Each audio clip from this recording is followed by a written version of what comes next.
पाद पंकजं नीलांबुज श्याम कोमलायं सीता समारोपितुआम भागं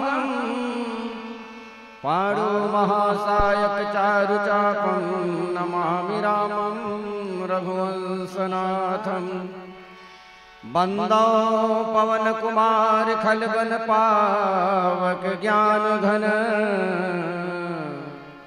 जासु हृदय आगार बसहि राम सरचापधर बिनु सतसंगन हरि कथा तेहि बिना मोहन भाग मोह गए बिन राम पद होयन दृढ़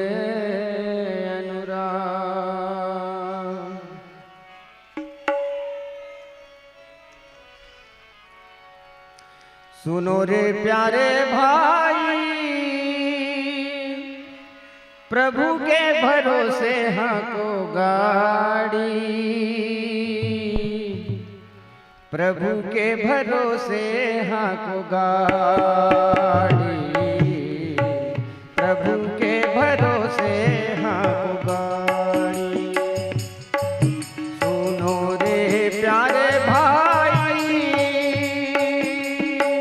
प्रभु के भरोसे हाको गाड़ी प्रभु के भरोसे हाको गाड़ी प्रभु के भरोसे हाको गाड़ी क्या जाने कब टूट पड़ेंगे क्या जाने कब टूट पड़े माथे पे काल उल्हाड़ी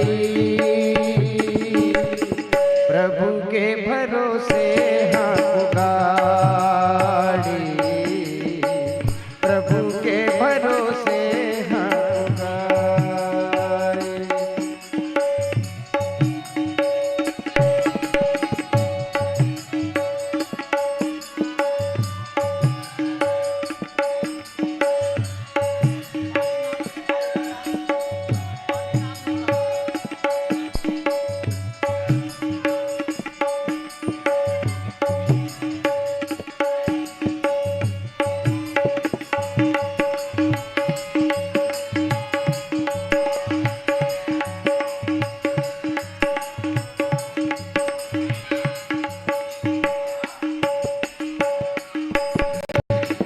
पंच तत्व की बनी कोठरिया जिसका नाम है काया हो पंच तत्व की बनी कोठरिया जिसका नाम है काया हर एक जीव रहे इस घर में देकर श्वास किराया हो हर एक जीव रहे इस घर में देकर श्वास किराया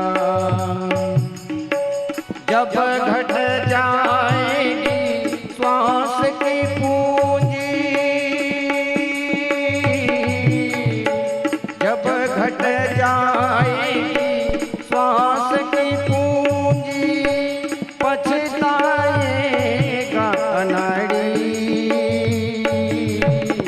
प्रभु के भरोसे हाको गाड़ी प्रभु के भरोसे हाको गाड़ी सुनो रे प्यारे भाई प्रभु के भरोसे हाको गाड़ी प्रभु के भरोसे हाको गाड़ी प्रभु के भरोसे हाको गाड़ी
एक दिन ऐसा आता यहाँ पर उड़ता हंस अकेला हो। एक दिन ऐसा आता यहाँ पर उड़ता हंस अकेला। भक्ति के रंग में रंग ले जीवन, भक्ति के रंग में रंग ले जीवन, यही है मुक्ति की नाड़ी। प्रभु के भरोसे हाथ गाड़ी, प्रभु के भरोसे हाथ गाड़ी। सुनो रे प्यारे भाई, प्रभु के भरोसे हाथ गाड़ी, प्रभु के भरोसे हाथ गाड़ी, प्रभु के भरोसे हम गाड़ी। क्या जाने कब टूट पड़ेंगे, क्या क्या जाने कब टूट पड़ेंगे, माथे पे काल उड़ाड़ी। प्रभु के भरोसे हाथ गाड़ी, प्रभु के भरोसे हम गाड़ी। प्रभु के भरोसे हम गाड़ी। प्रभु के भरोसे हम गाड़ी। बोल बाल कृष्ण भगवान की जय हो, वृंदावन बिहारी लाल की जय हो, श्रीमद् भागवत पुराण की जय हो, व्यास महाराज की जय हो।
मानसी गंगाजलम स्नानं समर्पयामि गंगाजलम समानीतं स्वर्णकलशस्थितं स्नायतो देवी समतेन शांति प्रयक्ष में श्रीखंड चंदनम दिव्यम गंडाद्यम सुमनोरम विलेपनम सुश्रेष्ठम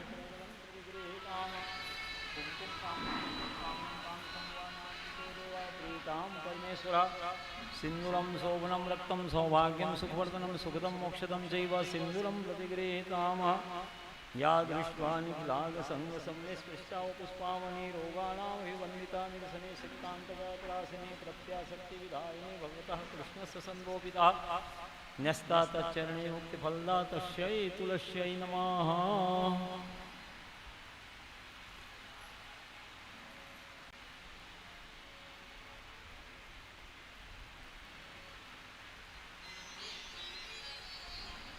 शर्करा खाद्य खाद्यानि तदिक्षीरं वृत्तानि च आहारं भक्ष्यभोज्यं च नैवेद्यं प्रतिगृहीताम वृत्पक्वं वैश्यानं पायसं च शर्करं नानाविधानि च नैवेद्यं श्रीकृष्णमे प्रतिगृहीताम सर्वपापहरं दिव्यं गाङ्गे निर्मलं जलमाचमनं मयादीनं ग्रहाण पुरुषोत्तमः।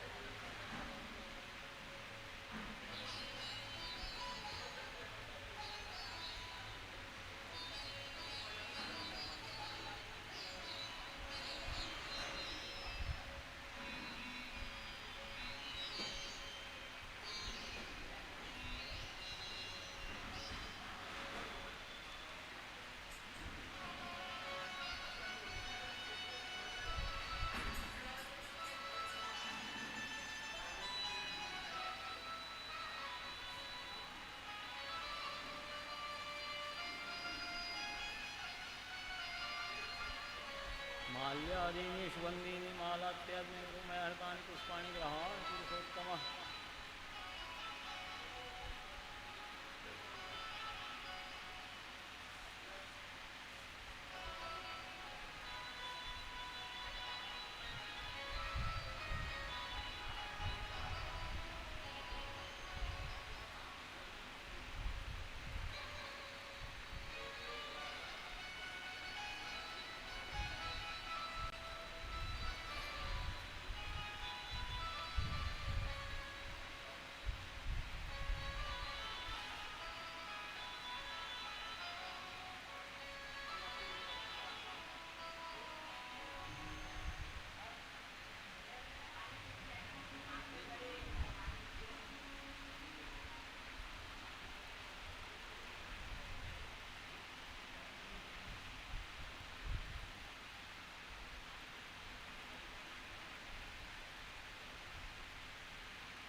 शर्करा खाद्य खाद्यानि तदिक्षीरं वृतानि च आहारं भक्ष्यभोज्यं च नैवेद्यं प्रतिगृहीताम सर्वपापहरं दिव्यं गाङ्गे निर्मलं जलमाचमनं मयादीनं ग्रहाण पुरुषोत्तमः।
श्री वृंदावन बिहारी लाल की जय हो।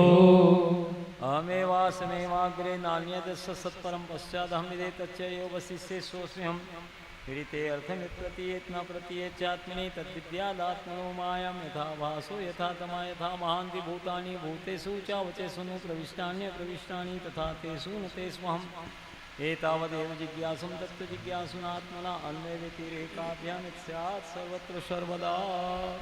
श्री वृंदावन बिहारी लाल की जय हो।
श्री वृंदावन बिहारी लाल की जय हो।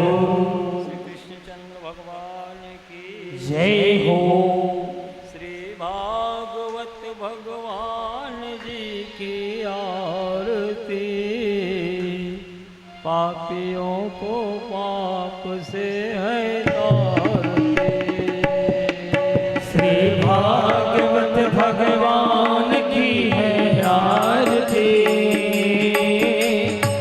पापियों को पाप से है तारती। श्री भागवत भगवान की है आरती। पापियों को पाप से है तारती। ये अमर ग्रंथ ये मोक्ष पथ ये पंचम वेद निराला नव ज्योति जगाने वाला। अमर ग्रंथ मुक्ति पंथ पंचम वेद निराला नव ज्योति जगाने वाला। ये अमर ग्रंथ ये मुक्ति पथ ये पंचम वेद निराला नव ज्योति जगाने वाला। ये अमर ग्रंथ मुक्ति पंथ ये पंचम वेद निराला नव ज्योति जगाने वाला। हरि नाम यही हरि धाम यही। हरि नाम यही हरि धाम यही। ओ हरि धाम यही हरि नाम यही। हरि नाम यही हरि धाम यही। यही जग मंगल की आरती। पापियों को पाप से है तारती। श्री भागवत भगवान जी की आरती। पापियों को पाप से है तारती। ये शांति गीत पावन पुनीत पापों को मिटाने वाला हर दर्श कराने वाला। ये शांति गीत पावन पुनीत पापों को मिटाने वाला हरि दर्श कराने वाला। ये शांति गीत पावन पुनीत पापों को मिटाने वाला हर दर्श कराने वाला। ये शांति गीत पावन पुनीत पापों को मिटाने वाला हरि दर्श कराने वाला। ये सुख करनी ये दुख हरनी। ये सुख करनी ये दुख हरनी। ये सुख करनी ये दुख हरनी। ये सुख हरनी ये सुख हरनी। श्री मधुसूदन की आरती। पापियों को पाप से है तारती। श्री भागवत भगवान जी की आरती। ओ आरती। पापियों को पाप से है तारती। ये मधुर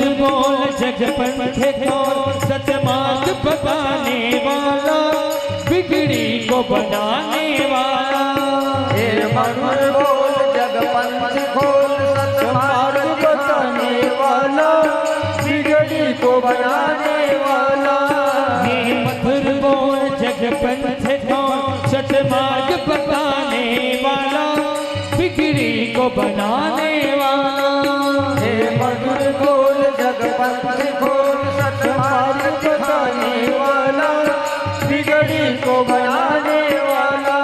श्री राम यही घनश्याम यही, श्री राम यही घनश्याम यही, ओ मेरे राम यही मेरे श्याम यही, मेरे राम यही मेरे श्याम यही। प्रभु की महिमा की आरती, पापियों को पाप से है तारती।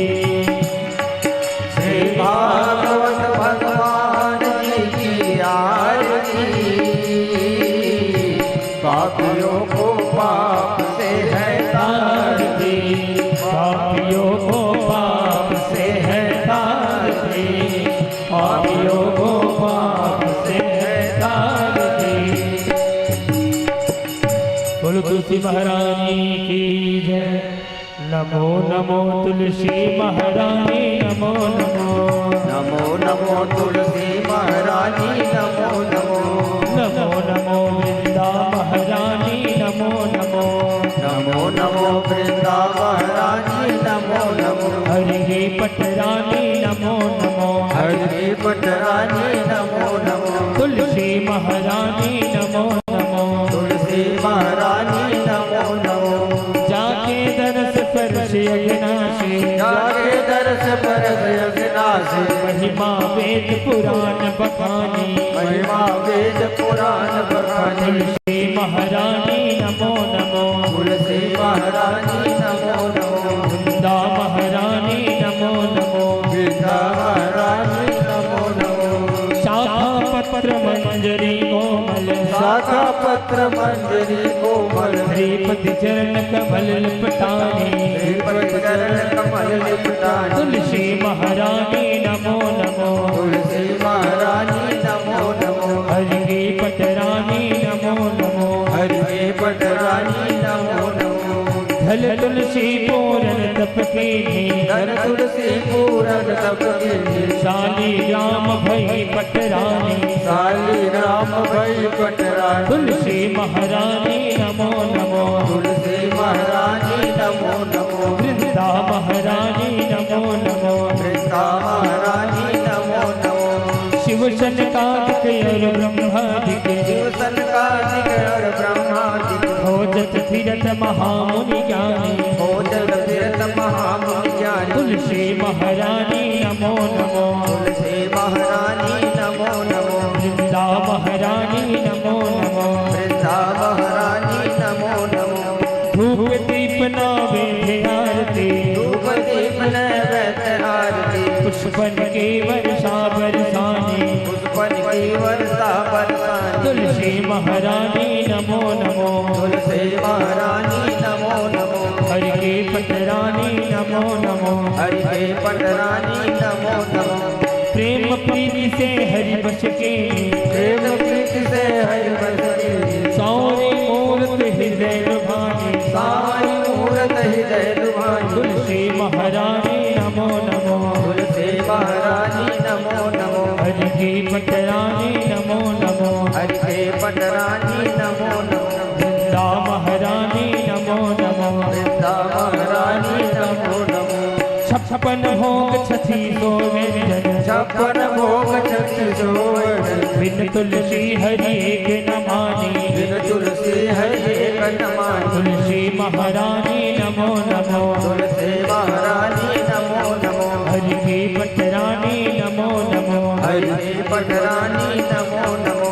मीरा के प्रभु गिरधर नागर, मीरा के प्रभु गिरधर नागर, मीरा के प्रभु गिरधर नागर, मीरा के प्रभु गिरधर नागर। भक्ति दान की जो महारानी, नमो नमो, भक्ति दान दी जो महारानी, नमो नमो, हरि की पटरानी, नमो नमो, हरि के पटरानी, नमो नमो, तुलसी महारानी, नमो नमो, तुलसी महारानी, महारानी नमो नमो वृंदा महारानी नमो नमो वृंदा महारानी नमो नमो तुलसी महारानी नमो नमो तुलसी महारानी नमो नमो वृंदा महारानी नमो नमो महारानी नमो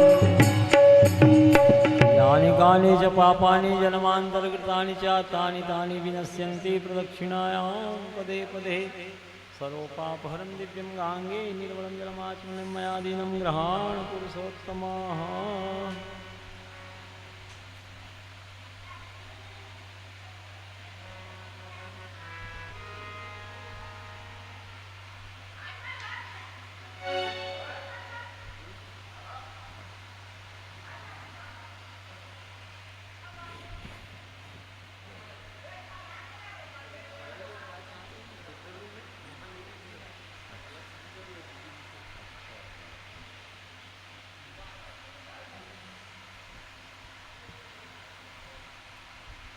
अक्षत फूल तुलसी ले लीजिए पुष्पांजलि के लिए।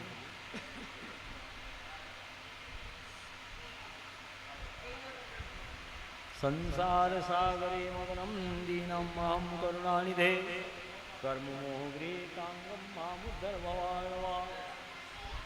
भागवताख्योऽयं प्रत्यक्षः कृष्णेभिः स्वीकृतोऽसि मया नाथ मुक्त्यर्थं भवसागरे।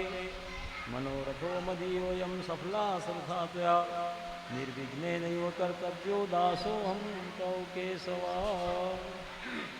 हे करुणानिधान, हे करुणानिधान, मैं संसार सागर में डूबा हुआ और बड़ा दीन हूँ। कर्मों के मोह रूपी ग्राह ने मुझे पकड़ रखा है। आप इस संसार सागर से मेरा उद्धार कीजिए। श्रीमद् भागवत महापुराण के रूप में आप साक्षात भगवान श्री कृष्ण चंद्र है विराजमान है।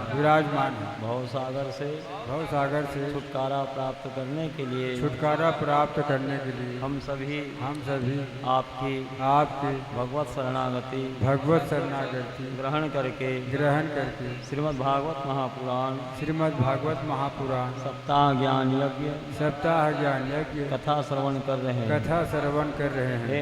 हे नाथ आप हमारा यह मनोरथ बिना किसी विघ्न बाधा के सांगोपांग सप्ताह ज्ञान यज्ञ को सानंद सफल करिए। हे केशव हे हरि हे गोविंद हे पुरुषोत्तम हम सब आपकी शरण में हैं। श्रीमद् भागवत महापुराण भगवान मंत्र पुष्पांजलि समर्पयामि। श्री तुलसी देव्य नमः मंत्र पुष्पांजलि समर्पयामि।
सूरज इधर आओ।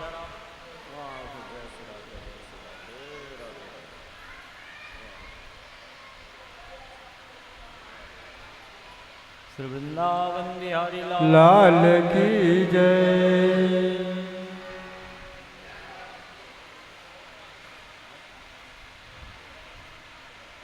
गाँव भजी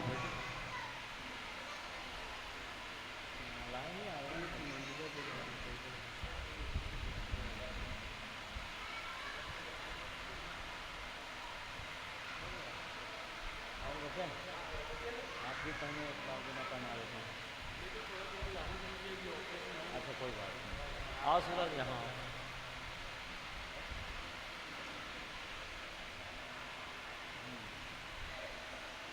पूर्णिमा पहना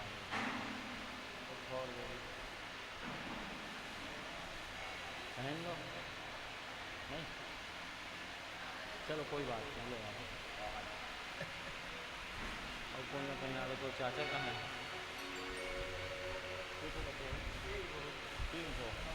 तो कोई पहना दो कोई आई चाचा मन को ना पहना दो यहाँ में रखे ठीक है अपने पास नहीं रखे बाद रखना हाँ रख लो ये अपने पास रखे फिर कौन कौन आए ना पहना दो लेकिन फिर रखना है तब बाद में हाँ आई दोनों कहीं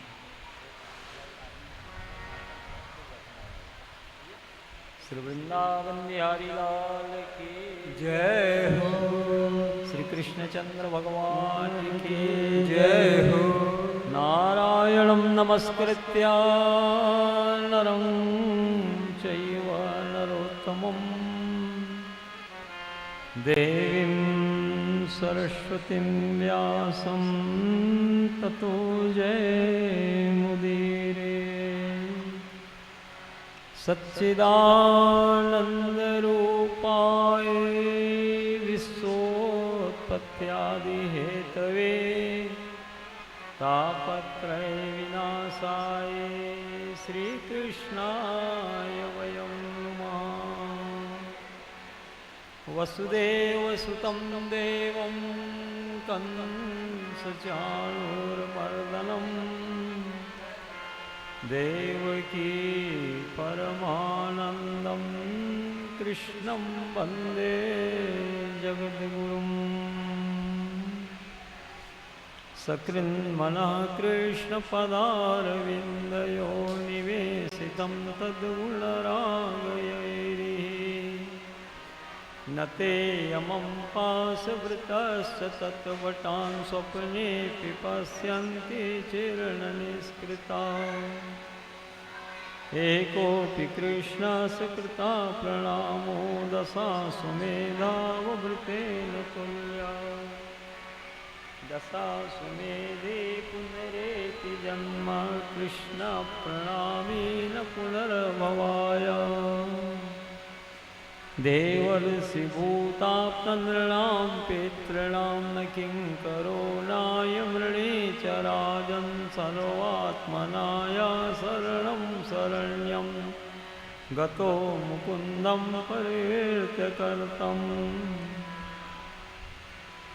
श्री वृंदावन बिहारी लाल की जय हो। जगज्जननी श्री राधा महारानी की जय हो।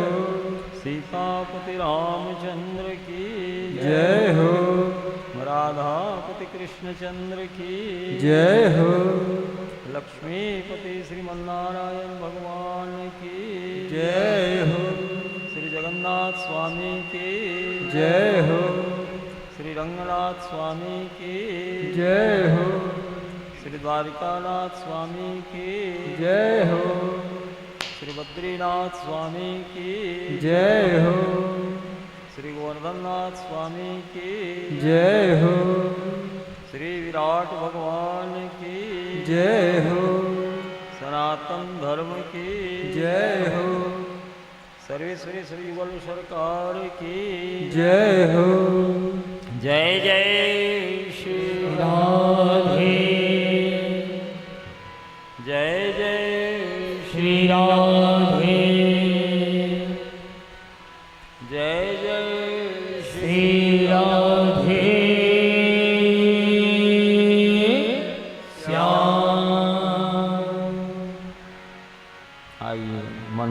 पवित्र करने के लिए कुछ क्षण भगवान सुंदर दिव्य भक्ति के पदों का गायन करें। फिर भगवान की मंगल में दिव्य लीला कथा श्रवण करिएगा।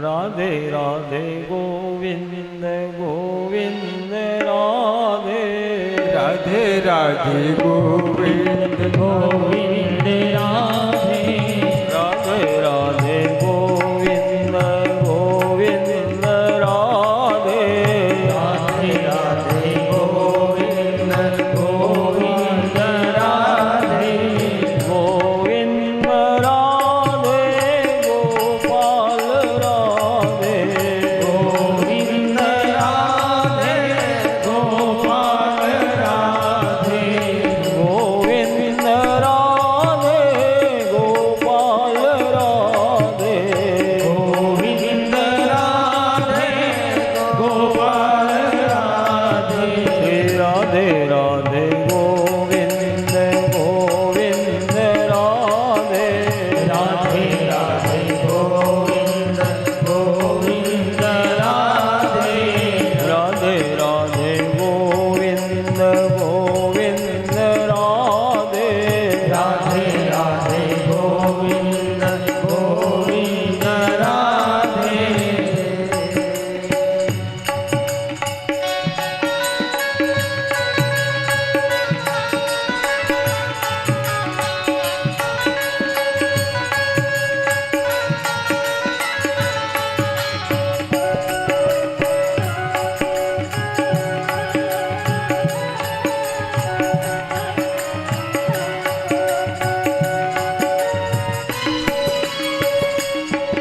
श्री राधे राधे गोविंद गोविंद राधे, राधे राधे गोविंद गोपाल राधे, राधे राधे गोविंद गोविंद राधे, राधे राधे गोविंद गोविंद राधे, गोविंद राधे गोपाल राधे, गोविंद राधे गोपाल राधे, राधे राधे गोविंद गोविंद राधे, राधे राधे गोविंद गोविंद राधे, राधे राधे गोविंद गोविंद राधे, राधे राधे गोविंद गोविंद राधे,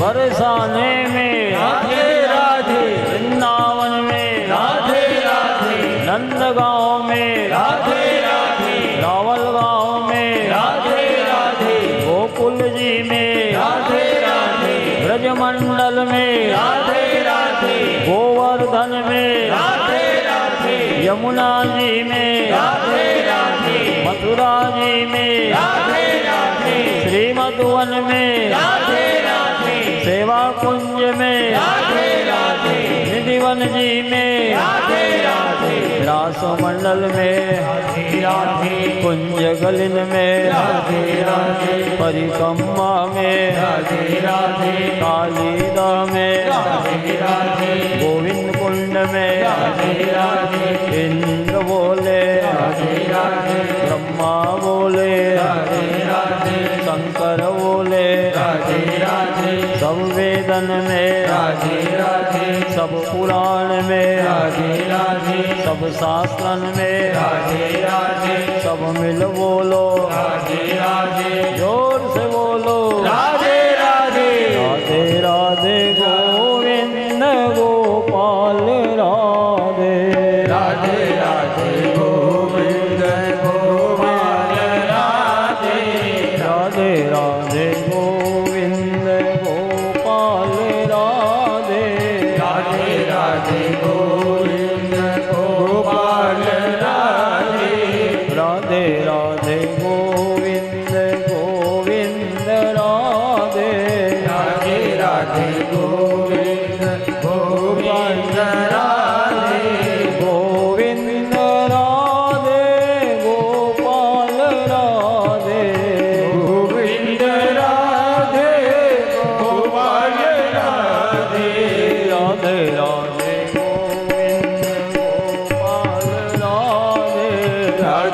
राधे गोविंद गोपाल राधे राधे राधे गोविंद गोपाल राधे राधे राधे गोविंद गोपाल राधे वृंदावन बिहारी लाल की जय हो। श्री श्री युगल सरकार की जय जय जय श्री राधे जय जय श्री राधे जय जय श्री राधे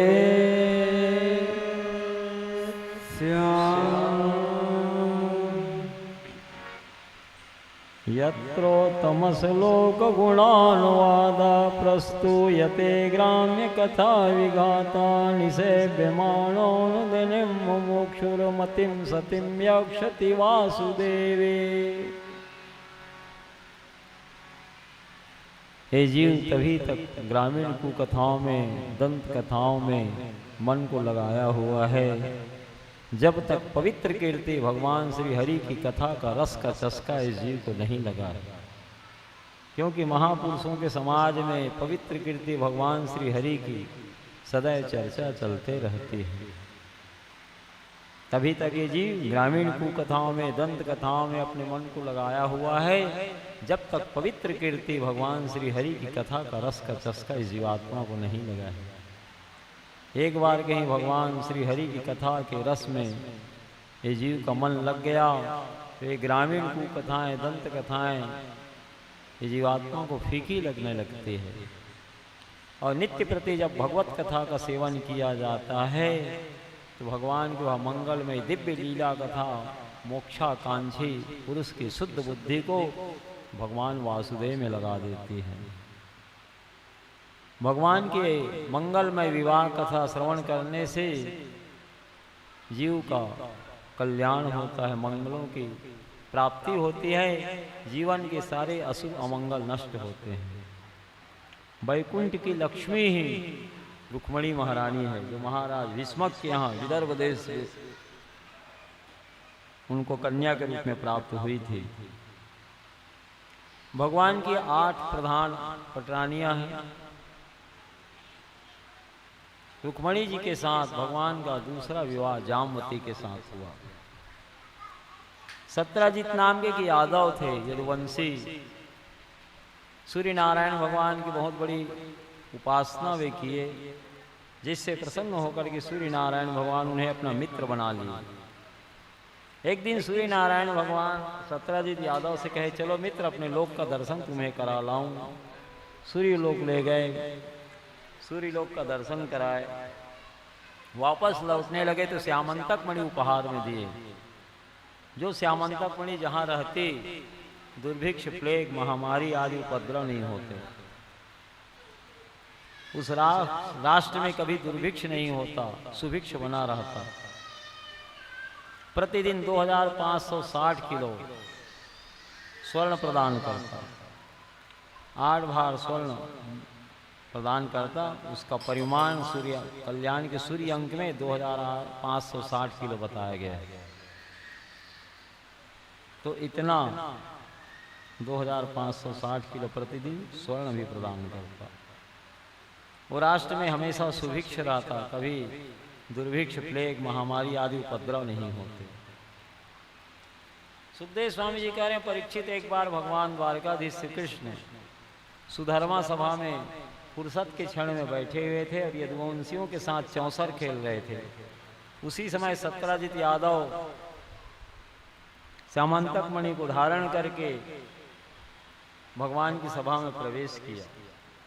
जिस सुधर्मा सभा में प्रवेश कर लेने से जीव को भूख प्यास नहीं लगती थी, जन्म मृत्यु आदि का भय नहीं रहता, रोग का भय नहीं रहता था। श्यामंतक मणि के प्रभाव से सूर्य के समान देदीप्यमान हो रहे थे सत्यजित यादव। यदुवंशी लोग तरह तरह का तर्क करने लगे, यही सूर्य नारायण तो नहीं आ रहे हैं दर्शन करने द्वारकाधीश भगवान का। कोई यदुवंशी कह रहे हैं अग्निदेव तो नहीं है, कोई कह रहे हैं सनकादिक ऋषि तो नहीं है।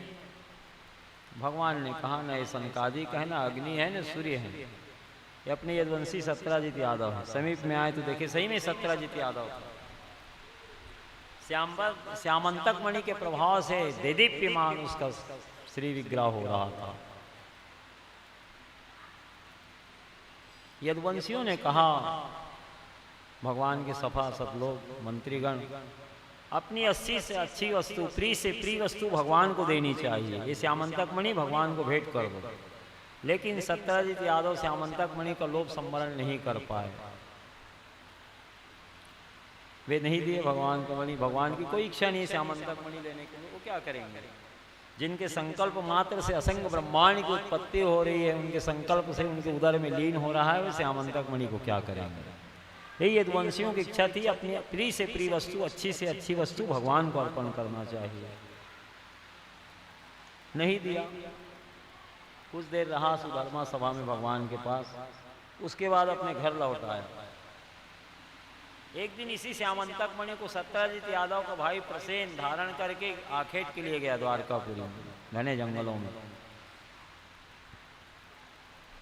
एक सिंह की दृष्टि पड़ी, सिंह मार करके प्रसेन से वह श्यामंतक मणि स्वयं ले लिया और सिंह को मार करके जामवंत जी उस श्यामंतक मणि को लेकर के अपनी कन्या को दे दिए।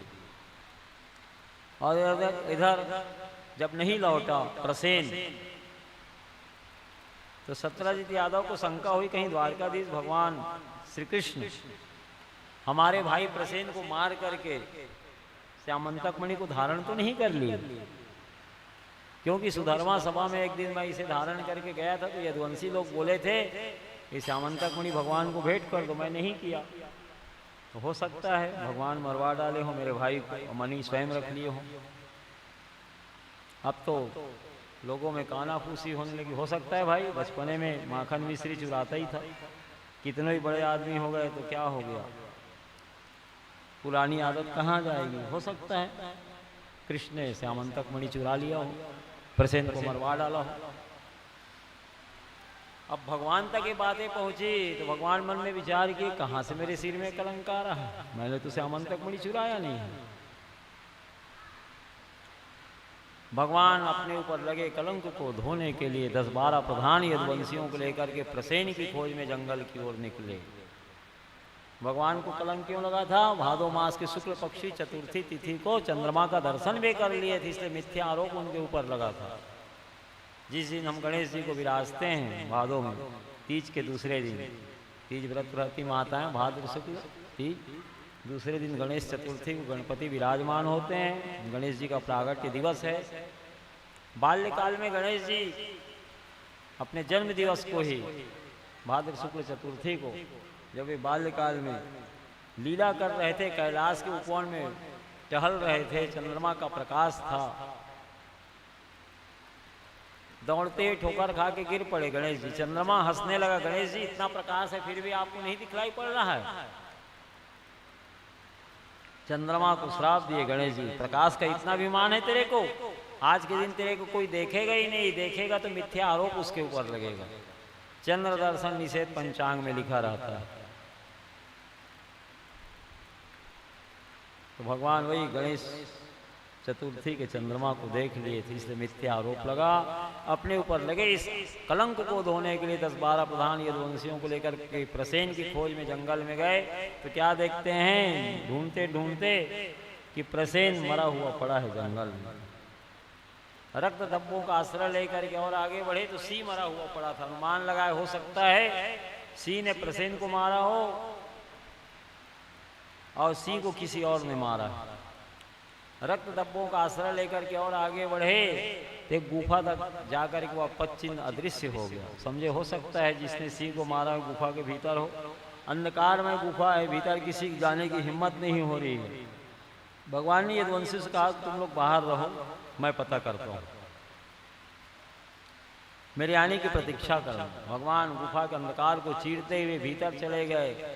बहुत भीतर गए भगवान, तो श्यामंतक मणि के प्रकाश से गुफा का अंधेरा दूर हो रहा था। जामवंत की पुत्री जामवती श्यामंतक मणि से खेल रही थी। जामवंत जी पलंग पर सोए हुए थे। श्यामंतक मणि को जामवती के हाथ में देखे तो भगवान छीन लिए। कन्या रोने लगी। निद्रा टूट गई जामवंत जी की। अब तो टूट पड़े हुए भगवान के ऊपर। एक दिन 2 दिन नहीं, 28 दिन तक चला भगवान का जामवंत जी के साथ युद्ध।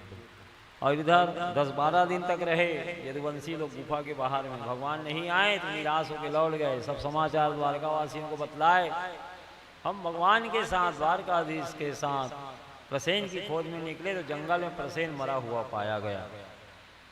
रक्त धब्बों का आश्रय लेकर के और आगे बढ़े तो सी मरा हुआ पड़ा मिला। और आगे गए तो गुफा तक जाके पश्चिम अलक्षित हो गया। हमारी तो हिम्मत पड़ी नहीं, अंधकारमय थी गुफा। भगवान अकेले ही प्रवेश कर गए। वे कहे कि मेरे आने की प्रतीक्षा करना। 1-2 दिन नहीं, 10-12 दिन हम प्रतीक्षा किए। भगवान लौटे नहीं तो हम निराश होकर लौट आए। अब तो सारी द्वारका नगरी के लोग भला बुरा कहने लगे सत्यराजीत यादव को। इसी के कारण आज हमारे बीच भगवान नहीं है। पता नहीं किस संकट में तो नहीं है किसी प्रकार का। कुल पुरोहित गर्गाचार्य जी को बुला करके पत्रा दिखा लेने लगे वसुदेव देवकी जी, किस मुहूर्त में हमारा पुत्र निकला है राजमहल से, भगवान कब लौटेंगे, सुरक्षित है कि नहीं, क्या पूजा पाठ करें, क्या अनुष्ठान करें, आप मार्गदर्शन करिए। श्रीमद देवी भागवत नवान ज्ञान महायज्ञ का अनुष्ठान करवाए गर्गाचार्य जी के नेतृत्व में वसुदेव देवकी। और 28वें दिन भगवान जामवंत को भूसे से मार मार करके घायल कर दिए। नस नस ढीली पड़ गई, लड़ने की शक्ति रही नहीं जामवंत जी की। तो हाथ जोड़ के कहने लगे, आप सीतापति भगवान राम तो नहीं है हमारे आराध्य देव। भगवान ने कहा, मैं वही हूँ। त्रेता में जब मैं राम बना था, बानर भालुओं को विदा किया तो सबसे उनके मनोरथों को पूछा, क्या तुम्हें अभिष्ट चाहिए। अयोध्या सबको लेके आए थे भगवान बानर भालुओं को। और जब विदा करने लगे तो उनके मनोरथों को पूरा किया। जो जो इच्छा थी उनकी वो सब भगवान उन्हें प्रदान किए। जामवंत जी से पूछे तो उन्होंने कहा, अभी युद्ध करने की इच्छा और बाकी है मेरी। ब्रह्मा जी के अवतार हैं जामवंत जी। रावण कुंभकर्ण जैसे योद्धाओं के साथ युद्ध करते हुए मन नहीं भरा, अभी भी और युद्ध करने की इच्छा बाकी है। चलो द्वापर में तुम्हारी इच्छा हम पूरा करेंगे। वो इच्छा भगवान ने पूरा किया। जामवंत जी की हिम्मत रही नहीं लड़ने की, भगवान के चरणों में गिर पड़ा। भगवान आप स्वामी है, मैं सेवक हूँ, आपके ऊपर प्रहार किया हूँ, मेरे अपराध को क्षमा करिए आप।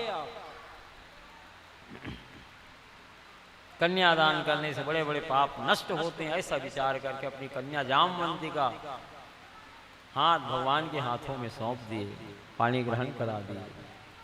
उपहार में श्यामंतक मणि दिए। जामवती और श्यामंतक मणि को लेकर के भगवान जब द्वारकापुरी में आए राजमहल में, तो श्रीमद देवी भागवत नवान ज्ञान महायज्ञ का समापन समारोह था।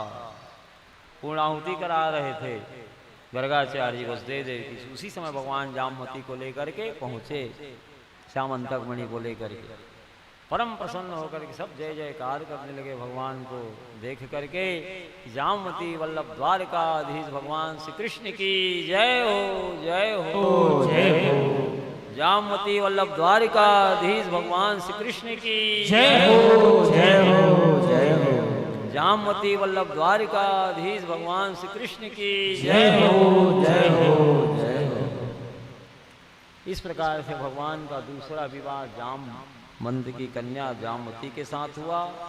भगवान सुधर्मा सभा में बैठे, सारे सभासदों के सामने सत्यराजीत यादव को बुलाया गया।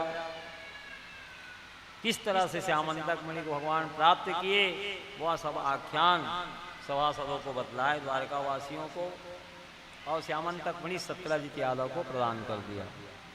अब तो लज्जा से गड़ गया सत्यराजीत यादव। व्यर्थ में मैंने भगवान के ऊपर मिथ्या आरोप लगाया। श्यामंतक मणि की चोरी भगवान ने नहीं किया था, वो कहीं और था। लज्जा से गड़ गया। मन में अपने अपराध का प्रायश्चित कैसे करूं, इसी उधेड़बुन में बहुत दिनों से लगे थे। मन में सत्यराजीत यादव सोचे, कन्यादान करने से बड़े बड़े पाप नष्ट होते हैं, क्यों ना अपनी कन्या सत्यभामा का विवाह मैं द्वारकाधीश भगवान श्री कृष्ण से करा दूं। भगवान से सुंदर श्रेष्ठ वर मेरी कन्या के लिए त्रैलोक में कहीं कोई मिलेगा नहीं। मेरे अपराध का मार्जन भी हो जाएगा और मेरी कन्या द्वारकाधीश भगवान श्री कृष्ण के पास ज़्यादा सुखी रहेगी, सुरक्षित रहेगी। ऐसा विचार करके सुंदर श्रेष्ठ मुहूर्त में सत्यभामा जी का पाणी ग्रहण द्वारकाधीश भगवान श्री कृष्ण के साथ किए। देवता लोग धुंध भी बजाते हुए दिव्य स्वर्गीय फूलों की वर्षा किए। इस प्रकार से भगवान का तीसरा विवाह सत्यभामा जी के साथ हुआ। सत्यभामा वल्लभ द्वारकाधीश भगवान श्री कृष्ण की जय हो, जय हो, जय हो। सत्यभामा वल्लभ द्वारकाधीश भगवान श्री कृष्ण की जय हो, जय हो, जय हो। सत्यभामा वल्लभ द्वारकाधीश भगवान श्री कृष्ण की जय हो, जय हो, जय हो। चौथा विवाह अयोध्या नरेश महाराज नग्नजीत की कन्या नागनजीती के साथ हुआ। उनका नाम सत्या था। नग्नजीत की पुत्री है इसलिए नागनजीती भी वे कहलाती हैं। अयोध्या नरेश के पास 7 बिगड़ैल बैल हैं। सुखदेव स्वामी जी कह रहे हैं वे प्रण किए थे 7 बैलों को एक साथ जो नाथ लेगा उसी को अपनी कन्या दूंगा। सत्या को प्राप्त करने के लिए बड़े बड़े राजकुमार राजा लोग आते, वीर पुरुषों की गंध को सहन नहीं कर पाते। 7 बैल कुसमते थे, सींग से मारते थे, हाथ पैर तुड़वा के कितने राजा राजकुमार जा चुके थे। एक बार अयोध्यापुरी में द्वारकाधीश भगवान श्री कृष्ण का आगमन हुआ। महाराज नग्नजीत भव्य स्वागत सत्कार किए द्वारकाधीश कृष्ण का। उसके बाद भगवान से कहे ना मेरी एक कन्या है जिसका नाम सत्या है, मेरी पुत्री होने के कारण नागनजीती भी कहलाती है। नग्नजीत की कन्या होने के कारण नागनजीती कहलाती है। लेकिन भगवान हम क्षत्रिय हैं, पहले से एक प्रण कर बैठे हैं आपसे सुयोग्य वर त्रैलोक्य में मेरे को कहाँ कोई मिलेगा। लेकिन मैं एक प्रण कर बैठा हूँ, मेरे पास 7 बिगड़ैल बैल हैं जो वीर पुरुषों की गंध को सहन नहीं कर पाते।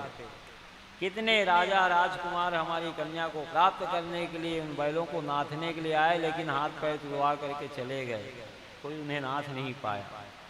भगवान ने कहा चलो हमें भी दिखाओ कहाँ है वे बैल। खुले मैदान में 7 बैल को एक साथ खड़ा कर दिए महाराज नग्नजीत। भगवान एक स्वरूप से ही 7 रूप में विभक्त हो गए परीक्षित, और एक ही बार में 7 बैल को नाथ लिए। और जैसे काष्ठ के बैल को बालक सड़क पर दौड़ाता है वैसे ही भगवान दौड़ाने लगे। देवता लोग धुंध भी बजाते हैं, दिव्य स्वर्गीय फूलों की वर्षा किए। सत्या वल्लभ द्वारकाधीश भगवान श्री कृष्ण की जय हो, जय हो, जय हो। नागनजीती वल्लभ द्वारकाधीश भगवान श्री कृष्ण की जय हो, जय हो, जय हो। नागनजीती वल्लभ द्वारकाधीश भगवान श्री कृष्ण की जय हो, जय हो, जय हो। तो पहला विवाह वैकुंठ की लक्ष्मी रुक्मणी जी से हुआ। दूसरा विवाह जामवंत की कन्या जामवती के साथ हुआ। तीसरा विवाह सत्राजित यादव की पुत्री सत्यभामा के साथ हुआ। भगवान का चौथा विवाह अयोध्या नरेश महाराज नग्नजीत की कन्या नागनजीती जिसका नाम सत्या है उनके साथ हुआ। पांचवा वहाँ सूर्य नारायण भगवान की पुत्री कालिंदी यमुना महारानी से हुआ। भगवान कृष्ण को पति के रूप में प्राप्त करने के लिए कठोर तप कर रही यमुना महारानी। इनके पिता सूर्य नारायण भगवान राजमहल में ही सुंदर महल बना दिए थे। अपने पिता के द्वारा निर्मित भवन में बैठ करके भगवान कृष्ण को पति के रूप में प्राप्त करने के लिए कठोर तप कर रही है। सुखदेव स्वामी जी कह रहे हैं परीक्षित एक बार भगवान श्री कृष्ण अर्जुन को साथ में लेकर के रथ पर आरूढ़ होकर के सूर्य नारायण भगवान के द्वारा निर्मित जहाँ यमुना महारानी तपस्या कर रही है भगवान प्रवेश किए। सूर्य नारायण भगवान भव्य स्वागत सत्कार किए। यमुना जी का मनोरथ पूरा हुआ भगवान के दर्शन से। सुंदर श्रेष्ठ मुहूर्त में सूर्य नारायण भगवान ने अपनी कन्या कालिंदी यमुना महारानी का द्वारकाधीश भगवान श्री कृष्ण के साथ जब पानी ग्रहण करने लगे तो ब्रह्मा जी प्रकट होकर के वेद मंत्र पढ़ने लगे। नवग्रहादि देवता प्रकट होकर के अपने अपने भागों को ग्रहण करने लगे। सुंदर सहनाइयाँ बज रही है, फूलों का बंगला सजाया गया है। इस प्रकार से पांचवा विवाह कालिंदी यमुना महारानी के साथ द्वारकाधीश भगवान श्री कृष्ण का हुआ। भगवान का छठवां विवाह मित्र वृंदा जी के साथ हुआ। गंगा महारानी ही मित्र वृंदा बनी हुई हैं। सातवां विवाह भद्रा जी से हुआ और आठवां विवाह लक्ष्मणा जी के साथ हुआ। ये भगवान के 8 प्रधान पटरानी हैं। भगवान कृष्ण की बुआ सुरकीर्ति केकय देश में ब्याही गई थी। उनका नाम था लक्ष्मणा। सुंदर श्रेष्ठ गुणों से युक्त थी, इनके भाई संतर्दन आदि ने स्वयंवर में द्वारकाधीश भगवान श्री कृष्ण को ही अपनी बहन के लिए सुयोग्य वर समझ करके स्वयं अपनी बहन का कन्यादान द्वारकाधीश भगवान श्री कृष्ण के साथ किया। ये भगवान की 8 प्रधान पटरानी है। भौमासुर दैत्य 16,100 राजकुमारियों को बंदी बना करके अपने गुफा में रखा हुआ है। 5 सिर था, पृथ्वी का पुत्र है वो भौमासुर दैत्य। वहां तक पहुंचना अत्यंत कठिन था उसके किला तक। एक बार द्वारकाधीश भगवान श्री कृष्ण सत्यभामा को बिठा लिए गरुड़ की पीठ पर, स्वयं भी आरूढ़ होकर के भगवान भौमासुर दैत्य की किला में प्रवेश किए। वायु का घेरा था, उसके भीतर जल का घेरा था, काई का घेरा था, पर्वत का घेरा था, काई का घेरा था, समस्त घेराव अग्नि का घेरा था। सुदर्शन चक्र से ध्वस्त करते हुए भगवान भौमासुर दैत्य के किले में प्रवेश कर गए। सुदर्शन चक्र से 5 सिर को काट डाले। 16,100 राजकुमारी को बंदीगृह से मुक्त किया। उनके पिता के नगर में भिजवाने की व्यवस्था भगवान कर रहे थे उतने ही रथ की। लेकिन ये 16,100 राजकुमारियां त्रेता की स्वर्ण सीताएं हैं। भगवान गर्भवती सीता का त्याग किए। सीता जी की अनुपस्थिति में वशिष्ठ जी के नेतृत्व में बहुत से अश्वमेध राजसूय यज्ञ राम ने किया। पत्नी की आवश्यकता पड़ी यज्ञ के समय, तो स्वर्ण की सीता बना करके वशिष्ठ जी प्राण प्रतिष्ठा करके भगवान के दाहिने ओर बिठाते थे। ब्रह्मा जी के पुत्र हैं वशिष्ठ जी। यज्ञ पूरा होने के बाद राजमहल के बहुत बड़े कक्ष में, हाल में उनको स्वर्ण सीताओं को भगवान बिठाते गए। ऐसे 16,100 स्वर्ण सीताएं थी। एक बार राम उस कक्ष में निरीक्षण के लिए पहुंचे। सब प्राण प्रतिष्ठित हैं। ब्रह्मा जी के पुत्र वशिष्ठ जी के द्वारा राम को घेर ली। भगवान से कहने लगे, नाथ हमको यज्ञ में दाहिने भाग में आपने आसन दिया, हमारे साथ पूजा पाठ किए, यज्ञ किए, लेकिन पति का सुख आपसे हम प्राप्त नहीं कर पाए। भगवान ने कहा, मैं इस समय एक पत्नी व्रत लिया हुआ हूँ, मर्यादा पुरुषोत्तम हूँ, द्वापर में कृष्ण बनूंगा तब तुम्हें स्वीकार करूंगा। ये वही 16,100 स्वर्ण सीताएं हैं जो 16,100 राजकुमारियां भौमासुर दैत्य अपने किला में बंदी बना करके रखा हुआ था। भगवान बंधन से मुक्त किए। उनके पिता के नगर में भिजवाने की उतने ही रथों की व्यवस्था भगवान करा रहे थे। लेकिन वो 16,100 राजकुमारियों ने कहा कि नाथ ये भौमासुर दैत्य हमें बंदी बना करके किला में बहुत समय से रखा हुआ है। अब कोई राजकुमार या राजा हमसे विवाह नहीं करेंगे। यदि आप हमको नहीं स्वीकार करेंगे तो आत्महत्या करने को छोड़कर कोई दूसरा विकल्प नहीं है। तब भगवान दया करके 16,100 राजकुमारियों को द्वारकापुरी में ला करके उतना ही स्वरूप धारण करके भगवान उनका पानी ग्रहण संस्कार किए। ब्रह्मा जी प्रकट होकर के वेद मंत्र पढ़ने लगे। नवग्रहादि देवता प्रकट होकर के अपने अपने भागों को ग्रहण करने लगे। द्वारकापुरी फूलों के बंगला से सजा हुआ है। इत्र का छिड़काव किया गया है। सहनाइयाँ बज रही है। मंगल बधाई गीत गाई जा रही है। जय जयकार किया जा रहा है सर्वत्र। द्वारकाधीश भगवान श्री कृष्ण की जय हो, जय हो, जय हो। द्वारकाधीश भगवान श्री कृष्ण की जय हो, जय हो, जय हो। द्वारकाधीश भगवान श्री कृष्ण की जय हो, जय हो, जय हो। इस प्रकार से भगवान का 16,108 विवाह हुआ। देवर्षि नारद जी भगवान की गृहचर्या दर्शन करने के मन में इच्छा जागृत हुई उनके, और वे भगवान के राजमहल के कक्ष में पहुंचे। जितनी रानियां थी उतने ही स्वरूप धारण करके भगवान भिन्न भिन्न लीलाएं कर रहे हैं। एक कक्ष में गए तो रुक्मणी जी के साथ भगवान गृहस्थ बने हवन कर रहे हैं। स्वाहा स्वाहा आहुति दे रहे हैं। नारद जी को आए देखे तो आइए देवर्षि नारद जी आप भी साकल्य छोड़िए, हवन में बैठिए। नारद जी ने कहा, भगवान आप हवन करिए, मैं आता हूँ। दूसरे कक्ष में गए। सत्यभामा जी के साथ भगवान ब्राह्मणों को भोजन करा रहे थे। आइए नारद जी आप भी बैठिए, भोजन प्रसाद ग्रहण करिए। ब्राह्मणों को भोजन करा रहे हैं। नारद जी को तो हर कक्ष में जाके भगवान की लीला देखना था। नाथ आप भोजन कराइए, मैं आता हूँ। तीसरे कक्ष में चले गए। जामवती के पुत्र शाम का नामकरण संस्कार भगवान करा रहे हैं अपने कुल पुरोहित गर्गाचार्य जी से। आइए भक्त देवर्षि नारद जी स्वागत है आपका, हमारे पुत्र को आशीर्वाद दीजिए, नामकरण संस्कार इनका हो रहा है। चौथे कक्ष में गए। भद्रा जी के साथ पलंग में भगवान बैठे हुए हैं, किसी विषय पर उनसे विचार विमर्श कर रहे हैं। उठ करके भद्रा सहित भगवान खड़े हो गए। नारद जी सुंदर श्रेष्ठ आसन दिए, गृहस्थ बने हुए। भगवान कहने लगे, हम जैसे सदगृहस्थों के घर में आप जैसे संतों का आगमन, हमारा अभ्युदय मंगल का ही अभ्युदय होने वाला है। भगवान हमारा मंगल होगा, अभ्युदय होगा, कल्याण होगा आपके शुभागमन से, आपके चरण पड़ने से। ऐसा कहते हुए श्रेष्ठ आसन दे करके चरण को धो करके शीश में धारण किए, तिलक लगाए, फूलों की माला पहनाए, आरती उतारे, दिव्य पीताम्बरी नारद जी के कंधे में रखे। इस प्रकार से जिस जिस कक्ष में नारद जी गए, 16,108 कक्ष में गए, सभी में भगवान भिन्न भिन्न प्रकार की लीलाएं कर रहे हैं। तस्माद भारत सर्वात्मा भगवान ईश्वरो हरि श्रोतव्य कीर्तितव्य स्मर्तव्य क्षता भयम। ये जीवात्मा का सच्चा सूर्य एकमात्र भगवान श्री हरि ही है।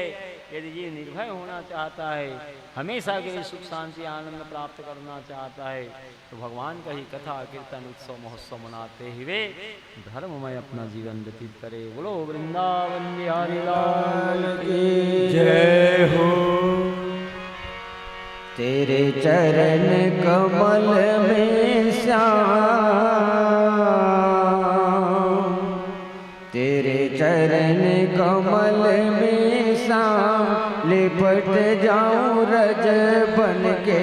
तेरे चरण कमल में श्याम, लिपट जाऊं रज बन के।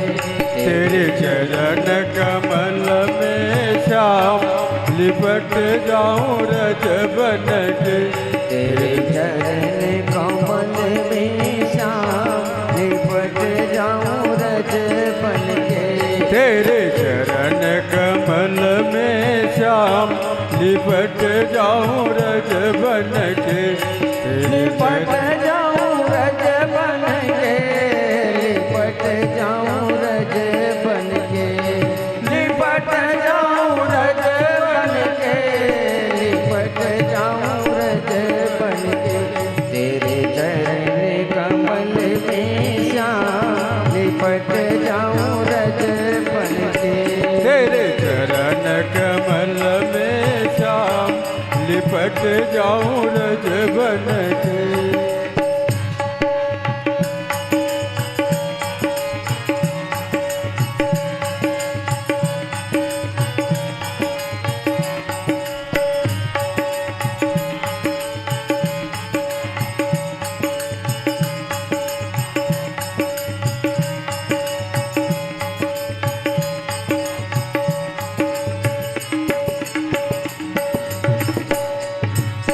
नित उठ तेरा दर्शन पाऊं, नित नित तेरा दर्शन पाऊं। हरस हरसी मैं हरि गुण गाऊं, हरस हरस मैं हरि गुण गाऊं। नित उठ तेरा दर्शन पाऊं, नित नित तेरा दर्शन पाऊं।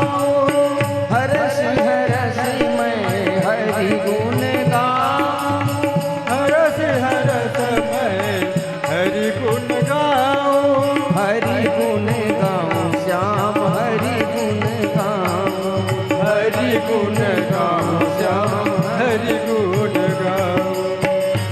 नस नस में समा जाओ श्याम, नस नस में समा जाओ श्याम, बरस पड़ो घन बन के।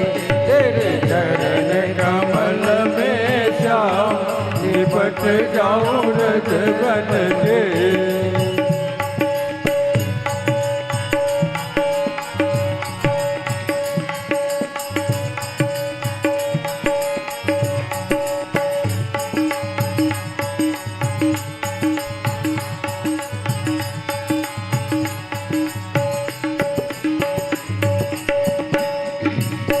पल पल तेरा सुमिरन होवे, पल पल तेरा सुमिरन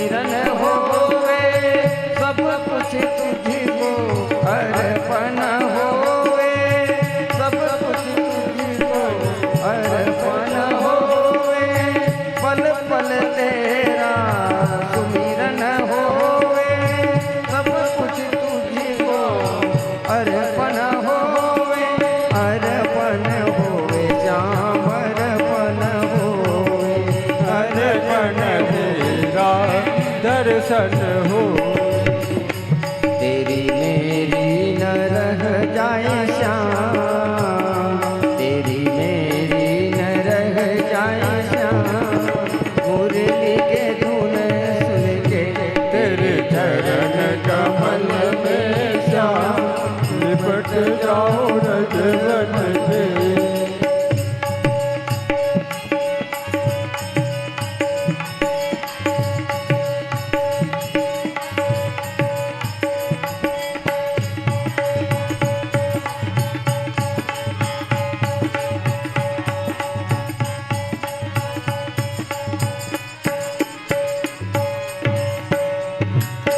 सब अभिमान तजो मन मेरा, सब अभिमान तजो मन मेरा, श्याम ही श्याम रटे मन मेरा, श्याम ही श्याम रटे मन मेरा, रटे मन मेरा श्याम रटे मन मेरा, रटे मन मेरा श्याम रटे मन मेरा।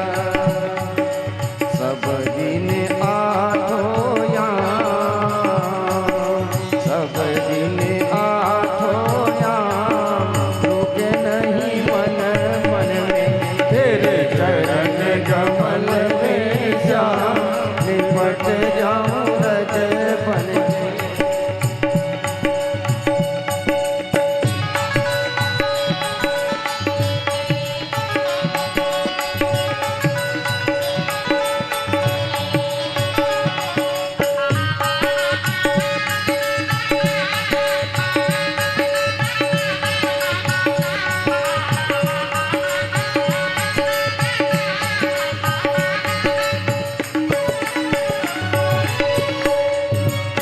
श्याम सुंदर से लगन लगी है, श्याम सुंदर से लगन लगी है, प्रीत पुरानी जाग उठी है, प्रीत पुरानी जाग उठी है, श्याम सुंदर से लगन लगी है, श्याम सुंदर से लगन लगी है, प्रीत पुरानी जाग उठी है, प्रीत पुरानी जाग उठी है, जाग उठी है श्याम जाग उठी है, जाग उठी है श्याम जाग उठी है।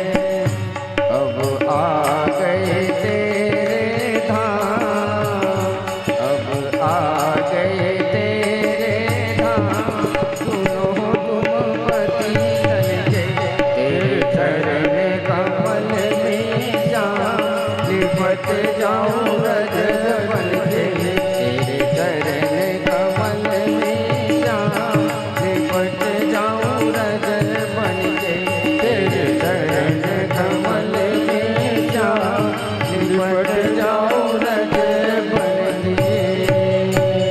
श्री वृंदावन बिहारी लाल की जय हो। द्वारकाधीश भगवान श्री कृष्ण की जय हो। जय जय श्री राधे, जय जय श्री राधे, जय जय श्री राधे।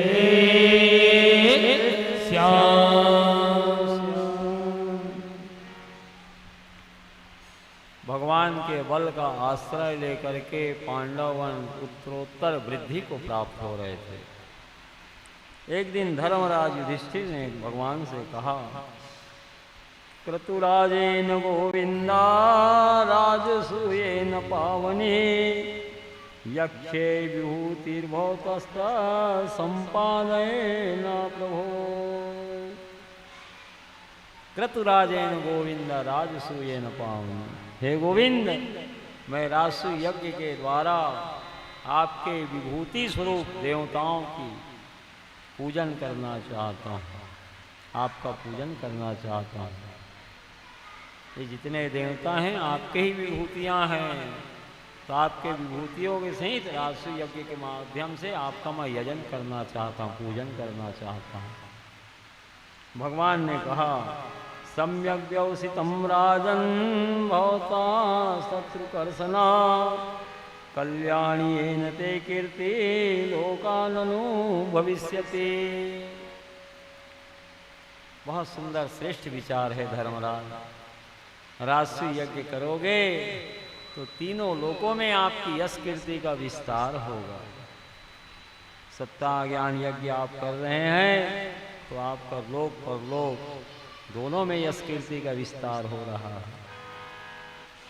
लेकिन राजसूय यज्ञ वही करता है जो समस्त दिशाओं के नरपतियों को जीत लेता है। अपने सभी भाइयों को सभी दिशाओं के नरपतियों को जीतने के लिए भेजो दिग्विजय के लिए।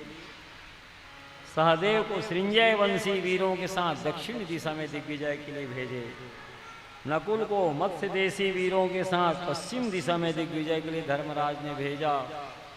अर्जुन को केकय देशी वीरों के साथ उत्तर दिशा में दिग्विजय के लिए भेजे और भीमसेन को मध्य देशी वीरों के साथ पूर्व दिशा में दिग्विजय के लिए धर्मराज ने भेजा।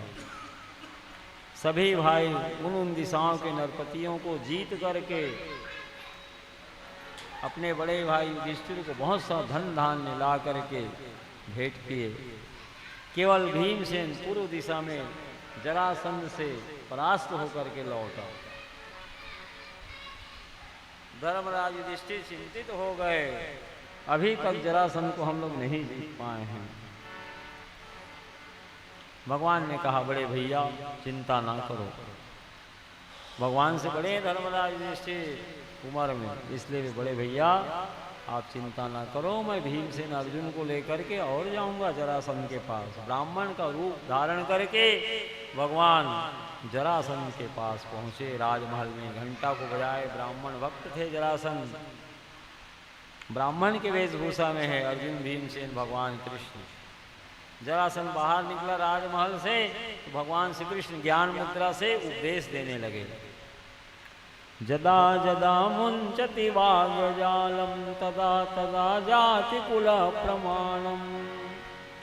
मनुष्य जैसे जैसे संभाषण करता है, भावों की अभिव्यक्ति व्यक्त करता है, कुलशील आचार विचार का पता लग जाता है। जरासंध पहचानने का प्रयास कर रहा है। यदि ये ब्राह्मण होते तो इनका अंग सुकुमार होता, वाणी कोमल होती, इनका शरीर वज्र के समान दिखलाई पड़ रहा है भीमसेन का। गांडी धनुष की डोरी खींचने के कारण गठान पड़े हुए हैं हस्तारविंद में अर्जुन के। और ये जो मेरे को उपदेश दे रहे हैं इनको तो कहीं देखा हूँ लग रहा है। 23 अक्षौणी सेना लेकर के 1-2 बार नहीं 18 बार मथुरापुरी पर चढ़ाई किया था जरासंध। कल आप लोग कथा में सुने हैं। भगवान समझ गए कि जरासंध मेरे को पहचानने का प्रयास कर रहा है, तो भगवान प्रकट कर दिए अपने स्वरूप को। अर्जुन भीमसेन भी प्रकट हो गए और कहे हम दूसरे नंबर के ब्राह्मण हैं, अर्थात क्षत्रिय हैं, युद्ध की भिक्षा के लिए आए हैं आपके पास। पहचान लिया तुम कृष्ण है, अर्जुन है, भीमसेन है।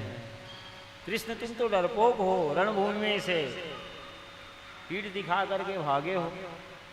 प्रवर्षण पर्वत तक दौड़ा के ले गए थे जब 18वीं बार 23 अक्षौणी सेना लेकर के आक्रमण किया। सारी सेनाओं का संहार किए भगवान और पैदल ही कृष्ण बलराम भागने लगे लीला से कि इसका उत्साह बना रहे। और इधर जरासंध ब्राह्मणों से यज्ञ करवा रहा था, ब्राह्मणों से अपने विजय होने के लिए यज्ञ करवा रहा है। ब्राह्मणों से कहा इस बार मैं जीत जाऊंगा तो माला माल कर दूंगा आप लोगों को, और हार के आऊंगा तो मार डालूंगा। तो ब्राह्मण लोग भगवान से प्रार्थना कर रहे, नाथ इस बार आप ही हार जाओ हम ब्राह्मणों के हित के लिए। नमो ब्रह्मण्य देवाय गो ब्राह्मणिताय च जगद्पिताय कृष्णाय गोविंदाय नमो नमः।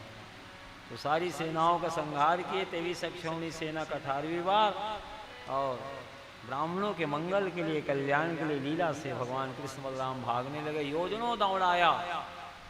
प्राय यानी प्रबल, वर्षण यानी वर्षा जहाँ होते रहती प्रबल। भगवान प्रवर्षण पर्वत पर चढ़ गए कृष्ण बलराम, नहीं पाया तो सूखी लकड़ियों का घेरा दे के ईंधन लगा दिया, अग्नि लगा दिया। ताकि जल के मारे जाए, लेकिन भगवान वहां से छलांग लगा करके सुरक्षित द्वारकापुरी में आ गए। श्री वृंदावन बिहारी लाल की जय हो। तो तुम तो डरपोक हो, रणभूमि से पीठ दिखा के भागे हो, तुमसे क्या हम युद्ध करें? अर्जुन बालक है, भीमसेन अभी अभी हार के गया है, इसकी इच्छा होगी तो इसके साथ मैं युद्ध कर सकता हूँ। और भीमसेन नहीं चाहते युद्ध करना, लेकिन भगवान इशारा किए, मुझे डरपोक कह रहा है, अर्जुन को बालक कह रहा है, तुमको ही जो है ये स्वीकार कर रहा है मल्ल युद्ध के लिए, चाहे गदा युद्ध के लिए।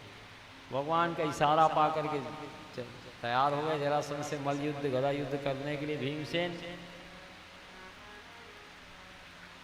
खुले मैदान में 2 गदा ला करके रख दिया जरासंध। जो गदा तुमको लेना हो इसमें से एक गदा ले लो भीमसेन। अच्छा से छाट के एक गदा भीमसेन ले लिए, एक गदा जरासंध लिए हैं। कभी मल्ल युद्ध करते हैं, कभी गदा युद्ध करते हैं, एक दूसरे को जीतने का प्रयास करते हैं। जैसे सूर्यास्त होता है युद्ध बंद कर दिया जाता है। अतिथिशाला में ठहराया हुआ है जरासंध। भीमसेन अर्जुन भगवान कृष्ण को स्वागत सत्कार भी कर रहा है, साथ ही साथ बैठ करके भोजन प्रसाद ग्रहण करते। आज का समय होता तो अपने शत्रु को विष दे के लोग मरवा डालते, लेकिन धर्म में युद्ध किया जरासंध।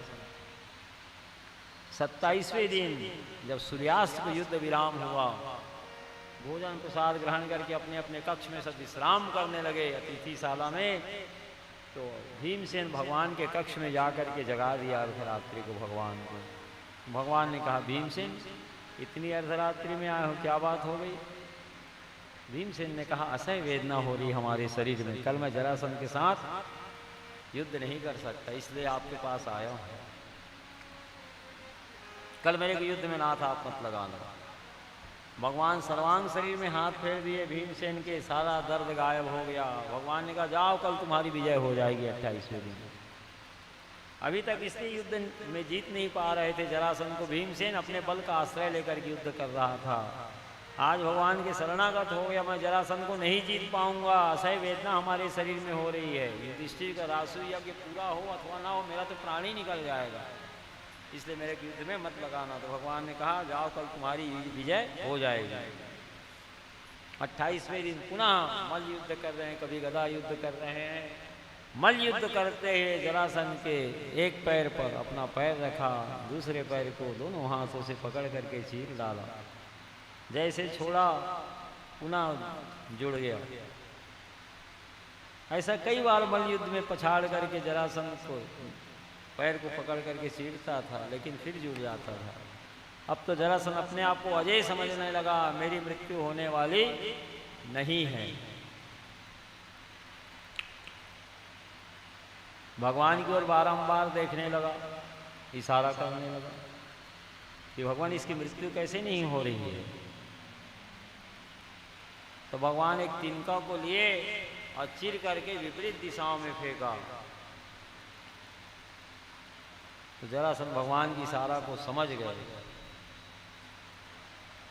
इस बार जरासंध को धराशायी किए पृथ्वी पर और दोनों पैर के एक हाथ से पकड़ करके चीर करके विपरीत दिशा में फेंका, फिर वो जुड़ा नहीं। दिव्य ज्योति निकली, द्वारकाधीश भगवान श्री कृष्ण के श्री चरणों में जा करके लीन हो गई। साजिज मुक्ति भगवान ने प्रदान किया। देवता लोग धुंध भी बजाते, दिव्य स्वर्गीय फूलों की वर्षा किए। द्वारकाधीश भगवान श्री कृष्ण की जय हो, जय हो, जय हो। द्वारकाधीश भगवान श्री कृष्ण की जय हो, जय हो, जय हो। द्वारकाधीश भगवान श्री कृष्ण की जय हो, जय हो, जय हो। जरासंध के पिता थे महाराज बृहद्रथ, सुखदेव स्वामी जी कह रहे हैं। ये निसंतान थे। अगस्त ऋषि एक बार इनके यहाँ आए, संतान प्राप्ति के लिए प्रार्थना किए, झोली से एक फल निकाल के दिए महाराज बृहद्रथ को। 2 रानी थी, फल का 2 भाग करके आधा आधा खिला दी, आधा ही आधा संतान हुआ। मरा जान करके जंगल में फिकवाए। जरा नाम की राक्षसी जो महाराज बृहद्रथ की मित्र थी, दोनों को जोड़ी तो प्राण का संचार हो गया। जरा राक्षसी के द्वारा जोड़ी गई, संधि माने जोड़, इसलिए नाम पड़ा जरासंध। जब बालक में प्राण का संचार आया तो महाराज बृहस्पति महाराज, ये तो जीवित है बालक, प्राण का संचार हो गया, मैं जोड़ी तो प्राण का संचार हो गया इसमें तो परम प्रसन्न होकर के जरासंध ने कहा, जरा तुम्हारी संधि करने से इस बालक में प्राण का संचार हो, इसलिए तुम्हारे नाम पर ही मैं इसका नाम रखता हूँ जरासंध। जरासंध की मृत्यु के रहस्य को द्वारकाधीश भगवान श्री कृष्ण जानते थे। इस प्रकार से भगवान की प्रेरणा से, भगवान की कृपा से जरासंध पर भीमसेन विजय प्राप्त किए। इनके पुत्र सहदेव थे जरासंध के, उनके द्वारा महाराज जरासंध का राजोचित विधि विधान से अंतिम संस्कार करा करके सहदेव का राज तिलक किया। मगध देश का राजा भगवान ने बनाया। 20,000 राजाओं को अन्याय पूर्वक बंदी बना करके रखा हुआ था, बंदीगिरी से मुक्त भगवान ने किया। क्षौर कर्म आदि करवाए, वस्त्र अलंकार से सुसज्जित किया, स्नान आदि करा करके 20,000 रथ की व्यवस्था किया। वे 20,000 राजा जब भगवान से सम्मान पाए तो परम प्रसन्न होकर के गदगद वाणी से भगवान की स्तुति किए।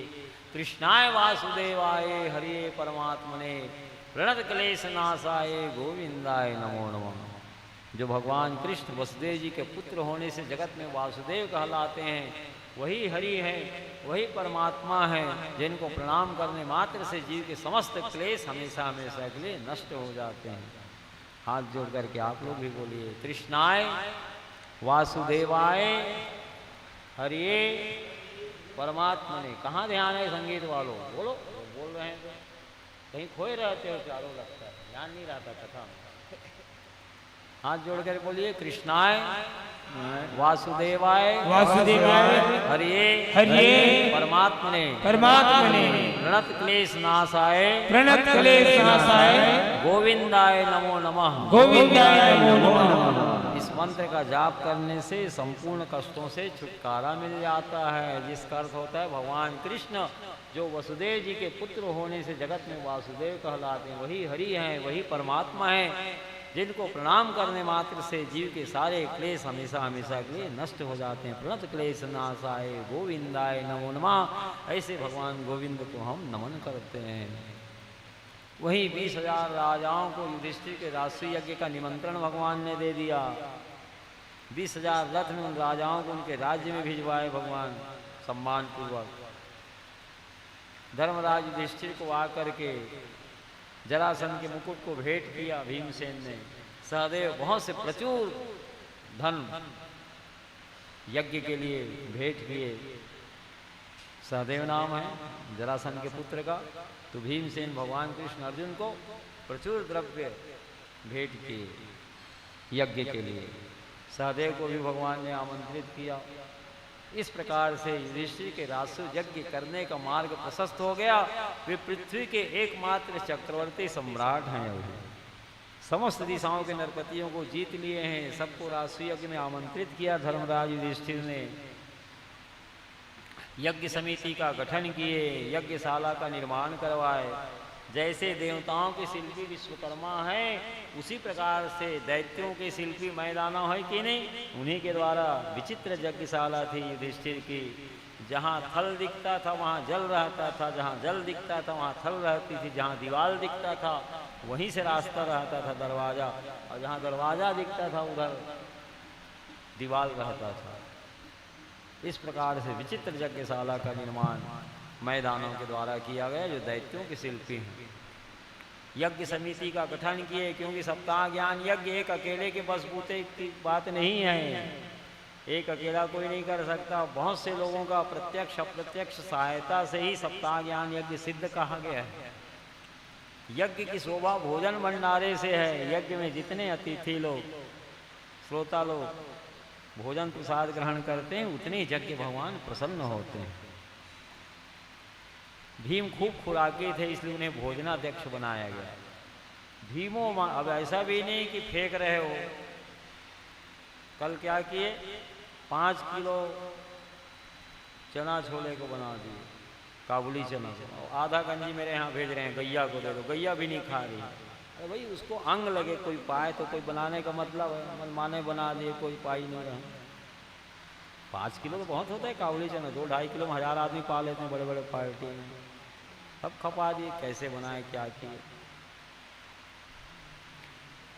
बेसन 5 किलो लगा दिए, आलू चाप बना, तो वहाँ तो हम देखे ही कि वहाँ कुछ दिखा ही नहीं। धमेला में जो गिरिराज पूजन के दिन आलू भंडार, आलू चाप लोगों के लिए।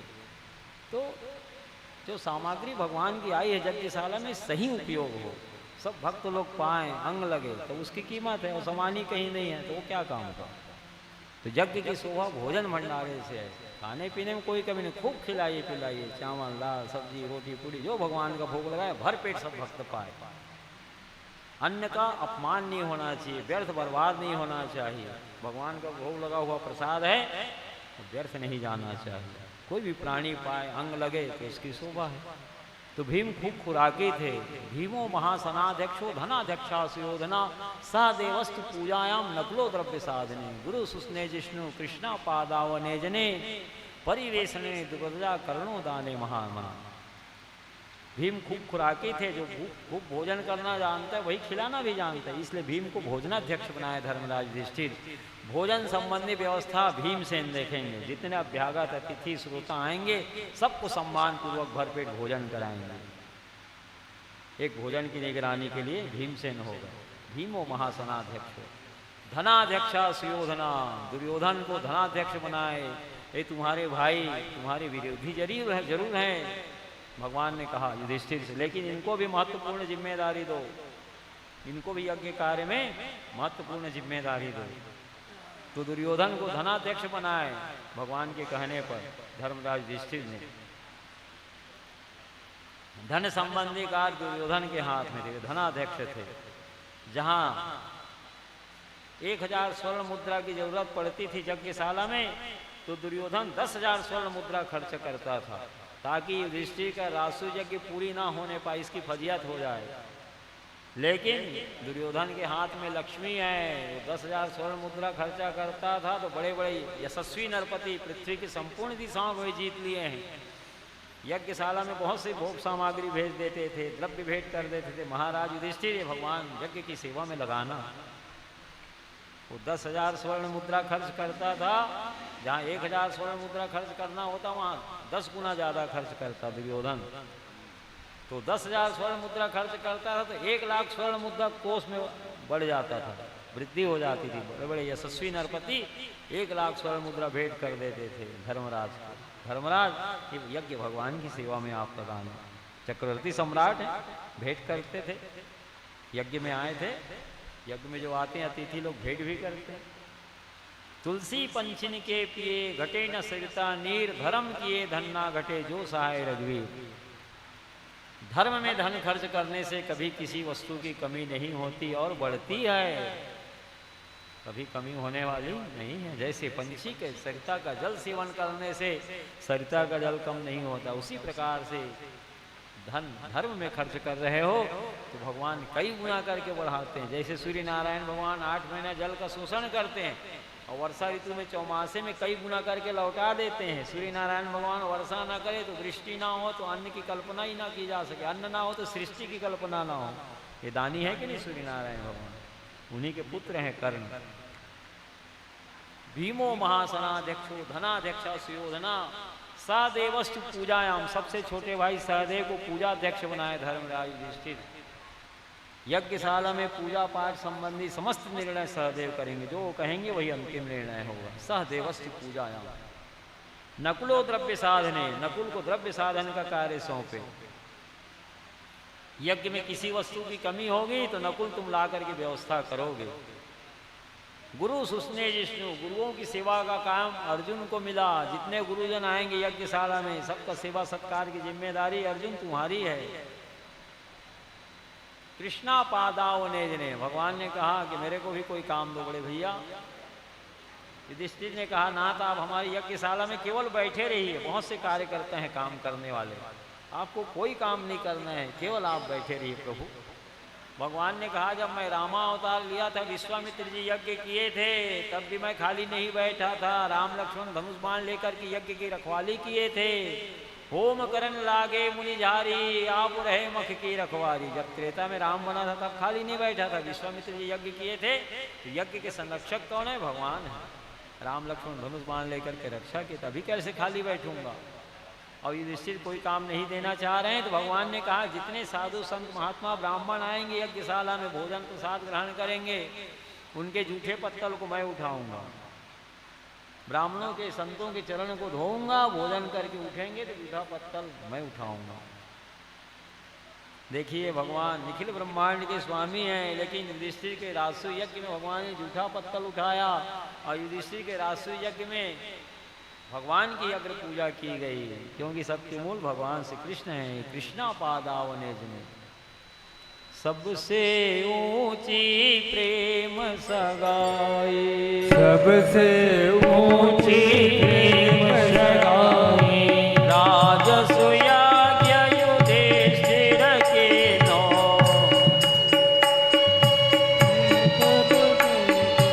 राजसु यज्ञ युधिष्ठिर के नौ,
नाता मानते हैं। सुनु भामिनी तय मोरे बाता, मानव एक भगति करना था। सबरी से भगवान ने कहा जाति पाति नहीं धर्म बढ़ाई, प्रिय परिवार सुहृद समुदायी। सुनु भामिनी तय मोरे बाता, मानव एक भगति करना था। भगवान ने केवल प्रेम का नाता मानते हैं। जूठे फल सबरी के खाए, बहुविधि भोग लगाए। प्रेम के बस अर्जुन रथ हाक्यो, भूल गयो ठकुराई। सबसे ऊंची प्रेम सगाई। अर्जुन के घोड़े के रास को पकड़े भगवान, प्रेम के वशीभूत हो करके महाभारत के युद्ध में भगवान सारथी बने अर्जुन के। जिनकी ओर से निमंत्रण पहले जिसको मिला, उसी की ओर से महाभारत के युद्ध में उनको लड़ना पड़ा। माद्री के भाई शल्य देश से रवाना हुए पांडवों के पक्ष में युद्ध करने के लिए। रात्रि में जहाँ जहाँ उनको विश्राम करना था, चतुरंगिनी सेना को लेकर निकले हुए। दुर्योधन गुप्तचरों के माध्यम से ज्ञात कर लिया कहाँ कहाँ इनका पड़ाव हो रुकेगा। वहाँ वहाँ ठहरने की, भोजन प्रसाद की, विश्राम की सारी व्यवस्था करवा दिया शिविर का। महाराज शल्य सोचे सारी व्यवस्था बड़े भांजे युधिष्ठिर की ओर से है, सारी सेवा ले लिए। हस्तिनापुर में प्रवेश किए तो दुर्योधन पहले उपस्थित हुआ। मामा जी प्रणाम, युद्ध आप हमारी ओर से करिएगा, युद्ध का निमंत्रण आपको मैं दे रहा हूँ। रास्ते में कोई तकलीफ तो नहीं हुई, कहाँ कहाँ आपका पड़ाव पड़ना था सब मुझे ज्ञात हो गया था गुप्तचरों के माध्यम से। वहाँ वहाँ मैंने रात्रि पड़ाव में शिविर की व्यवस्था कर दिया था, भोजन प्रसाद की व्यवस्था कर दिया था, ठहरने की व्यवस्था कर दिया था आपकी चतुरंगनी सेना के लिए। और महाराज शल्य पांडवों के से युद्ध करने चाहते हैं, चतुरंगनी सेना लेके आ रहे हैं, माद्री के भाई हैं सगे, लेकिन लड़ना पड़ गया कौरव दल से, क्योंकि दुर्योधन पहले निमंत्रण दे दिया। शल्य ने कहा ठीक है मैं युद्ध तुम्हारी ओर से करूंगा, लेकिन माद्री सती होने से पहले कुंती को नकुल सहदेव को सौंप दी। नकुल सहदेव की माता है माद्री। पांचों पांडवों में कोई भेद ना रखी। कुंती जैसे भीमसेन, अर्जुन, धर्मराज, युधिष्ठिर के प्रति प्रेम वात्सल्य था, वैसे ही नकुल सहदेव के प्रति भी था, क्योंकि माद्री सती होने से पहले कुंती के गोद में सौंप दी थी नकुल सहदेव को। तो पांडव और माद्री तो है नहीं, बिना माता पिता के बालक हैं, इनके विरुद्ध मैं शस्त्र नहीं उठाऊंगा महाभारत युद्ध में। शल्य ने कहा वो तो बालक हैं नकुल सहदेव, उससे हम युद्ध में जीत लेंगे, उससे पार पा लेंगे, निपट लेंगे। महारथी तो धर्मराज, युधिष्ठिर हैं, भीमसेन हैं, अर्जुन हैं, इनके विरुद्ध आप शस्त्र उठाइए। महाभारत युद्ध में शल्य के सामने आ जाते नकुल सहदेव तो महाराज शल्य रथ को मोड़ लेते थे, बाणों को प्रहार नहीं किए नकुल सहदेव के ऊपर। युधिष्ठिर ने कहा हमारे मामा को पहले युद्ध का निमंत्रण दे दिया दुर्योधन, अर्जुन तुम शीघ्र द्वारकापुरी जाकर के भगवान के युद्ध का निमंत्रण दे आओ। बड़े भाई का आज्ञा पा करके जब द्वारकापुरी गए अर्जुन, तो वहाँ भी दुर्योधन पहले पहुँच गया था। भगवान अंतर्यामी सब जानते हैं, झट पलंग में सो गए पीताम्बरी को ओढ़ करके। दुर्योधन को आते देखे थे कि मेरे को निमंत्रण ना दे युद्ध का। अब सोए हुए पुरुष को जगाना पाप है, ऐसा विचार करके सिर की तरफ खड़ा हो गया दुर्योधन। थोड़ी देर में अर्जुन आए, पैर वाला स्थान खाली था, पैर की ओर अर्जुन खड़ा हो गया। भगवान तो अर्जुन की प्रतीक्षा कर रहे थे, वास्तविक में निद्रा तो उनको थी नहीं। पीताम्बरी को खोले भगवान, जब अर्जुन आए तो कुछ देर बाद सामने पड़ी दृष्टि अर्जुन के ऊपर। भगवान ने कहा अर्जुन कब आए हो? अर्जुन ने कहा नाथ बस अभी अभी आया हूँ। प्रणाम किए अर्जुन, युद्ध का निमंत्रण भगवान को दिए। महाभारत युद्ध में भगवान आप पांडव दल से लड़िएगा। भगवान ने कहा ठीक है। दुर्योधन सिर के तरफ खड़ा होकर कह रहा है मैं पहले आया हूँ, आप सोए हुए थे, सोए हुए पुरुष को जगाना पाप है, ऐसा जान करके मैंने आपको जगाया नहीं। अब दो बातें हो गई। भगवान कह रहे कि मेरी दृष्टि अर्जुन के ऊपर पहले पड़ी और दुर्योधन कह रहा है मैं पहले आया हूँ। तो भगवान दो व्यवस्था दे दिए, एक तरफ मेरी नारायणी सेना अस्त्र शस्त्र से सुसज्जित रहेगी और दूसरे तरफ मैं अस्त्र शस्त्र महाभारत में नहीं उठाऊंगा। और दुर्योधन तुम कहते मैं पहले आया हूँ तो तू ही मांग ले, नारायणी सेना ठीक है मैं मुझको लेगा, मैं अस्त्र शस्त्र उठाऊंगा नहीं लेकिन महाभारत के युद्ध में। तो दुर्योधन नारायणी सेना को मांग लिया, युद्ध में तो शस्त्र अस्त्र की जरूरत पड़ेगी, ठीक है तथास्तु। दुर्योधन भगवान को प्रणाम करके चला गया। भगवान अर्जुन को बोले कि बहुत गलती किए, देरी से आए हो, बिना अस्त्र शस्त्र के क्या तेरी मैं मदद करूंगा। अर्जुन ने कहा भगवान मांगने का अधिकार आप दुर्योधन को दे दिए थे, मैं तो डर रहा था आपको कहीं ना मांगे। आप केवल हमारे शत्रुओं की ओर दृष्टिपात करेंगे, देखेंगे, उतने में ही सब शत्रु मारे जाएंगे। भगवान युद्ध में एक योग्य सारथी की जरूरत मेरे को पड़ेगी ही, आप मेरा सारथी बन जाना। निखिल ब्रह्मांड के स्वामी है भगवान, लेकिन अर्जुन के घोड़े के रास को पकड़े हैं, सारथी बने। प्रेम एक बस अर्जुन रथा क्यों भूल गए ठकुराई। किसी के पास दो चार गाड़ी भी हो, अनिल कार, और उसको बोलो चलो हमारा गाड़ी चलाओ, तो चलाएगा गाड़ी। मैं खुद ड्राइवर रखा हूँ, मैं कहाँ गाड़ी आपकी चलाऊंगा। क्या भगवान निखिल ब्रह्मांड के स्वामी हैं, अर्जुन के घोड़े के रास को पकड़े हैं। सबसे ऊंची प्रेम सगाई, प्रेम एक बस अर्जुन रथा क्यों भूल गए ठकुराई। दुर्योधन के मेवा त्यागे साग विदुर घर खाई, भगवान शांति प्रस्ताव लेकर के गए थे दुर्योधन के पास भी, महाभारत युद्ध होने देना नहीं चाहते थे। 5 गांव भी मांगे भगवान ने, इन लोग भी राजकुमार हैं। धृतराष्ट्र पांडु सगे भाई हैं, आधा राज्य पांडवों को दो 5 भाई को, और आधा राज्य दुर्योधन तुम रखो 100 भाई। बिना युद्ध के मैं सुई के नोक के बराबर भी भूमि नहीं दूंगा। 5 गांव बहुत आप कह रहे हैं। दुर्योधन ने भगवान का शांति प्रस्ताव ठुकरा दिया, तब महाभारत युद्ध की स्थिति निर्मित हुई और भगवान को मिलाने के लिए 56 भोग सजाया था। लेकिन भगवान त्याग दिए। मेरे प्रेमी धर्मात्मा पांडवों का हक हनन कर रहा है। पांडवों का पक्ष लेकर के भगवान गए थे, शांति दूत बन करके युद्ध टालना चाहते थे। लेकिन दुर्योधन नहीं चाहता था उन्हें कुछ देना पांडवों को, तब युद्ध की स्थिति निर्मित हुई। और भगवान दुर्योधन के 56 भोग का त्याग करके विदुर के घर में आके साग पा करके प्रसन्न रहे, संतुष्ट रहे। दुर्योधन के मेवा त्यागे साग विदुर घर खाई, जूठे फल सबरी के खाए, बहुविधि भोग लगाए। सबरी का जूठा भेंट सेवन करके भगवान परम प्रसन्नता से बेर की मिठास की प्रशंसा करते हुए सबरी के मीठे बेर का स्वाद लिया। ऐसी प्रीति बढ़ी वृंदावन गोपिन नाच नचाई। ब्रजभूमि में तो प्रेम का ऐसा बाढ़ आया, ऐसा समुद्र सैलाब आया प्रेम का, कि गोपियां तो ब्रह्म को नाच ही नचा दी।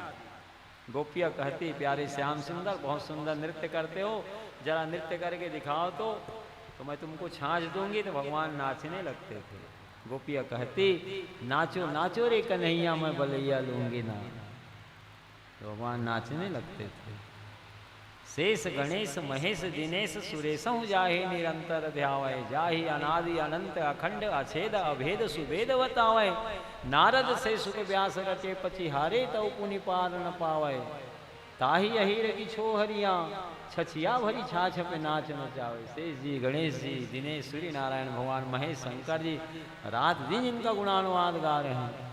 नारद से सुख व्यास रटे, देवर्षि नारद जी हैं, सुखदेव स्वामी जी हैं, व्यास जी हैं, निरंतर जिनका गुणानुवाद गा रहे हैं, फिर भी उस ब्रह्म का पार नहीं पा रहे। नारद से सुख व्यास रटे पचिहारे तौ पुनि पार न पावे। उसी ब्रह्म को ताहि अहिर की छोहरियां छछिया भरी छाछ पे नाच नचावे। प्यारी श्याम सुंदर बहुत सुंदर नृत्य करते हो, जरा नृत्य करके दिखाओ तो मैं बदले में छाछ दूंगी। तो भगवान नाचने लगते थे। प्रेम के ही वशीभूत होकर के भगवान ने जगत को दिखाया। 10वें स्कंद बाल लीला वर्णन में भागवत में कथा वर्णित है। कभी गोपियां कहती, लाला बैठने का पीढ़ा है, लाके दे तो मैं बैठूंगी, दही बिलोऊंगी। तो भगवान 2-2.5 साल के थे। गोपियों के कहने पर पीढ़ा तक चले जाते, नहीं उठा पाते थे, दोनों हाथ से सिर में रखते थे भगवान पीढ़ा को, और लाके गोपियों को दिए। भगवान ने जगत को दिखाया कि मैं केवल अपने प्रेमी भक्तों के ही अधीन हूँ, प्रेमी भक्तों के ही वश में हूँ। कभी गोपियाँ कहती, लाला वो तौलने को दूसरी बाट दूर में है, ला के मेरे को दे तो भगवान ने दूसरी बाट को ला करके गोपियों को देते। इस प्रकार से भगवान भक्त वत्सल हैं, भक्ताधीन हैं। अहम भक्ता पराधीना, मैं केवल अपने भक्तों के अधीन हूँ। ऐश्वर्य से, धन से, पद से, गौरव से कोई भगवान को वश में नहीं कर सकता। राम ही केवल प्रेम प्यारा, जान लई सो जान निहारा। इस प्रकार से युधिष्ठिर के राष्ट्र यज्ञ में भगवान जितने साधु संत महात्मा ब्राह्मण भोजन करते, उनके जूठे पत्तल को भगवान स्वयं उठाए, चरण को धोते, साधु संत महात्माओं के भोजन कराने बिठाते, भोजन करके उठ जाते तो उनके जूठे पत्तल को धोते। कृष्णा पादावने जने परिवेश ने द्रुपदया कर्णो दाने महामना। द्रौपदी को स्वागताध्यक्ष बनाए। ये पृथ्वी से देश देशांतर से जितनी रानियां राजकुमार आएंगी, वो सबका स्वागत सत्कार सम्मान की जिम्मेदारी द्रौपदी तुम्हारी है। कर्णो दाने महामना, सूर्य नारायण भगवान के पुत्र कर्ण हैं, महान दानी, यज्ञ की शोभा दान दक्षिणा आदि से है, तो कर्ण को दानाध्यक्ष बनाया गया। इस प्रकार से यज्ञ समिति का गठन हो गया, यज्ञशाला का निर्माण हो गया। 33 कोटि देवताओं से खचाखच भरी है युधिष्ठिर की यज्ञशाला। सबसे पहले अब किसकी पूजा की जाए, ये बात आई। कोई अपनी पहली पूजा कराने तैयार नहीं हुए। दुर्योधन ने कहा, व्यास जी से चलिए ना भगवान। धर्मराज युधिष्ठिर कब से इंतजार कर रहे हैं अग्र पूजा के लिए, आप पहले अपनी पूजा करा लीजिए। वेद व्यास जी ने कहा, कमल नयन द्वारकाधीश भगवान श्री कृष्ण युधिष्ठिर के यज्ञशाला में उपस्थित हैं। इनके रहते हुए भला अपनी अग्र पूजा कौन कराएगा? इस बात को सहदेव सुन लिए पूजा अध्यक्ष बने हुए हैं। भगवान के पास जाकर के हाथ जोड़ करके कहे चलिए नाथ आपकी अग्र पूजा होगी। बड़े प्रेम से आग्रह करके हस्तारविंद को पकड़ करके दिव्य सिंहासन पर सहदेव बिठाए। धर्मराज युधिष्ठिर के दाहिनी ओर द्रौपदी गांठ जोड़ करके खड़ी हुई है, कोसे की साड़ी पहनी हुई है। स्वर्ण पात्र पे भगवान के जुगल चरणारविंद को रख दिए धर्मराज युधिष्ठिर। जल से भरी स्वर्ण कलश लिए द्रौपदी, स्वर्ण कलश से जल को छोड़ रही है भगवान के चरणों में, पाद प्रक्षालन कर रही। बड़े प्रेम से भगवान को चरण को धो रहे हैं धर्मराज युधिष्ठिर। चरणोदक को शीश में धारण किए, यज्ञशाला में चरणोदक का छिड़काव किए, भगवान को सुंदर तिलक लगाए अष्टगन चंदन से, स्वर्गीय फूलों की माला पहनाए, दिव्य पीताम्बरी कंधे में रखे, भगवान की आरती उतारे, साष्टांग दंडवत प्रणाम किए। धर्मराज युधिष्ठिर द्रौपदी के सहित भगवान की 4 परिक्रमा किए। सुखदेव स्वामी जी कह रहे परीक्षित, जब यज्ञशाला में भगवान के चरणामृत का छिड़काव किया धर्मराज युधिष्ठिर ने, तो देवता लोग अपार स्वर्गीय फूलों की वर्षा करते, शंख नगारे धुंधुभिया बजाए। धर्मराज अभी यज्ञ में और कार्य करना शेष नहीं रह गया। आपने भगवान कृष्ण के चरणोदक को शीश पर धारण करके चरणोदक का यज्ञशाला में छिड़काव कर दिया, तो आपके सारे यज्ञ सफल हो गए, सारी सत्कर्म सफल हो गए। अब इस यज्ञ में और कोई कार्य करना शेष नहीं रह गया। एकोपि कृष्ण सकृता प्रणामो दशा सुमेधावृते न तुल्या, दशा सुमेधे पुनरेति जन्म कृष्ण प्रणामी न पुनर्भवाया।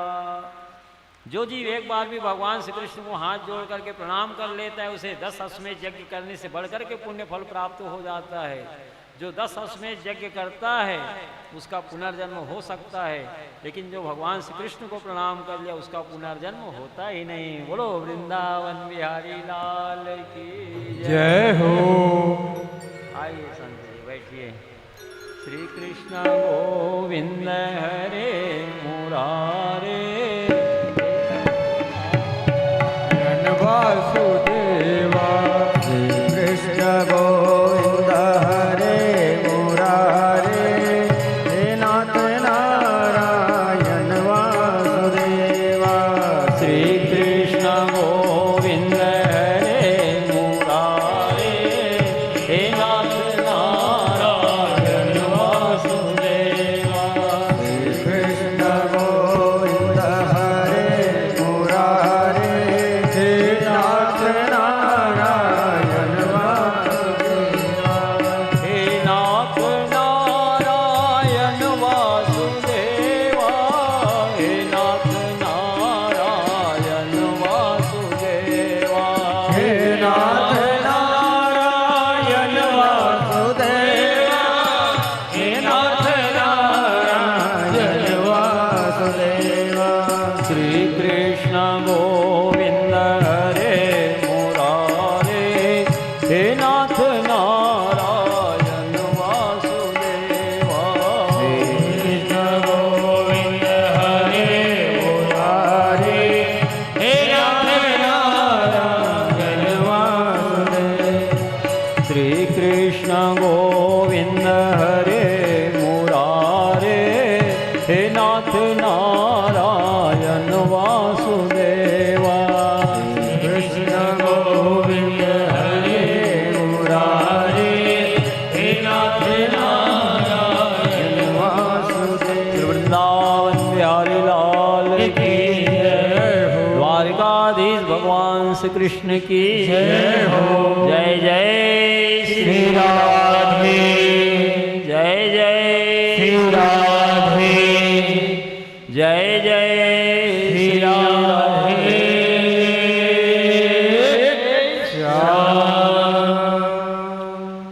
जीव राशि विरा किरणान को सांग्र को महान, तलमुड़ा तदा तेज्या सर्वजीवात्म तर्पणम।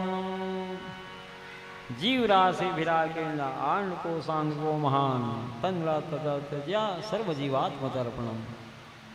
असंख्य ब्रह्मांड, असंख्य ब्रह्मांडों से भरपूर असंख्य जीवों से भरपूर इस ब्रह्मांड रूप महावृक्ष के एकमात्र मूल भगवान श्री कृष्ण ही है। इसलिए इनकी पूजा से समस्त जीवों की आत्मा तृप्त हो जाती है। जीव राशि विराकिरण आंड को सांग को महान तन्मूला तज तेजिया सर्व जीवात्म तर्पणम। असंख्य जीवों से भरपूर ब्रह्मांड रूप महावृक्ष के एकमात्र मूल भगवान श्री कृष्ण ही आए, इसलिए इनकी पूजा से समस्त जीवों की आत्मा तृप्त हो जाती है। दृष्टि के रासु यज्ञ में सिद्ध संकादिक 33 कोटि देवता खचाखच सब भरा हुआ है सभा, लेकिन कमलनयन भगवान श्री कृष्ण भी वो सभा में विराजमान है। भगवान कृष्ण को ही अग्र पूजा के लिए पात्र चुना गया। एकोपि कृष्णस्य कृता प्रणामो दशाश्वमेधावृतेन तुल्या दशाश्वमेधे पुनरेति जन्म कृष्ण प्रणामी न पुनर्भवाय। जो जी एक बार भी भगवान श्री कृष्ण को हाथ जोड़ करके प्रणाम कर लेता है वह 10 अश्वमेध यज्ञ से भी बढ़ करके पुण्य फल प्राप्त कर लेता है। जो 10 अश्वमेध यज्ञ कराता है उसका पुनर्जन्म होता है, लेकिन जो भगवान श्री कृष्ण को प्रणाम कर लेता है उसका पुनर्जन्म होता ही नहीं, आवागमन के चक्र से मुक्त हो जाता है। इस प्रकार से भगवान की अग्र पूजा हुई, सभी परम प्रसन्न है। युधिष्ठिर के यज्ञशाला में द्वारकाधीश भगवान श्री कृष्ण की जय जयकार कर रहे हैं सारे सभासद। द्वारकाधीश भगवान श्री कृष्ण की जय हो, जय हो, जय हो। द्वारकाधीश भगवान श्री कृष्ण की जय हो, जय हो, जय हो। द्वारकाधीश भगवान श्री कृष्ण की जय हो, जय हो, जय हो। शिशुपाल को अच्छा नहीं लगा भगवान की जयकारा लगाना। भरी सभा में भगवान को कटु वचन कहने लगा। सहदेव बालक है जिसे धर्मराज युधिष्ठिर ने पूजाध्यक्ष बनाया है। सहदेव के कहने पर कृष्ण की अगर पूजा कर लिए धर्मराज युधिष्ठिर। आज तक ऐसा कहीं नहीं देखा गया कि ब्राह्मणों के रहते हुए क्षत्रियों की अगर पूजा की जाए। क्षत्रिय को ही पूजा करनी थी धर्मराज युधिष्ठिर को, तो सबसे पहले मेरी पूजा उनको करना था। कोई तो कहते हैं वसुदेव जी के पुत्र हैं, कोई कहते हैं नंद बाबा के पुत्र हैं। यह भी निश्चय नहीं है हुआ अभी तक कि है आखिर किसके पुत्र। इस तरह से जब भगवान के विषय में अनर्गल अनर्गल बातें कहने लगा, कटु वचन सुनाने लगा, तो भीमसेन, अर्जुन और भगवान बलराम समीप में ही तीनों बैठे हैं। एक साथ तीनों उठे लपके। भीमसेन गदा लेकर, बलराम जी अपना हल मुसल लेकर के और अर्जुन गांडी धनुष लेकर के दौड़े शिशुपाल को मारने के लिए। गंगा पुत्र भीष्म पितामह दोनों हाथों से बलपूर्वक रोक दिए। इसका उद्धार भगवान के द्वारा ही होगा, आप लोग शांत रहिए। शिशुपाल जन्म लिया था तो 3 नेत्र थे, 4 भुजाएं थी, आकाशवाणी हुई थी बड़ा प्रतापी राजा होगा जिनकी गोद में जाने से मस्तक का तीसरा नेत्र अलक्षित हो जाए, 4 भुजाओं में से 2 भुजा अलक्षित हो जाए तो उसी के हाथ से इसकी मृत्यु होगी। भगवान कृष्ण की बुआ का पुत्र है शिशुपाल। अनेक राजाओं के राजकुमारों के गोद में रख करके परीक्षण करती थी शिशुपाल की माँ, देखे आखिर किसके हाथ से हमारे पुत्र की मृत्यु लिखी है। लेकिन चारों भुजाएं, तीनों नेत्र ज्यों के त्यों बने रहे। भगवान कृष्ण के गोद में रख करके एक बार देखी तो 4 भुजाओं में से 2 भुजा गायब हो गया, मस्तक का तीसरा नेत्र गायब हो गया। तब तो विनय की शिशुपाल की माँ, बेटा ये तेरा भाई है, मैं तेरी बुआ हूँ, इसके अपराध को क्षमा कर देना, मारना नहीं। भगवान ने कहा बुआ 1-2 कौन, मैं इसके 100 अपराध को क्षमा करूँगा, और 100 से कहीं अधिक अपराध करेगा तो मैं तो युगों युगों से धर्म की रक्षा के लिए अवतार लेते चला आ रहा हूँ। यदा यदा ही धर्मस्य ग्लानिर्भवति भारत अभ्युत्थानम धर्मस्य तदात्मानं सृजाम्यहं परित्राणाय साधूनां विनाशाय च दुष्कृतां धर्म संस्थापनार्थाय संभवामि युगे युगे। युगों युगों से धर्म की रक्षा के लिए, पृथ्वी का भार हल्का करने के लिए मैं अवतार लेते चला आ रहा हूँ। भगवान गणना कर रहे हैं शिशुपाल जो कटु वचन कह रहा है, 100, 99, 98, 97, 96, 95। जैसे ही एक कटु वचन कहना शेष रहा, भगवान सावधान कि बस मैं बुआ को 100 अपराध क्षमा करने का वचन दिया था। अब एक शब्द भी आगे नहीं बोलना शिशुपाल, लेकिन 5-10 कटु वचन और कह गया।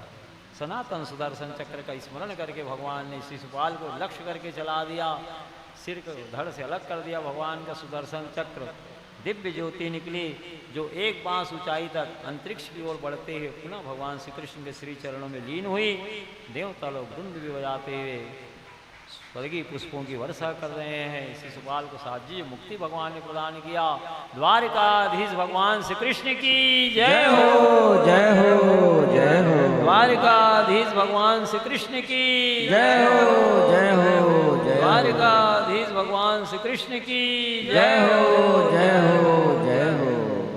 भगवान शिशुपाल का उद्धार तो किए, सुखदेव स्वामी जी करें। उसी समय लीला से भगवान प्रेम की परीक्षा लेने के लिए अपने उंगली को काट लिए, कनिष्ठिका उंगली को। 16,108 पटरानियाँ भगवान के इर्द गिर्द ही हैं युधिष्ठिर की राष्ट्रीय यज्ञशाला में। भगवान की उंगली में रक्त देखी तो कृष्ण पटरानियाँ वस्त्र देखने लगी, चींदी कोई कपड़ा मिले तो बांधे। द्रौपदी अभी अभी नवीन कोसे की साड़ी पहन करके धर्मराज युधिष्ठिर के सहित भगवान की अग्र पूजा की थी। भगवान की उंगली में रक्त देखी तो तुरंत अपनी साड़ी को फाड़ी और भगवान की उंगली में बांध दी। भगवान के नेत्र सजल हो गए। भगवान द्रौपदी को बहन मानते हैं। भगवान ने कहा, बहन कभी वस्त्र की आवश्यकता पड़ेगी तुमको तो मैं वस्त्र अवतार ही ले लूंगा। आगे चल करके पांडव लोग जुआ में अपनी सारी संपत्ति हार गए थे। पांडव लोग दास बन गए थे। शासन के द्वारा द्रौपदी का जब अपमान हुआ तो कौन नहीं था वो सभा में? भगवान ही रक्षा की द्रौपदी की। इनके पिता महाराज द्रुपद थे, 5 पति पांडव लोग थे, ससुर धृतराष्ट्र थे, गुरुदेव द्रोणाचार्य थे, इनके भाई धृष्टद्युम्न थे द्रौपदी के, सब थे सभा में। गंगा पुत्र भीष्म पितामह थे, जिनके सामने बड़े बड़े देवता ठहर नहीं सकते थे। युद्ध में अपने गुरुदेव परशुराम और भगवान शंकर को जिन्होंने प्रसन्न कर लिया था, गंगा पुत्र थे वो सभा में। यदि ये जरा ललकार देते तो क्या मजाल कि दुशासन आगे बढ़ता, लेकिन सब पापी दुर्योधन का अन्न खा रहे हैं। सब सिर झुका लिया, सब मौन धारण किए हुए हैं, कोई कुछ नहीं कह रहा। तो दुशासन में 10,000 हाथियों का बल है। स्वयं जब कोई रक्षा नहीं किए तो स्वयं साड़ी को संभाली तो कहाँ संभाल पाती द्रौपदी? 10,000 हाथियों का बल है दुशासन के पास, तो स्वयं से संभालते नहीं बना। तो हाथ जोड़ करके भगवान को पुकारी, गोविंद द्वारिका वासिन कृष्ण गोपी जनप्रिया कौरवादि परिभूता नाम किम न जानासि केशवा। हे नाथ हे रमानाथ ब्रजनाथ हार्दिनासना कौरवार्णो मग्ना नाम मामु धरस जनार्दना। हे गोविंद, हे द्वारिका वासिन, हे कृष्ण, हे गोपी जनप्रिय कौरवादि परिभूता नाम किम न जानासि केशवा। आप तो अंतर्यामी केशव क्या नहीं जानते? कौरव लोग मेरा अपमान कर रहे हैं यहाँ हस्तिनापुर की राजसभा में। हे नाथ हे रमानाथ ब्रजनाथ आर्तिनाश। हे नाथ हे रमानाथ, ब्रजजनों के आर्त को दूर करने वाले, कष्ट को दूर करने वाले। कौरवार्णो मग्ना नाम मामू धरस जनार्दना। कौरव रूपी समुद्र में डूब रही हूँ, आकर के मेरा उद्धार करिए। तो भगवान द्रौपदी के वस्त्र में प्रवेश कर गए। सारी सभा साड़ियों से भर गई है। साड़ी बीच नारी है कि नारी बीच साड़ी है, साड़ी है कि नारी है कि नारी है कि साड़ी है। साड़ी के मध्य में द्रौपदी है कि द्रौपदी के मध्य में साड़ी है, पता ही नहीं चल रहा। सारी सभा साड़ियों से भर गई। भगवान का नाम अनंत है तो वस्त्र का कहाँ अंत होने वाला है। सारी सभा जय जयकार कर रही है। द्वारिकाधीश भगवान श्री कृष्ण की जय हो, जय हो, जय हो। द्वारिकाधीश भगवान श्री कृष्ण की जय हो, जय हो, जय हो। द्वारिकाधीश भगवान श्री कृष्ण की जय हो, जय हो, जय हो। हस्तिनापुर के राजसभा में धृतराष्ट्र के बगल में विदुर जी उनके मंत्री बैठे हैं। विदुर से पूछने लगे, भैया विदुर, क्या द्वारकाधीश भगवान कृष्ण का आगमन हो रहा है क्या हमारी राजसभा में? विदुर ने कहा, महाराज भगवान द्रौपदी के वस्त्र में अनंत रूप से प्रवेश कर गए हैं, शीघ्र जाकर के द्रौपदी को सांत्वना दीजिए, अन्यथा भगवान के सुदर्शन चक्र को अब प्रकट होने में देरी नहीं है। दुर्योधन आदि सब पुत्र अभी मारे जाएंगे सब। विदुर की बात को सुन करके सिंहासन से उछल करके नीचे आ गया, जहाँ द्रौपदी के वस्त्र को खींच रहा है। दुशासन पसीने से लथपथ हो गया है। बाँह को पकड़ करके दूर गिरा दिया। जैसे दुशासन के पास 10,000 हाथियों का बल है, उसी प्रकार से धृतराष्ट्र के पास भी तो 10,000 हाथियों का बल है। आओ चतुर्वेदी जी बैठिए। श्री वृंदावन बिहारी लाल की जय हो। पापी कुलंगार नीच भरी सभा में तू क्या कर रहा है? द्रौपदी को सांत्वना दिए, बेटी द्रौपदी जितनी हमारी पुत्र वधुएं हैं उन सब में तुम सर्वश्रेष्ठ हो, तुम पर मैं प्रसन्न हूँ, वर मेरे से मांग लो। द्रौपदी ने कहा पिताजी यदि आप प्रसन्न हैं तो पांडव लोग जुआ में अपने आप को भी दांव में लगा करके दास बन गए हैं, दासत्व से मुक्त कर दीजिए मेरे पतियों को। किया मैंने दासत्व से मुक्त और वर मांगो। बस पिताजी एक वर काफ़ी है, मेरे पतियों को दासत्व से मुक्त कर दिए तो इसके अतिरिक्त मैं आपसे और कुछ नहीं चाहता। तब जुए में हारी हुई सारी संपत्ति को भी धृतराष्ट्र ने पांडवों को लौटा दिया। जीव को परिपत्ति आती है तो भगवान ही रक्षा करते हैं। द्रौपद्याम द्रष्टव्यम, जयंत विषय द्रष्टव्यम, जयंत के विषय में देख लीजिए। काहू न बैठन कहा न कोई, सकै कर आखि राम कर द्रोही। सीता जी के चरण में जयंत इंद्र का पुत्र कौआ बन करके जोश से प्रहार किया, रक्त निकलने लगा जानकी जी के चरण से। भगवान राम एक तिनका को फेंके, वह ब्रह्म सर दौड़ा तो देवराजेंद्र स्थान नहीं दिए। तुम भगवान का अपराध किए हो। ब्रह्म लोग गया, शिव लोग गया, कहीं त्राण नहीं।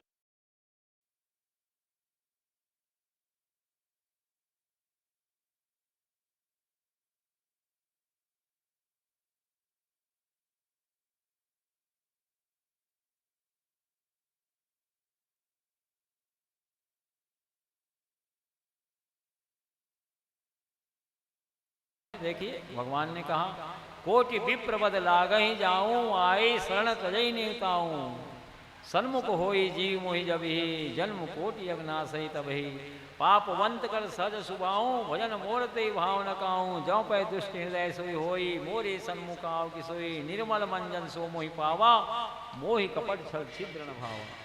करोड़ों ब्राह्मणों की भी हत्या करके यदि कोई मेरी शरण में आता है उसको भी मैं नहीं त्यागता। कितनी महान है राम की शरणागत वत्सलता। जगमऊ सखा निशाचर जेते, लक्ष्मण हिनि निमिष पहुँचे थे। जौ सभी आवा शरणाई, रखियऊँ ताई प्राण की नाई। बानर भालुओं ने कहा कि भगवान शत्रु का भाई आपकी शरण में आ रहा है, नुकसान पहुंचा सकता है। राम ने कहा इस जगत में जितने निशाचर है मेरा भाई लक्ष्मण क्षण भर में सबको नाश कर देगा। और सभी जाओ सभी तावा शरणाई, रखियों ताई प्राण की नाई। यदि भयभीत होकर के मेरी शरण में आ रहा है तो प्राण की तरह मैं रखूंगा। करोड़ों ब्राह्मणों के भी हत्या करके यदि कोई मेरी शरण में आता है उसको भी मैं नहीं त्याग सकता। कोटि विप्र बदलागहि जाऊं, आए शरण तजई नेताऊं।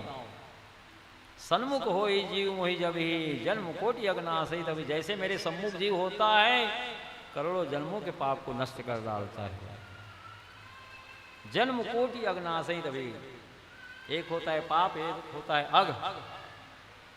पाप का प्रायश्चित तीर्थ क्षेत्र में होता है। अन्य क्षेत्रे कृते पापम तीर्थ क्षेत्रे विनश्यति। तीर्थ क्षेत्रे कृते पापम वज्रलेपम भविष्यति। अन्य क्षेत्र में जो पाप किया जाता है तीर्थ क्षेत्र में जाने से नष्ट हो जाता है। तीर्थ क्षेत्र में जो पाप किया जाता है वह वज्र रूप हो जाता है, फिर उसका कोई प्रायश्चित नहीं। ऐसे अघ को भी राम नष्ट कर देते हैं। सी निंदक अघोग नसाए, लोक विशोक बनाई बसाए। जो सीता जी की निंदा किया था रजक, सब प्रकार से निष्कलंका थी जानकी जी। जब रजक का सूक्ष्म प्राण शरीर छोड़ा तो देवलोक में गया, देवराजेंद्र भीतर प्रवेश नहीं आने दिए उसे। तुम माता जी की निंदा किए हो। भगवान जानकी जी को स्वीकार करने से पहले अग्नि परीक्षा भी दी है। सब प्रकार से निष्कलंका रही, इसके ऊपर तुमने आक्षेप किया। तुम्हारे कारण गर्भवती सीता का राम ने त्याग किया, मैं स्वर्ग में तेरे को नहीं रख सकता। ब्रह्म लोग गया, ब्रह्मा जी भी भीतर नहीं आने दिए। शिव लोग गया, भगवान शिव भी भीतर नहीं आने दिए। तुम माता जी की निंदा की। भगवान राम हमारे आराध्य देव, जानकी जी सब प्रकार से निष्कलंका थी। वैकुंठ लोग गया सूक्ष्म प्राण, आप ही आप किवाड़ बंद हो गया वैकुंठ लोग का। जब कहीं ठौर ठिकाना नहीं मिला तो नरक में गिरा।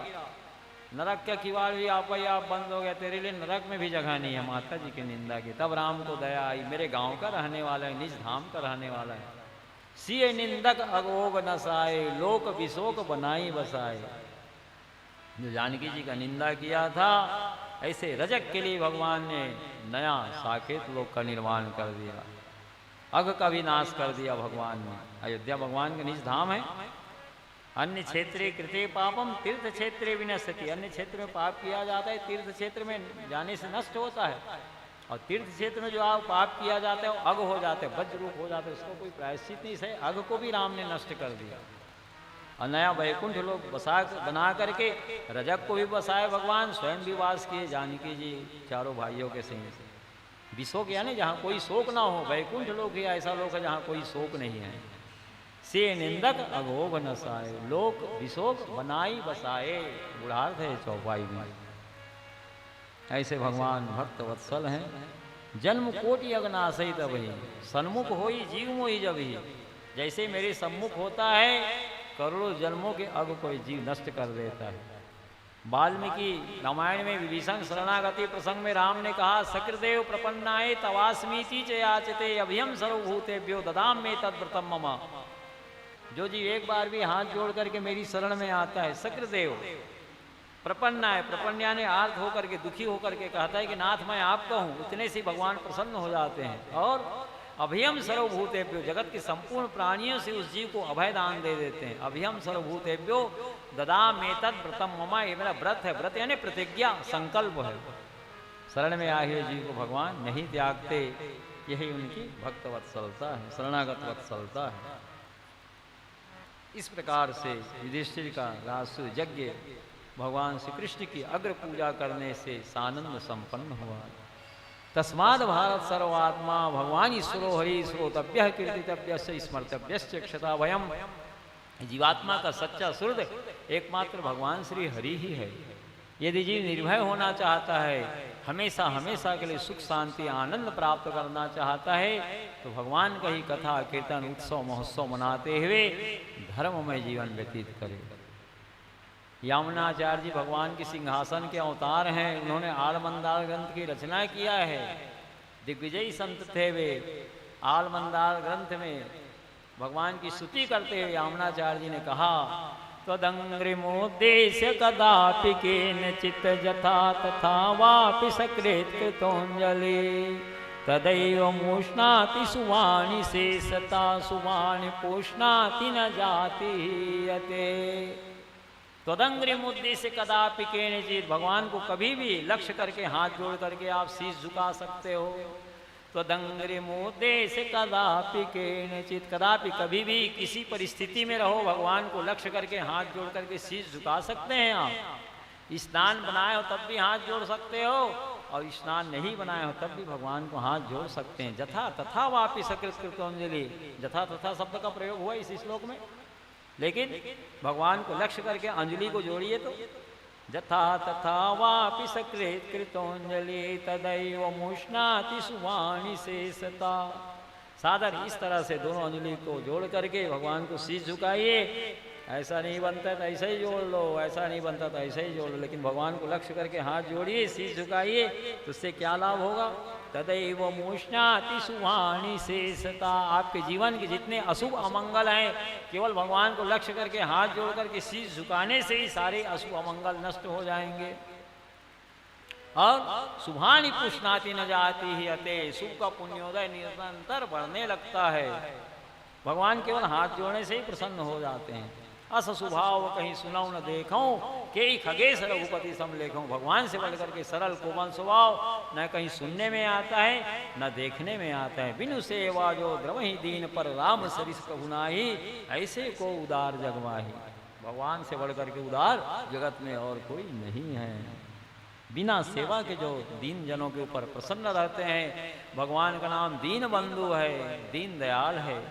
जय दीन पियारे वेद उचारे द्रवं सुश्री भगवान।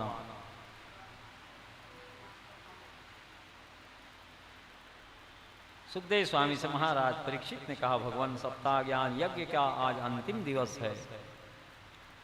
अब भगवान की किसी एक भक्त की कथा मेरे को सुना दीजिए। किसी अमुक भक्त की कथा सुनाइए नहीं कहा परीक्षित ने, किसी एक भक्त की कथा सुना दीजिए। अब तो हृदय देश में ध्यान करने लगे सुखदेव स्वामी जी। असंख्य कथा महारानियां प्रकट हो गई हृदय देश में सुखदेव स्वामी जी के। यत्रैव गंगा जमुना च तत्र गोदावरी सिंधु सरस्वती च सर्वाणि तीर्थानि वसन्ति तत्र यत्राच्युता द्वार कथा प्रसंगा।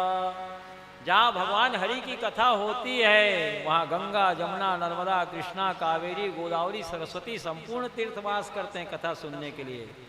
यत्रैव गंगा जमुना च तत्र गोदावरी सिंधु सरस्वती च सर्वाणि तीर्थानि वसन्ति तत्र यत्राच्युताद्वार कथा प्रसंगा।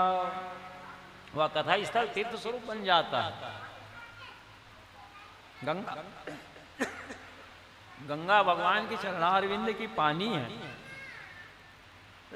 गंगा गंगेति जो ब्रियाद योजना नाम सतैरपि मुच्यते सर्व पापेभ्यो विष्णु लोकम जगच्छति। हजारों हजारों योजन दूर से कोई गंगा गंगा गंगा पुकारता है, वह संपूर्ण पापों से मुक्त हो जाता है, शरीर छोड़ता है, वैकुंठ लोक की प्राप्ति होती है।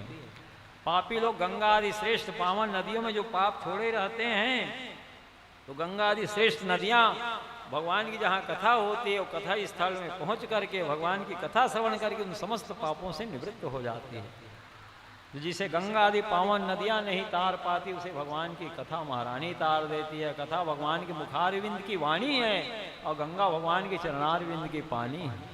यत्रैव गंगा जमुना च तत्र गोदावरी सिंधु सरस्वती च सर्वाणि तीर्थानि वसन्ति तत्र यत्राच्युताद्वार कथा प्रसंगा। जिस स्थान पर भगवान की कथा होती है वहाँ गंगा जमुना नर्मदा कृष्णा कावेरी गोदावरी सरस्वती संपूर्ण तीर्थ भगवान की कथा सुनने के लिए विराजमान हो जाते हैं। असंख्य कथा महारानी हृदय देश में प्रकट हो गई और सुखदेव स्वामी जी ध्यान करने लगे कि किस भक्ति की कथा सुनाऊं। परीक्षित ये नहीं कह रहे कि अमुक भक्ति की कथा सुनाए, किसी एक भक्ति की कथा सुना दीजिए। सुखदेव स्वामी जी कहने लगे कृष्णा स्यासी सखा कश्चित ब्राह्मणो ब्रह्मवित्तमा विरक्त इंद्रियार्थेषु प्रशांतात्मा जितेंद्रिया। भगवान कृष्ण के बाल्यकाल के एक सखा हैं परीक्षित। कृष्णा स्यासी सखा कश्चित, वे जाति के ब्राह्मण हैं। ब्राह्मणों ब्रह्मवित्तमा परम ब्रह्म ज्ञानी हैं। विरक्त इंद्रियार्थेषु, इंद्रियों से वे सर्वथा विरक्त हैं।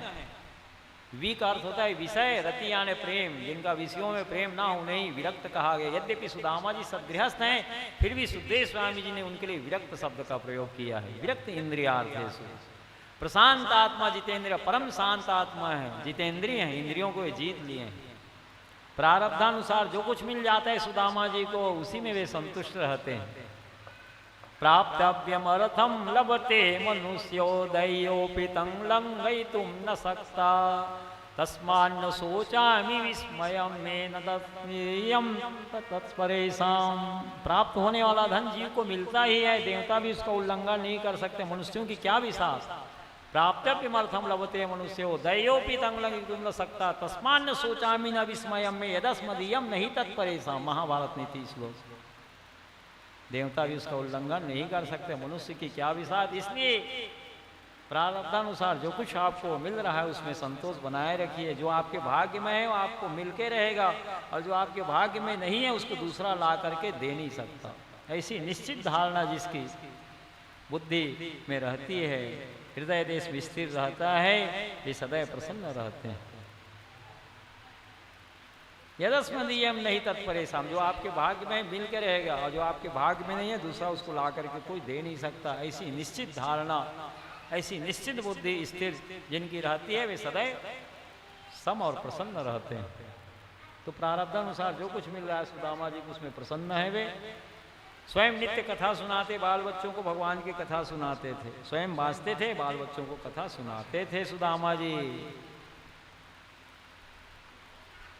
गुरुर्न सस्या स्वजनो न सस्यात् पिता न सस्यात् जननी न सस्यात् दैवं न तस्या न पति च सस्या न मोचेद्या समुपेत मृत्युं।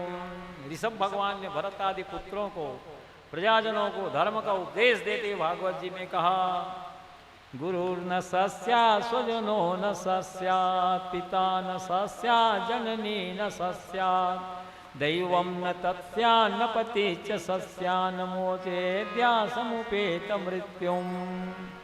जो अपने प्रिय संबंधी को भगवत भक्ति का उपदेश दे करके मृत्यु की फांसी से नहीं छुड़ा रहा है वह स्वजन संबंधी नहीं है। यदि आप गुरु हैं तो शिष्य को धर्म में लगाइए, पिता हैं तो पुत्र को धर्म में लगाइए, राजा हैं तो अबोध प्रजा को धर्म में लगाइए। यदि आप माता हैं तो संतान पुत्र पुत्रियों को धर्म में लगाइए, यदि आप पति हैं तो स्वयं धर्माचरण करते हुए पत्नी को भी धर्म में लगाइए। जितने आपके निकटतम लोग हैं सबको भगवान के सम्मुख खड़ा कर दीजिए। अष्टादश पुराणेषु व्यासस्य वचनद्वयम् परोपकार पुण्याय पापाय परपीड़ने। 18 पुराण, 4 वेद, 6 शास्त्रों का सार तत्व निरूपण करते हुए व्यास जी कह रहे हैं परोपकार पुण्याय। परोपकार से आशय व्यास जी का आपके द्वारा किया गया परम उपकार से है। तो आपके द्वारा किया गया परम उपकार क्या है?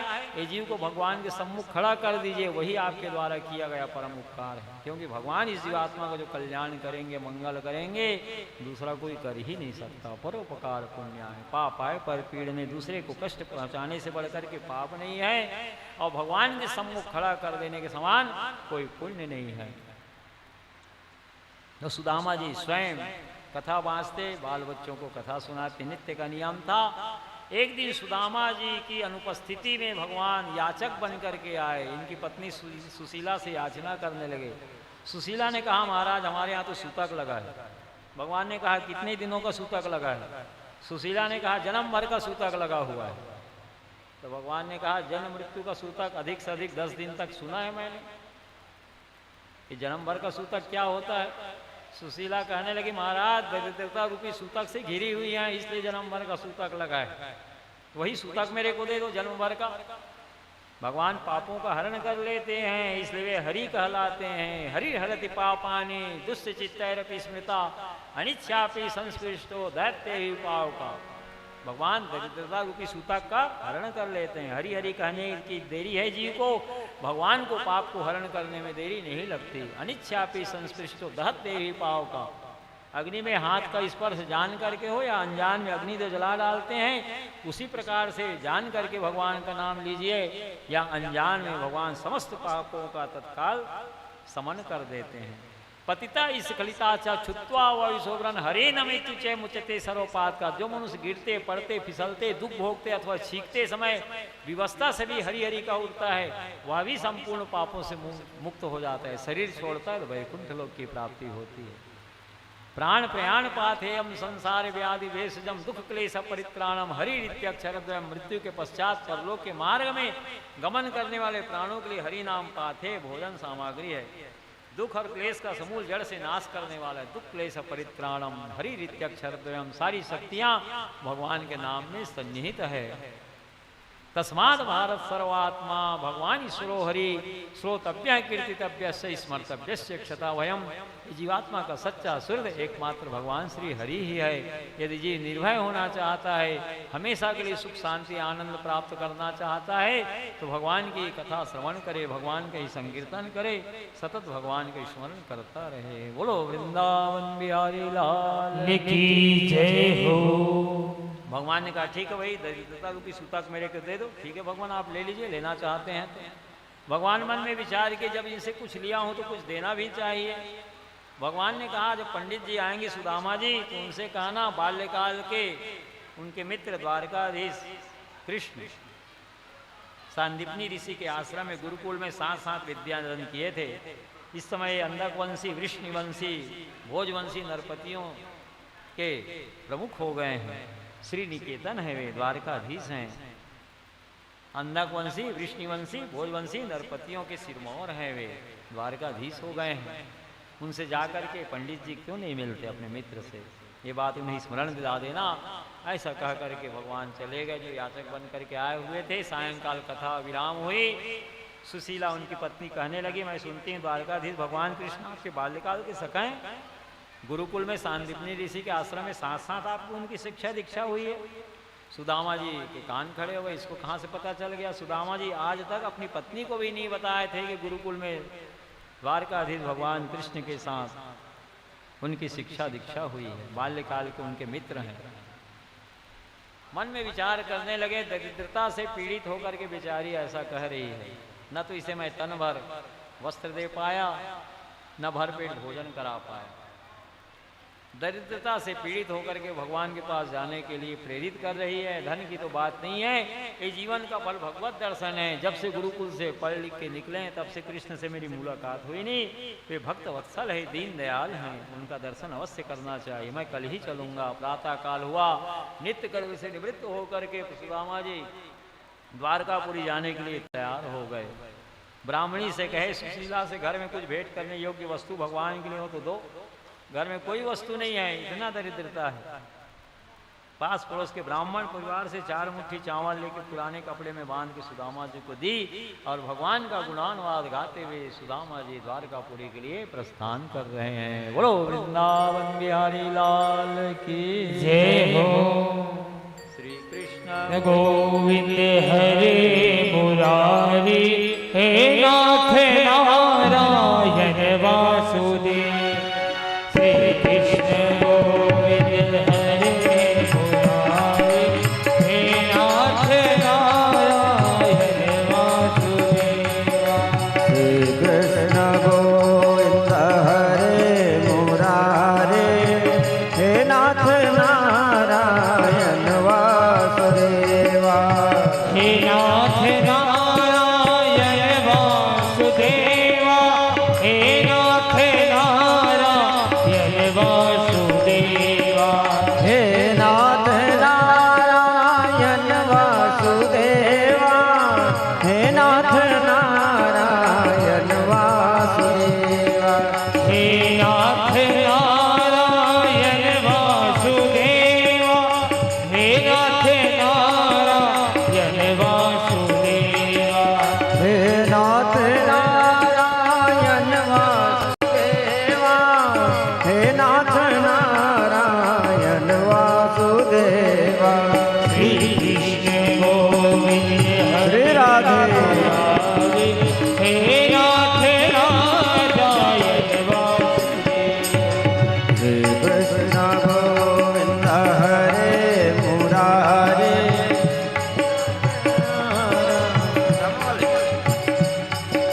हे नाथ नारायण वासुदेवा, हे नाथ नारायण वासुदेवा।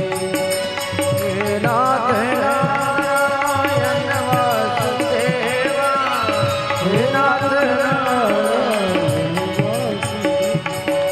हे नाथ नारायण वासुदेवा, हे नाथ नारायण वासुदेवा। हे नाथ नारायण वासुदेवा, हे नाथ नारायण वासुदेवा। श्री कृष्ण गोविंद हरे मुरारी, हे नाथ नारायण वासुदेवा। श्री कृष्ण गोविंद हरे मुरारे, हे नाथ नारायण वासुदेवा, हे नाथ नारायण वासुदेवा, हे नाथ नारायण वासुदेवा। वृंदावन बिहारी लाल की जय हो। चले श्याम सुंदर से मिलने सुदामा, चले श्याम सुंदर से मिलने सुदामा। चले श्याम सुंदर से मिलने सुदामा। चले श्याम सुंदर से मिलने सुदामा। गाते चले जाते हरे कृष्ण रामा। गाते चले मन में हरे कृष्ण रामा। चले श्याम सुंदर से मिलने सुदामा। चले श्याम सुंदर से मिलने सुदामा। गाते चले जाते हरे कृष्ण रामा। गाते चले जाते हरे कृष्ण रामा।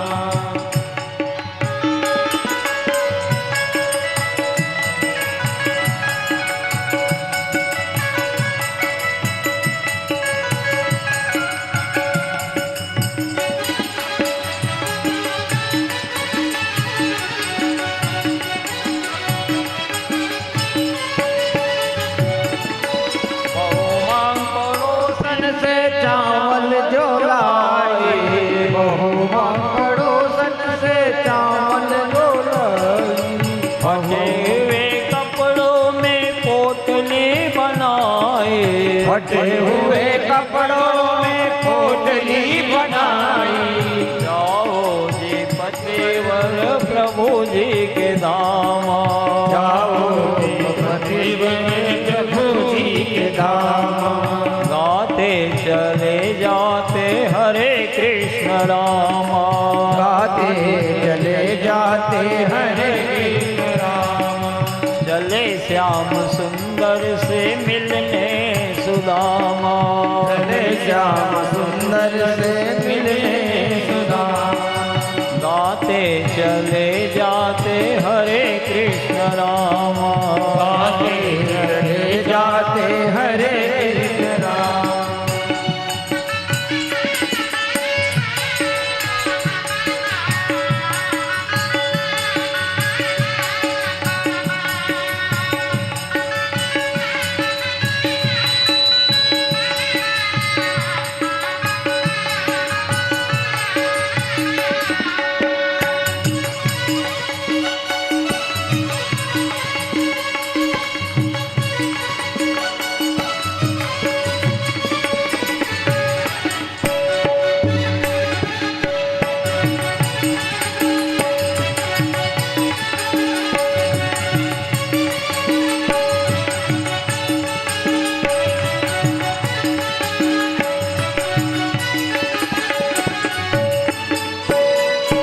लोटा बटोरी गले लटकाए, लोटा बटोरी गले लटकाए।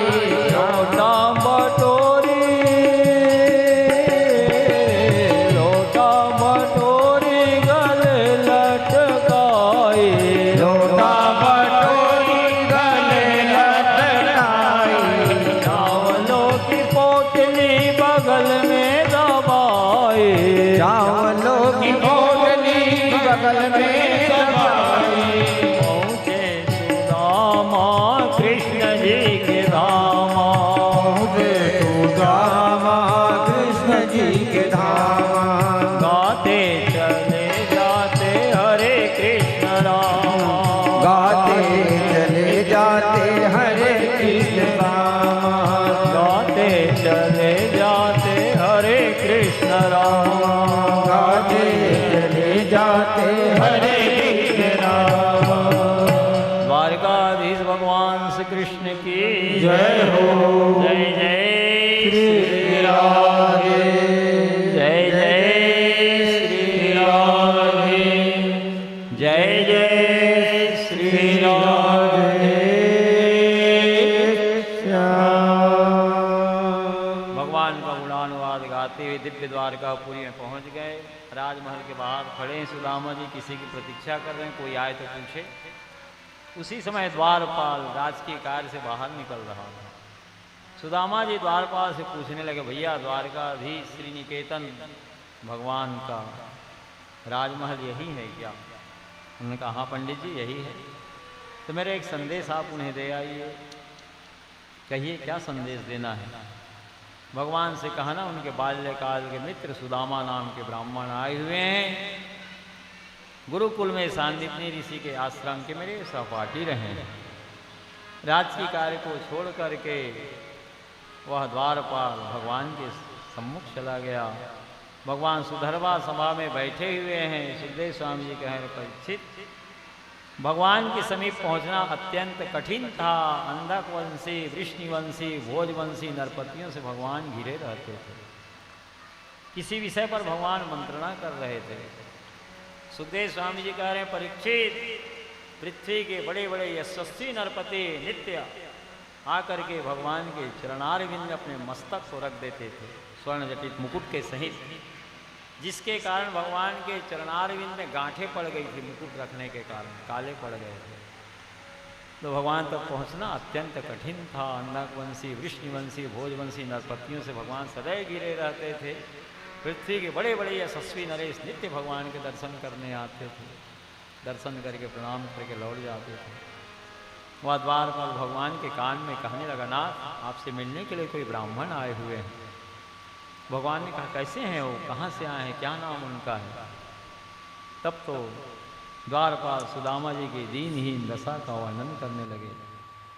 जो ब्राह्मण बाहर में खड़े हैं ना, धोती फटी सिलटी दुपटी और उपाय उपान को नहीं सामान, द्वार खड़ा द्विज दुर्बल देख, रहो चकिसो वसुधा अविराम,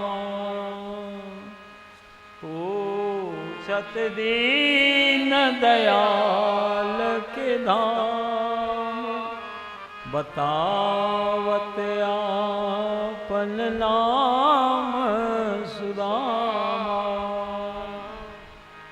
जो ब्राह्मण देवता बाहर में खड़े हैं, जो धोती धारण किए हुए हैं, जगह जगह से फटी हुई जिसे सीकर के पहने हैं, धोती फटी सिलटी दुपटी और उपाय उपाना को नहीं सामा, न तो उनके कंधे में दुपट्टा है, न पैर में जूता चप्पल है, न सिर में पगड़ी है।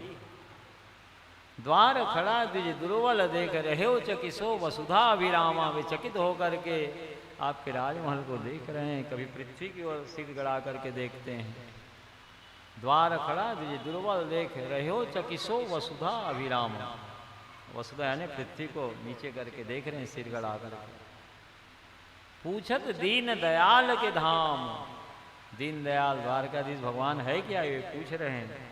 अब बतावत आपन नाम सुदामा, अपना नाम सुदामा वे बता रहे हैं।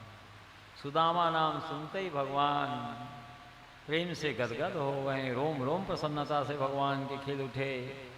भगवान उसी समय तत्काल सुधर्मा सभा को स्थगित कर दिए। भगवान ने सभासदों से कहा, मेरे बाल्यकाल के मित्र मुझसे मिलने आए हुए, इसलिए अनिश्चित काल के लिए मैं सुधर्मा सभा को स्थगित कर रहा हूँ। अब भगवान सिंहासन से उछल करके दौड़ पड़े, कहीं दुपट्टा गिरा भगवान का, खड़ाऊ वगैरह भी भगवान नहीं पहने हैं, और सुदामा जी के पास जा करके हृदय में उसे अंक में भर लिए हैं, भुज पास में कस लिए हैं सुदामा जी। सुनत सुदामा नाम छाड़ी के सकाम धाम, धाये घन श्याम सब काम बिसराए के, भाव भरे बारी जैसे नैनन में बार बार, भरी भरी आवे बारी प्रेम रस पाए के, ऐसे कुछ आनंद में मगन बिहारी वहे, जो पर नहीं बनत कत गुण आए के, अनघन भोग राजधानी सब भूल गयो, दीन बंधु को आज दीन मित्र पाई के। सुनत सुदामा नाम छाड़ी के सकाम धाम, धाये घन श्याम सब काम बिसराए के, सब काम को छोड़ करके भगवान दौड़ पड़े। भाव भरे बारी जैसे नैनन में बार बार, भगवान के नेत्र सजल हो गए हैं। भरी भरी आवे बारी प्रेम रस पाए के, प्रेम से भगवान के नेत्र सजल हो गए हैं सुदामा जी को देखते। ऐसे कुछ आनंद में मगन बिहारी भये, जो पे नहीं कहा था कहत गुण गाई के, जो पे नहीं कहा तो बनत गुण गाई के। ऐसे आनंद मग्न भगवान हो गए हैं जिसका गुणानुवाद कभी कर ही नहीं सकता। अन्न गन भोग राजधानी सब भूल गयो, दीन बंधु को आज दीन मित्र पाई के। अन्न गन भोग राजधानी सब भूल गए, भुज पास में कसे हुए सुदामा जी को बड़े प्रेम से द्वार में जा करके, और प्रेम पूर्वक भगवान हस्तार बिंदु को पकड़ करके, जो सभा में भगवान स्वयं सिंहासन में बैठते हैं, सुधर्मा सभा के उस सिंहासन में जिसमें स्वयं भगवान विराजमान होते हैं, सुदामा जी को विराजमान कर दिए। कृष्ण पटरानियाँ भी परम भक्ता हैं, वे भी भगवान कृष्ण की तरह सुदामा जी की सेवा में संलग्न हो गई। स्वर्ण पात्र में सुदामा जी के चरणार बिंद को भगवान रख दिए। जल से भरी हुई स्वर्ण कलश लेकर के कृष्ण पटरानियाँ खड़ी हैं स्वागत में सुदामा जी के। सुदामा जी की चरणार बिंद को जब भगवान पकड़े, एड़ियों को देखे, एड़ियों से संपर्क भगवान के कर कमल का हुआ, तो क्या देखते हैं कि एड़ियाँ फटी हुई है, विवाहियाँ लगी हुई है, बहुत से कांटे उसमें लगे हुए हैं। तो भगवान के नेत्रों से अश्रुधारा प्रकट हो गई। भगवान मन में विचार किए, गंगा जी तो मेरे चरण से निकली है, मेरे चरण से निकली हुई गंगा जी के जल से कैसे मित्र के पांव पखारूं। इसलिए भगवान अश्रु गंगा प्रकट किए नेत्रों से। अविरल अश्रु प्रवाह हो रहा है भगवान के नेत्रों से। अब भगवान के मुख से निकल पड़ा, फाटे हैं पांव विवाई न सो, और कंटक जाल परे पग जोरे। हाय दुख पाए सखा, तुम आए तय न कि तय दिन बीते। देखी सुदाम के दीन दशा, करुणा करके करुणा निधि रोए। पानी परात को हाथ छुओ नहीं, नैनन के जल से पग धोए। फाटे पाँव बिवाइन सो, और कंटक जाल परे पग जोरे। तमाम कांटे लगे हुए हैं पैर में सुदामा जी के।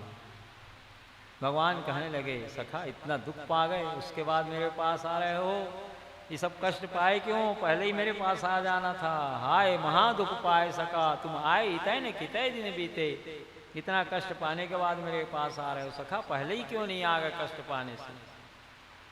देखी सुदामा के दीन दशा, करुणा करके करुणा निधि रोए। पानी परात को हाथ छुओ नहीं, नैनन के जल से पग धोए। भगवान अश्रु गंगा प्रकट किए, अविरल अश्रुधाराएं परात पर गिर रही है। लबालब जल भर गया परात का। भगवान का चरणारविंद का पाद प्रक्षालन अश्रु गंगा से भगवान किए। पाद प्रक्षालन करके बड़े प्रेम से पीताम्बरी वस्त्र से पोछे, अंगोछे, तिलक लगाए। नमो ब्रह्मण्य देवाय गो ब्राह्मणिताय च जगद्दिताय कृष्णाय गोविंदाय नमो नमः। दिव्य स्वर्गीय फूलों की माला धारण कराए, तिलक लगाए, आरती उतारे, एक मेवा मिष्ठान खिलाए, एक दिव्य पीताम्बरी कंधे पर रखे। कृष्ण पटरानियाँ भी प्रणाम करके, आरती करके, पुनः प्रणाम करके एक एक मेवा मिष्ठान खिला रही हैं। कृष्ण पटरानियों का तांता लगा हुआ है सुदामा जी के स्वागत सत्कार में। सबको वे आशीर्वाद दे रहे हैं। सौभाग्यवती भव, पति परायणा भव, पुत्रवती भव। 50-60 पेड़ा सुदामा जी पा भी लिए, पेट भर गया। और कृष्ण पटरानियाँ क्रमशः एक एक करके आ रही हैं। सुदामा जी सबको आशीर्वाद दे रहे हैं। आशीर्वाद देते देते भी थक गए हैं वे। भगवान से कहे, नाथ अब तो मेरा पेट भर गया, अब नहीं पा पाऊँगा, और आशीर्वाद देते देते भी मैं थक गया। और कितनी आपकी पटरानियाँ हैं? भगवान ने कहा, मित्र 16,108 पटरानियाँ, सबको आशीर्वाद दीजिए। मैं तो थक गया हूँ भगवान, इतना आशीर्वाद दे नहीं पाऊँगा। सुदामा जी ने कहा, लंबा चौड़ा इतना आशीर्वाद क्यों देते हो? संक्षिप्त में आशीर्वाद दो। सभी को पति परायणा भाव का आशीर्वाद दिए सुदामा जी। स्वागत सत्कार कर लेने के बाद भगवान निज कक्ष की निज सैया पर भगवान सुदामा जी को पौढ़ाए, जिसमें भगवान स्वयं विश्राम करते हैं। रुक्मणी जी के साथ अपने शयन कक्ष में ले जाकर के सुदामा जी को विश्राम कराए। अपने हाथों से भगवान सुदामा जी के चरण दाबने लगे, कुशल क्षेम पूछने लगे। मित्र, जब से गुरुकुल से पढ़ के निकले हैं तब से तुम्हारी हमारी कभी भेंट हुई नहीं, आज पहली बार मुलाकात हो रही है गुरुकुल से निकलने के बाद। विवाद किए हो के नहीं? सुदामा जी ने कहा, मैं विवाद किया हूँ भगवान। कहाँ से आ रहे हो? घर से आ रहा हूँ। विवाह किए हो, घर से आ रहे हो, तो मेरे लिए भेंट योग्य कोई वस्तु जरूर भाभी भेजी होगी, वो भेंट मेरे को दीजिए। सुदामा जी को संकोच हो रहा है, कहाँ श्री निकेतन द्वारकाधीश भगवान श्री कृष्ण, और कहे कहाँ मैं पापी दरिद्र, थोड़ा सा चावल पुराने कपड़ा में रखा हूँ, कैसे मैं भगवान को दूँ? भगवान समझ गए कि सुदामा जी को संकोच हो रहा है। पूछत कृपा निधाने ओ मित जु सुजान, मेरो हेतु भाभी ने दीन सो विसार गे। लाओ लाओ देर न लगाओ, ऐसे कहत प्रभु समीप ही सिधार गए। समीप में चले गए भगवान। पोटिली पिछौरा बंदे चावल की छीनी श्याम ताही छोड़ बिंदु का विभाव को विचार गए। भगवान समझ गए इनको संकोच हो रहा है देना में, इसलिए भगवान छीन लिए बगल से। पुराना कपड़ा था, भगवान छीने तो कपड़ा फट गया, चावल बिखर गया। फिर भी भगवान उस चावल को संग्रह कर लिए मुट्ठी से और चावल को ग्रहण करने लगे। मुख में प्रसाद ले सुदामा को त्रिलोकीनाथ, तीन मुट्ठी चावल में तीन लोक तार गए। तीनों को लोगों को तृप्त कर दिया भगवान ने। एक मुट्ठी चावल चबात एक लोक दीनो, दूसरी में द्वितीय लोक होने मन मोरे है। एक मुट्ठी चावल ग्रहण करके एक लोक दिया, दूसरी मुट्ठी ग्रहण करके दो लोग सुदामा जी को दे दिए। तीजी मुख मिलत ही हाथ पट रानी गौ, बोली दे लोक आप जान रहे थोड़े हैं। तीसरी मुट्ठी जैसे ही दे रहे थे सत्यभामा हाथ को पकड़ ली भगवान का, वसनाथ इनके लिए दो लोग काफी है। बिंदु मुस्काए बोले कानर लजाए आए, हम तो अभी सकोच सोचने में बोरे हैं। मेरे प्रिय भामा ये सुदामा जी की तीन मुट्ठी चावल की तुलना में तीन लोग थोड़े हैं। इस सुदामा जी की तीन मुट्ठी चावल की तुलना में तीनों लोग की संपत्ति कम है। सत्यभामा जी दरिद्र का दिया हुआ दान कोई साधारण दान नहीं होता। कितने प्रतिकूल परिस्थिति से वो चावल को लेके आए वो तो वही जानेंगे। पास पड़ोस के लोगों से उनकी पत्नी सुशीला मांग करके ला करके पुराने कपड़े में बांध के दी हुई थी। इस प्रकार से भगवान सुदामा को ऐश्वर्य प्रदान किए। भगवान जब रात्रि में सुदामा जी सो गए तो देवताओं के शिल्पी विश्वकर्माओं को बुला करके सुदामा जी के घर में गए। जैसा सुख साधन ऐश्वर्य अपने पास भगवान रखे हैं, द्वारकापुरी का निर्माण किए हैं, वैसे दिव्य सुदामापुरी का निर्माण करा करके भगवान वापस आ गए। इस बात को सुदामा जी को नहीं बताए। बहुत दिनों तक प्रेम से सुदामा जी को अपने पास रोक के भगवान रखे रहे। सुदामा जी नित्य कह रहे नाथ अब मैं चलूँगा, बाल बच्चों की याद आ रही सुदामा जी को, मैं तो बढ़िया यहाँ खा पी रहा हूँ, आराम से हूँ, पता नहीं पत्नी बाल बच्चे क्या खाते पीते होंगे। और भगवान कह रहे हैं जब से गुरुकुल से पढ़ के निकले हैं तब से मित्र आज ही तुम आए हो, इतने वर्षों बाद, तो कुछ दिन और ठहरो करके प्रेम से भगवान रोक रहे हैं अपने मित्र को। एक दिन सुदामा जी ने कहा कि नाथ अब मेरे को आज्ञा दीजिए, बहुत दिन हो गए चलूंगा। भगवान ने कहा मित्र मैं दारू को बुलाता हूँ, रथ को तैयार कर लेगा, रथ में बैठ जाना और बैठ के चले जाइए, आपको घर तक छोड़ आएगा। सुदामा जी ने कहा भगवान पैदल ही चलने का अभ्यास बना हुआ है, मैं पैदल ही जाऊंगा। श्री वृंदावन बिहारी लाल की जय हो। भगवान बहुत दूर तक सुदामा जी को छोड़ने के लिए गए। पलट पलट करके सुदामा जी देख रहे हैं भगवान को। जब तक नेत्र से सुदामा जी ओझल नहीं हो गए भगवान टकटकी लगाए सुदामा जी को देखते रहे और सुदामा जी भी पलट पलट करके भगवान को देख रहे हैं। जब सुदामा जी नेत्र से ओझल हो गए तब द्वारकाधीश भगवान श्री कृष्ण वापस राजमहल में आए। श्री वृंदावन बिहारी लाल की जय हो।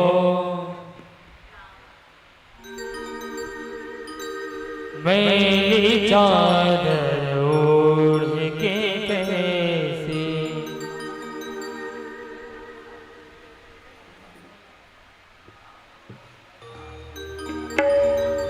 द्वार तुम्हारे आओ, हे पावन परमेश्वर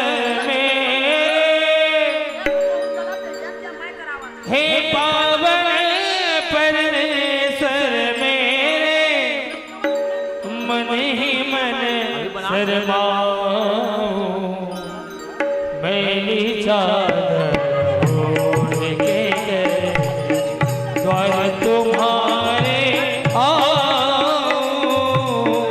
मैली चादर ओढ़ के गए द्वार तुम्हारे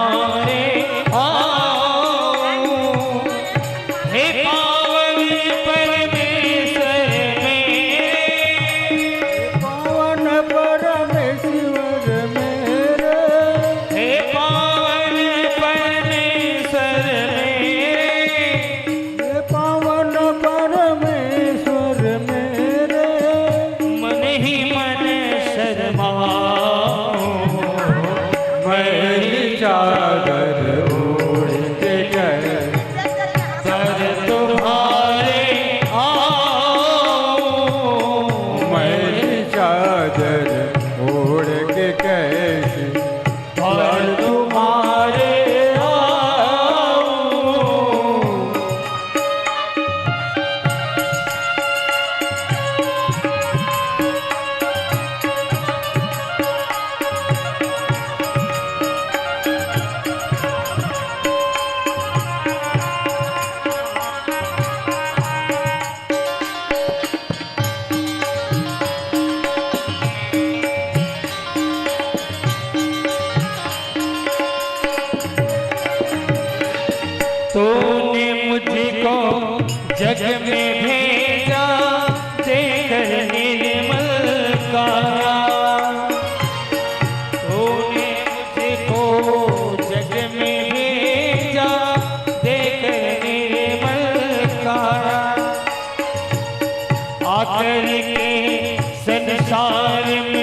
जन्म जन्म की मेरी चादर, जन्म जन्म की मेरी चादर, कैसे ताज छुड़ाऊं मेरी चादर ओढ़ के दर तुम्हारे आऊं मेरी चादर ओढ़ के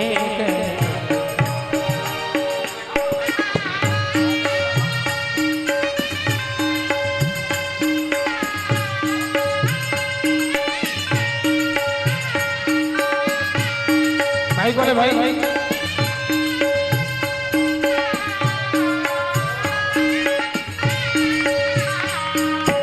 हेलो हेलो श्री राधे राधे।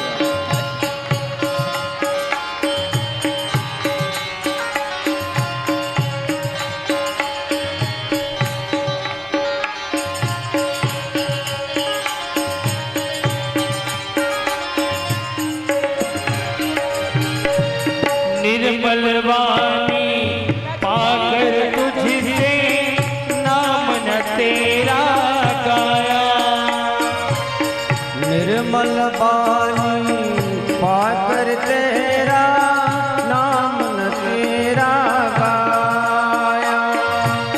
नैन मुकद्दर हे परमेश्वर कभी न तुझको ध्याया,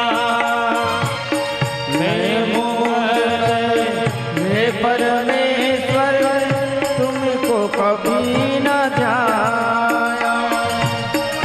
मन वीणा की तारे टूटी, मन वीणा की तारे टूटी, जब लगी सुनाओ मेरी चादर ओढ़ के कैसे द्वार तुम्हारे आऊं मेरी चादर ओढ़ के कैसे।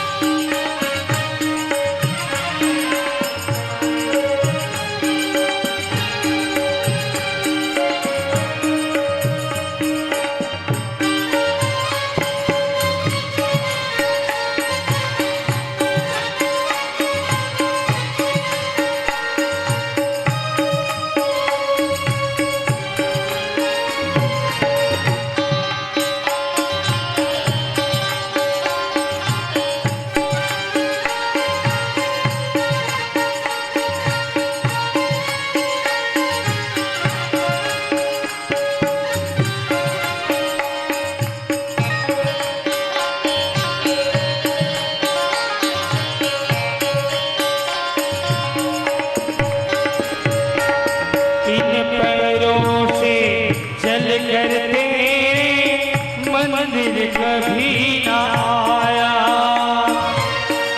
इन पैरों से चल कर तेरे मंदिर कभी न आया। ओ जहाँ जहाँ हो पूजा तेरी कभी न शीश झुकाया, जहाँ जहाँ हो पूजा तेरी कभी न शीश झुकाया। हे हरि हर में हार गए, हे हरि हर में हार के आया, अब क्या हार चढ़ाऊं मेरी चादर ओढ़ के कैसे द्वार तुम्हारे आऊं मेरी चादर ओढ़ के कैसे।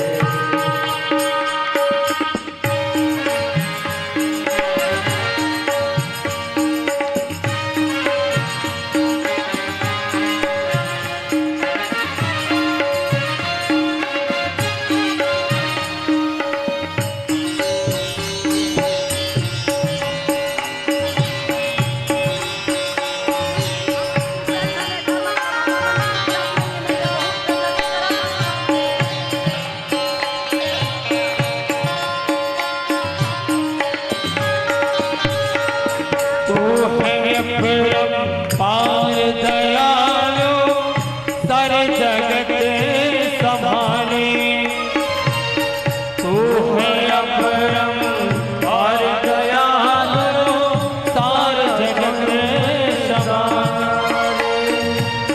जैसा भी हूँ मैं हूँ तेरा, अपनी शरण लगा ले। जैसा भी हूँ तेरा अपनी शरण लगा। जैसा भी हूँ मैं हूँ तेरा, अपनी शरण लगा ले। जैसा हूँ तेरा अपनी शरण लगा ले। छोड़ के तेरा मारे दाता,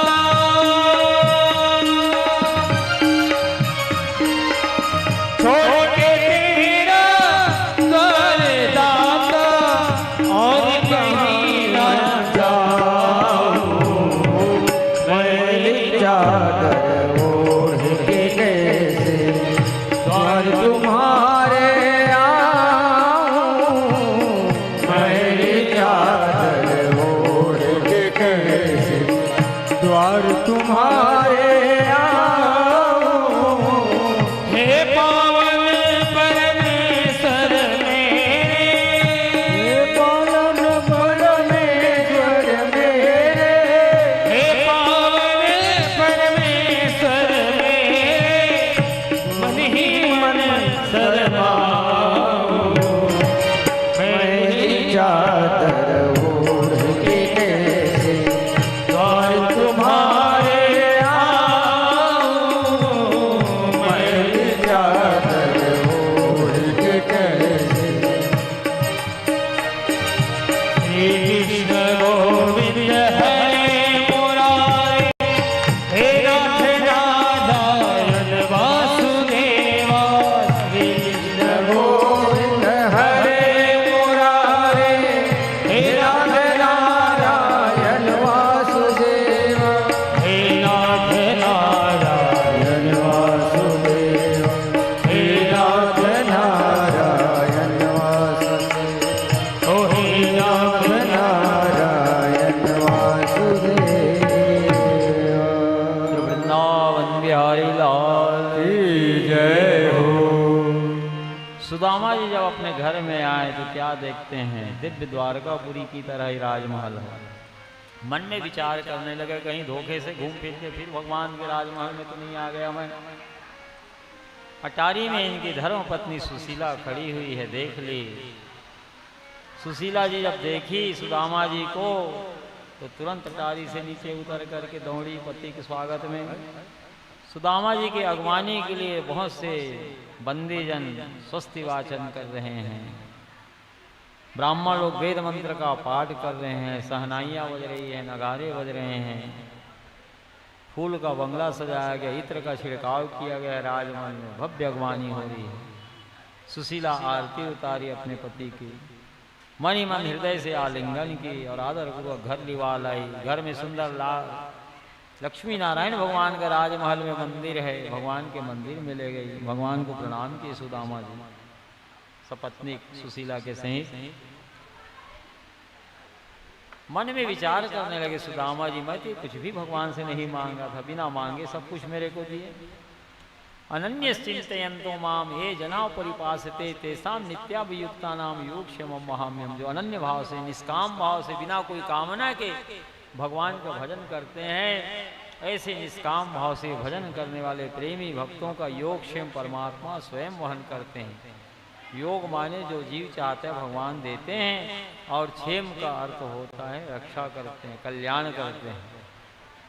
भगवत प्राप्त भोगों को सुदामा जी भोगने लगे और भगवान का कथा कीर्तन उत्सव महोत्सव मनाते हुए धर्ममय जीवन व्यतीत करते हुए भगवान को प्राप्त कर लिए। सुदामा चरित्र की जो कथा श्रवण करते हैं वह श्रीमान संपन्न होता है, दरिद्रता उसका स्पर्श नहीं कर पाता। दारिद्र्य दुर्जरदाहितानां माया पिशाचे परिमर्दितानां संसार सिंधौ परिपातितानां क्षेमाय वै भागवतं प्रगर्जते। जो लोग दरिद्रता रूपी दुख ज्वाला से दग्ध हो रहे हैं, माया पिशाची ने जिसे रौन डाला है, संसार सिद्धू में जो डूब रहे हैं, उनके कल्याण करने के लिए भागवत शास्त्र सी नाद गर्जना कर रहा है, हमारी शरण में आओ, हम तुमको भवसागर से पार करूंगा।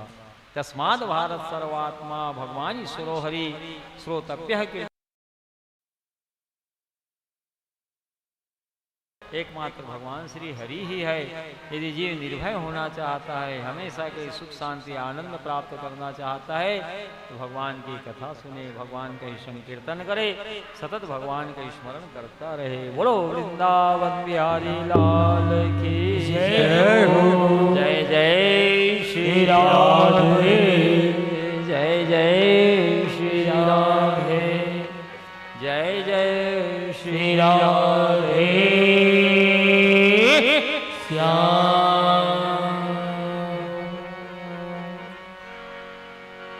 ब्रह्मा जी एकांत में भगवान की स्तुति किए। ब्रह्मा जी भगवान के एकांत की स्तुति करते हुए कह रहे हैं, यदुवंशेऽवतीर्णस्या भवता पुरुषोत्तमा सरक्षतम व्यतीयाया पंचविंशाधिकम प्रभो। ब्रह्मा जी ने कहा, प्रभो सर्वशक्तिमान भगवान श्री हरि यदुवंश में अवतार लिए आपको 125 वर्ष से अधिक व्यतीत समय हो गए हैं।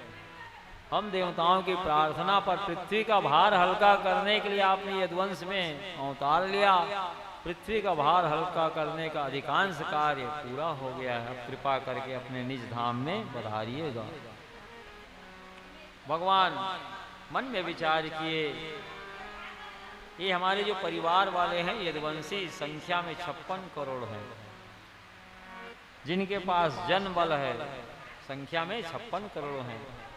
धन बल है, धन की भी कोई कमी इनके पास नहीं यदुवंशियों के पास। और बाहुबली भी हैं, बड़े बड़े देवता यदुवंशियों के सामने नहीं ठहर सकते थे। और यही तीनों मुख को बंद क्यों करते हो मारी? फिर भगवान को मुखारविंद का दर्शन ही नहीं हो रहा, मुख में ही रख देते, अर्पण करके नीचे रखिए ना। तस्माद भारत सर्वात्मा भगवान ईश्वरो हरि श्रोतव्य कीर्तितव्य स्मर्तव्य क्षता भयम। ये जीवात्मा का सच्चा सुहृद एकमात्र भगवान श्री हरि ही है। यदि जीव निर्भय होना चाहता है, हमेशा के लिए सुख शांति आनंद प्राप्त करना चाहता है, तो भगवान की कथा सुने, भगवान का ही संकीर्तन करे, सतत भगवान को स्मरण करता रहे। तो क्यों ना मैं यदुवंशियों को भी अपने साथ परम धाम ले जाऊं। ये सब देवता है यदुवंशी लोग। भगवान की लीला कार्य में हाथ बटाने के लिए भगवान की लीला सहचर बने हुए हैं। जितनी गोपियां हैं महाभागा, सब देवियां हैं, भगवान की लीला सहचरी बनी हुई है। तो भगवान इनको भी अपने साथ समेटना चाहते हैं। भगवान की प्रेरणा से एक बार यदुवंशियों के उद्दंड बालक जामवती के पुत्र शाम के पेट में कड़ाही बांध करके साड़ी पहना करके प्रभास क्षेत्र में महात्मा लोग भगवत भजन करते हुए वहाँ चले गए। और उन महात्माओं से जो कुटिया बना करके भजन कर रहे हैं पूछने लगे, महाराज ये नारी गर्भवती है, प्रसव का समय निकट है, अपने मुख से पूछने में संकोच हो रहा है, इसलिए इनकी ओर से हम आपसे पूछ रहे हैं, बताइए तो इनको पुत्र होगा कि पुत्री? सब महात्मा सिद्ध थे। सुखदेव स्वामी जी कह रहे हैं, ये बालक हमसे दिल लगी कर रहे हैं। तो एक महात्मा दूसरे के पास, दूसरे तीसरे के पास, तीसरे चौथे के पास भेजने लगे। नारद जी तक पहुँचे, नारद जी दुर्वासा जी के पास भेज दिए। नारद जी कुपित हो, नारद जी दुर्वासा जी के पास भेज दिए। दुर्वासा जी से भी यही प्रश्न किया, महाराज नारी गर्भवती है, प्रसव का समय निकट है, जिज्ञासा कर रही है पुत्र होगा अथवा पुत्री, स्वयं के मुख से पूछने में संकोच कर रही है, इसलिए इनकी ओर से हम आपसे पूछ रहे हैं, बताइए।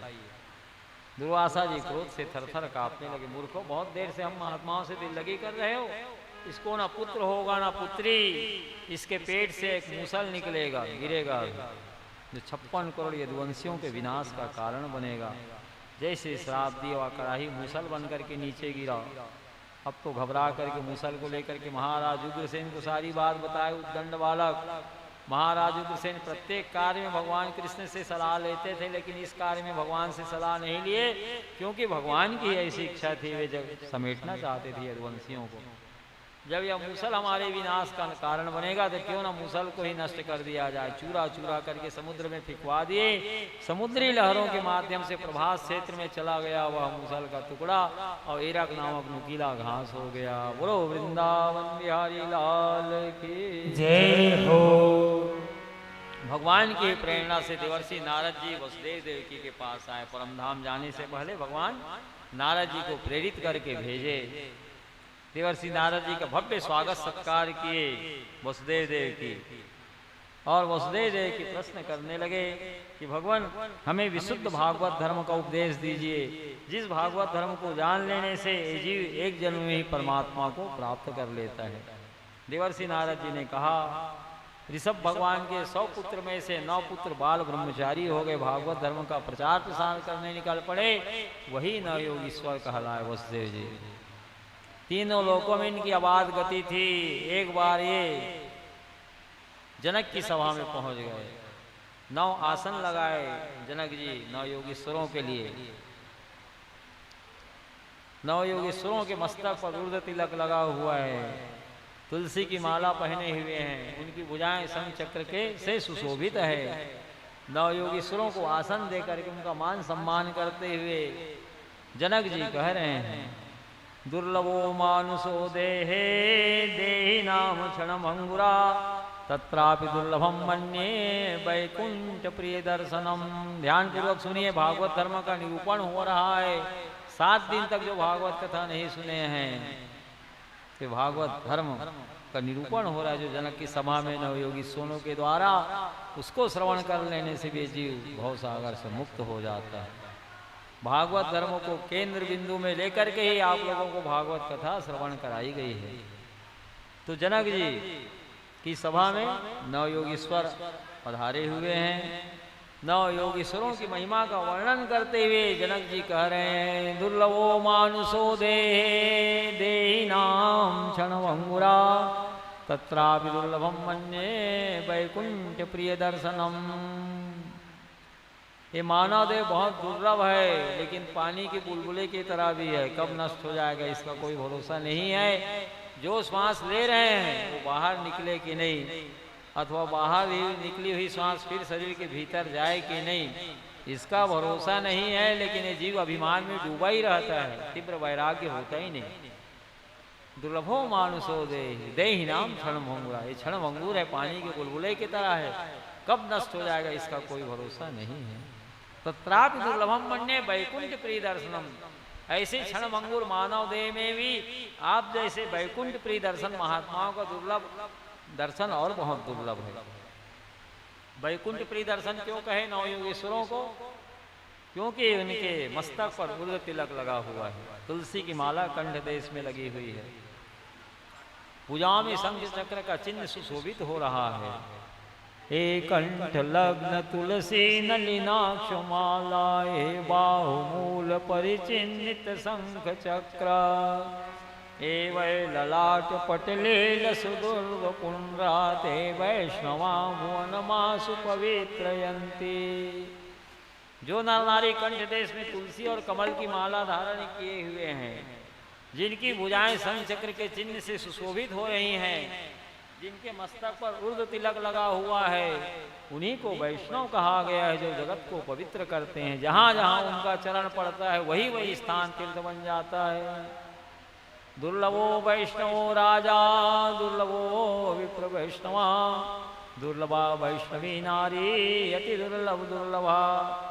ये जगत में वैष्णव राजा दुर्लभ है, बड़ा भाग्य से उनका दर्शन होता है। वह ब्राह्मण दुर्लभ है जो वैष्णव धर्म भागवत धर्म को अपनाया हुआ है।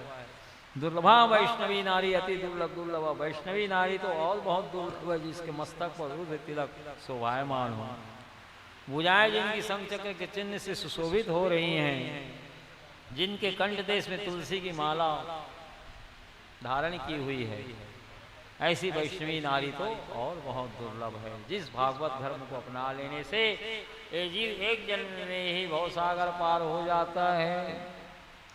भागवत कथा आप लोग सुन रहे हैं 7 दिन से। कितने लोग तुलसी माला कंठ देश में पहने? हाथ उठाइए तो। बस इक्का दुक्का। और बाकी लोग तुलसी माला नहीं पहने।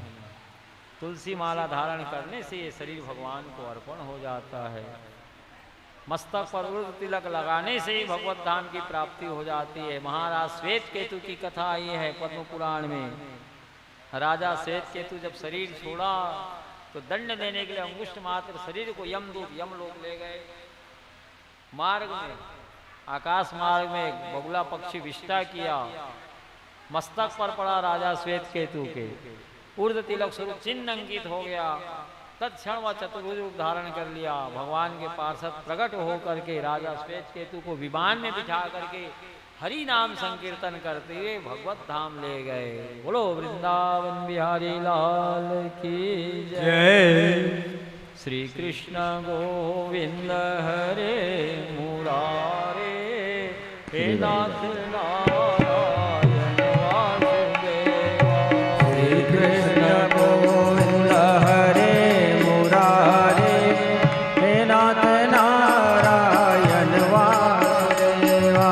श्री कृष्ण गोविंद हरे मुरारे, हे नाथ नारायण वासुदेवा। श्री कृष्ण गोविंद हरे मुरारे, हे नाथ नारायण वासुदेवा। हे नाथ नारायण वासुदेवा, हे नाथ नारायण वासुदेवा।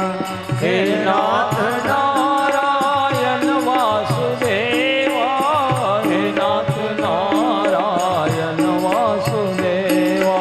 हे नाथ नारायण वासुदेवा, हे नाथ नारायण वासुदेवा। हे नाथ नारायण वासुदेवा, हे नाथ नारायण वासुदेवा। श्री कृष्ण गोविंद हरे मुरारे, हे नाथ नारायण वासुदेवा। श्री कृष्ण गोविंद हरे मुरारे, हे नाथ नारायण वासुदेवा।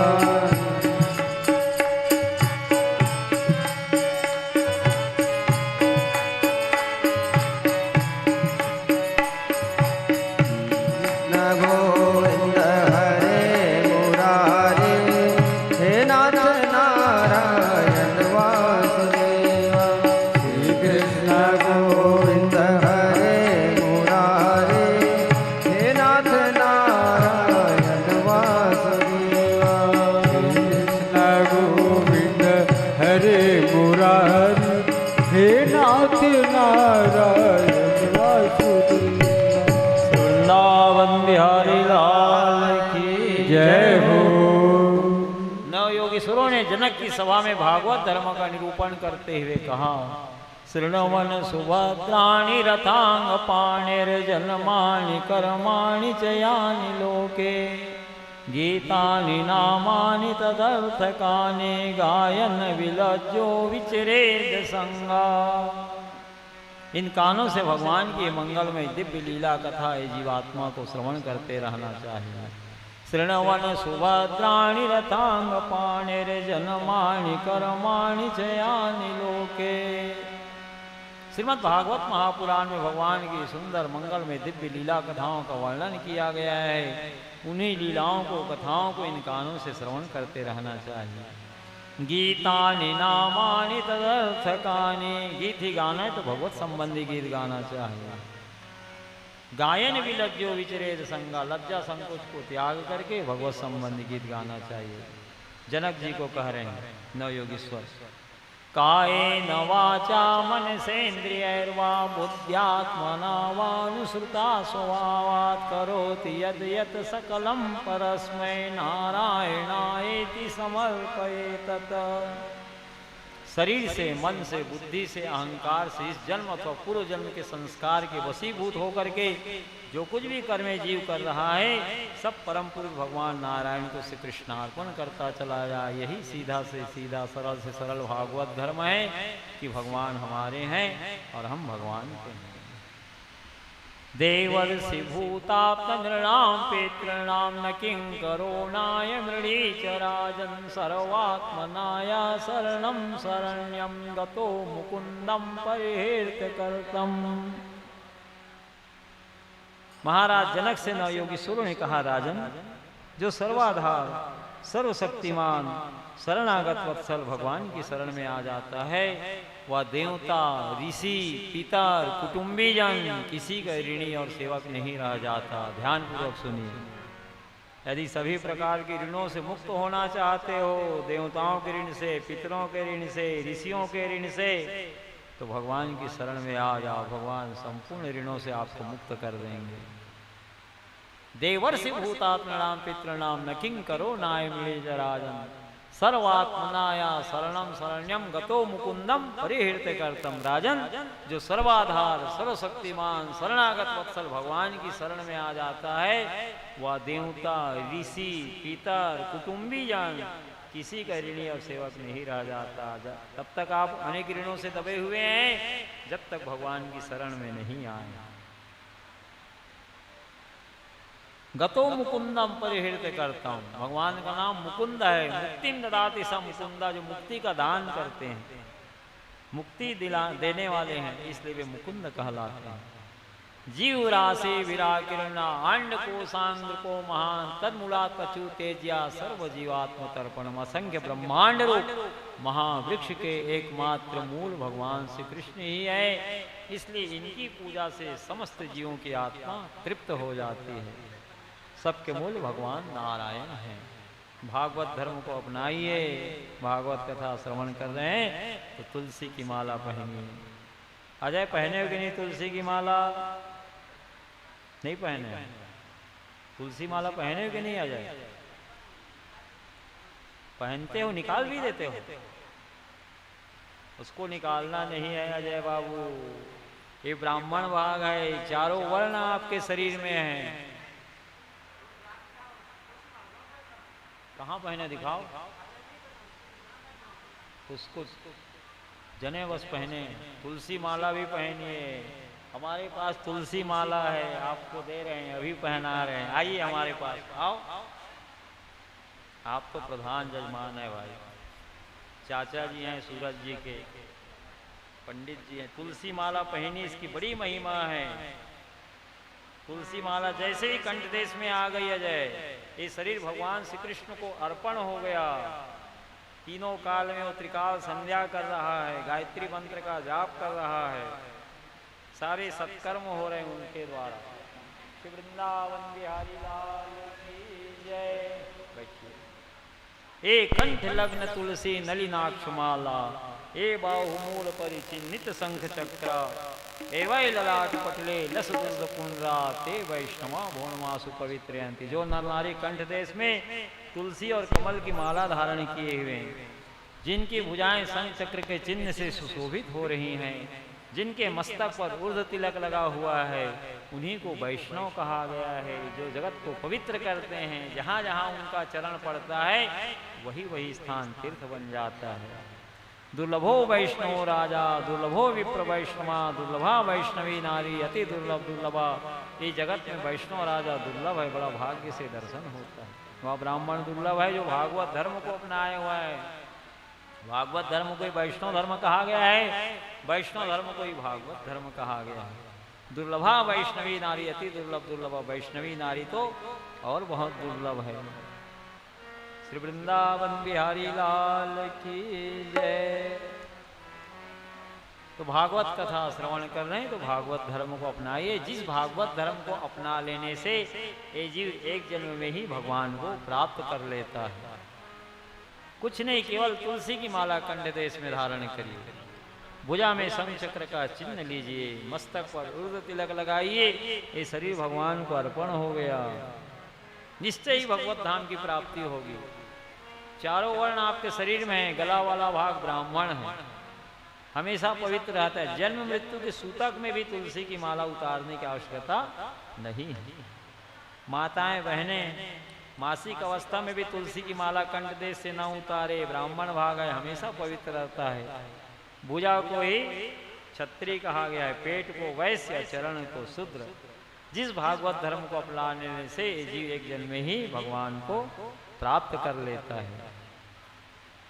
जीवा न वक्ति भगवद गुण नाम धेयम चेता सन स्मरति चरणारविंदम कृष्णाय नो नमते अचिरे कदापि तानानयद्मसतो कृत विष्णु कृत्यान। जिनकी जीवा भगवान के नाम और गुणों का उच्चारण नहीं कर रही है, जिनका चित्त भगवान के जुगल चरणारविंदों का चिंतन नहीं कर रही है, जिनका सिर भगवान श्री कृष्ण के सम्मुख नहीं झुक रहा है, ऐसे भगवत सेवा विमुख पापी पुरुषों को ही यमराज दंड देते हैं, सबको नहीं। भगवत गीता किंचित दीता गंगा जल्लौ कणिका पीता सकृदप्रियस्य मुरारी समर्चा तस्य यमा किं कुरुते चर्चां भज गोविंदम गोविंदम भज मूढ़मते। 7 दिन तक भागवत कथा आप लोग श्रवण किए हैं, तो नियम बना लीजिए, हम किंचित मात्र भी नित्य गीता जी का स्वाध्याय करेंगे। गीता गंगा च गायत्री सीता सत्या सरस्वती ब्रह्म विद्या ब्रह्मवली त्रिसंध्या मुक्त गेहिनी अर्धमात्रा चिदानंदा भविघ्निभो नाशिनी वेदत्रयी परानंता तत्वार्थ ज्ञान मंजरी। गीता जी का 18 नाम है। यह 18 नाम का उच्चारण करने से ही गीता जी के 18 अध्याय पाठ करने का पुण्य फल प्राप्त हो जाता है। गीता जी का नामोच्चारण करने से ही गीता जी भवसागर से पार कर देती है। गी माने हरे वाक्य वर्तते यत्र सार्वतारिते वम जस्मात् तस्मात् गीता प्रमुच्यते। गी का अर्थ है भगवान का गाया हुआ गीत, अजय भगवान का गाया हुआ वाक्य, वेद वेदांत का सार है गीता। और ता का अर्थ होता है जिससे परम तत्व योगेश्वर भगवान श्री कृष्ण को जान लिया जाए, जिसको जान लेने के बाद जगत में और कोई तत्व जानना शेष नहीं रह जाता, उसी का नाम गीता है। तो किंचित मात्र भी गीता जी का स्वाध्याय रोज जो कर रहा है, एक कण गंगा जी का नित्य जो सेवन कर रहा है, भगवान श्री कृष्ण को हाथ जोड़ करके नित्य जो प्रणाम कर रहे हैं, यमराज स्वप्न में भी उस नर नारी की चर्चा करने वाले नहीं है। भज गोविंदम गोविंदम भज मूढ़मते। एकोपि कृष्णस्य कृता प्रणामो दशासुमेधावृतेन तुल्या दशासुमेधे पुनरेति जन्म कृष्ण प्रणामी न पुनर्भवाया।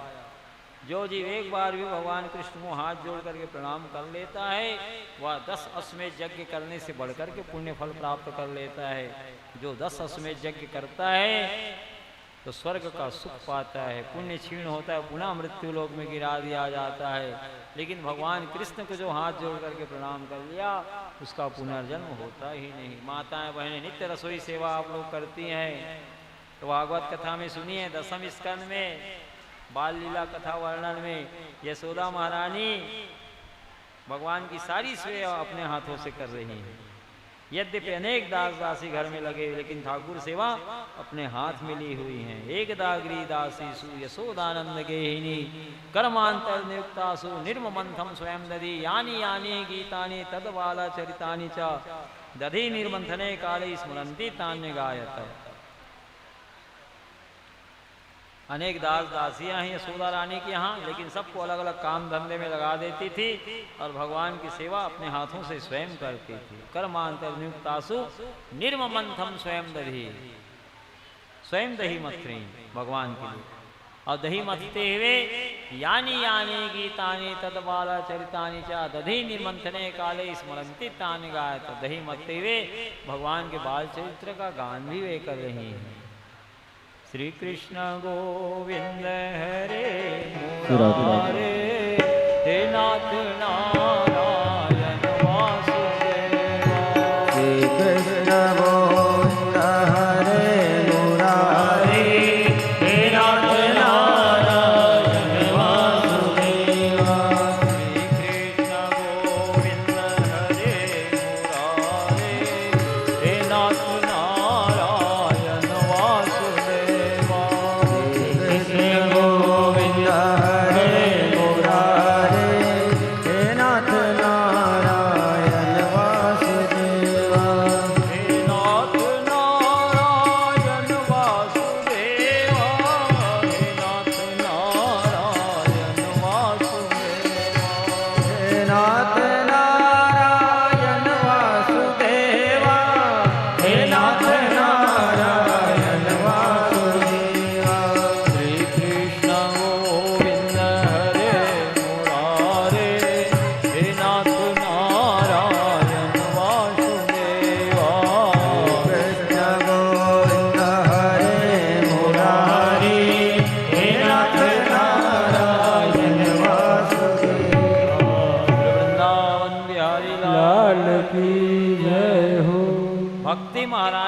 कीर्तन को गाया है। जब ज्ञान वैराग्य भक्ति को चेतना आई भागवत कथा सुनने से, तो यही कीर्तन गाई भक्ति महारानी। श्री कृष्ण गोविंद हरे मुरारे नाथेति नारायण मुहुर वदन्ति। श्री कृष्ण गोविंद हरे मुरारे नाथेति नारायण मुहुर वदन्ति। मुहुर वदन्ति यानी बारंबार श्री कृष्ण गोविंद हरे मुरारे, हे नाथ नारायण वासुदेवा। श्री कृष्ण गोविंद हरे मुरारे, हे नाथ नारायण वासुदेवा।